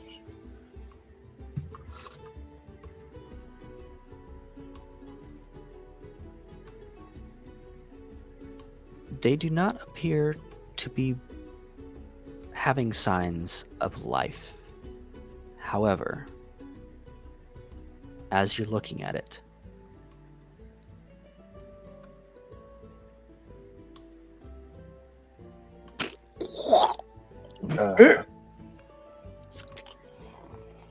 and that's where we're going to end our session tonight. Oh, yeah. on. I'm gonna be hearing that sound effect for 2 weeks. I'm sorry. I'm sorry. No, you're not. You're not. You're not at all. That was so You icky. do what you do. Before that even popped up, William was about to start raiding the kitchen for some alcohol, but no, Oh not my touching anything in God. this fucking place. Fuck that. I feel like William's worse than fucking Xanthi. Like at least Xanthi like is more solitary compared to being an asshole like William. Jesus. He's functional. He's just an asshole. A functional asshole. Angry drunk. Hey, when an asshole Grumpy before being Girl. functional still just spews shit from its hole. Mm-hmm. Listen, you'd be grumpy if you were separated from your family for 15 years. Thanks everybody for playing. Thanks everybody for watching. We will see you next time on To Be Diced.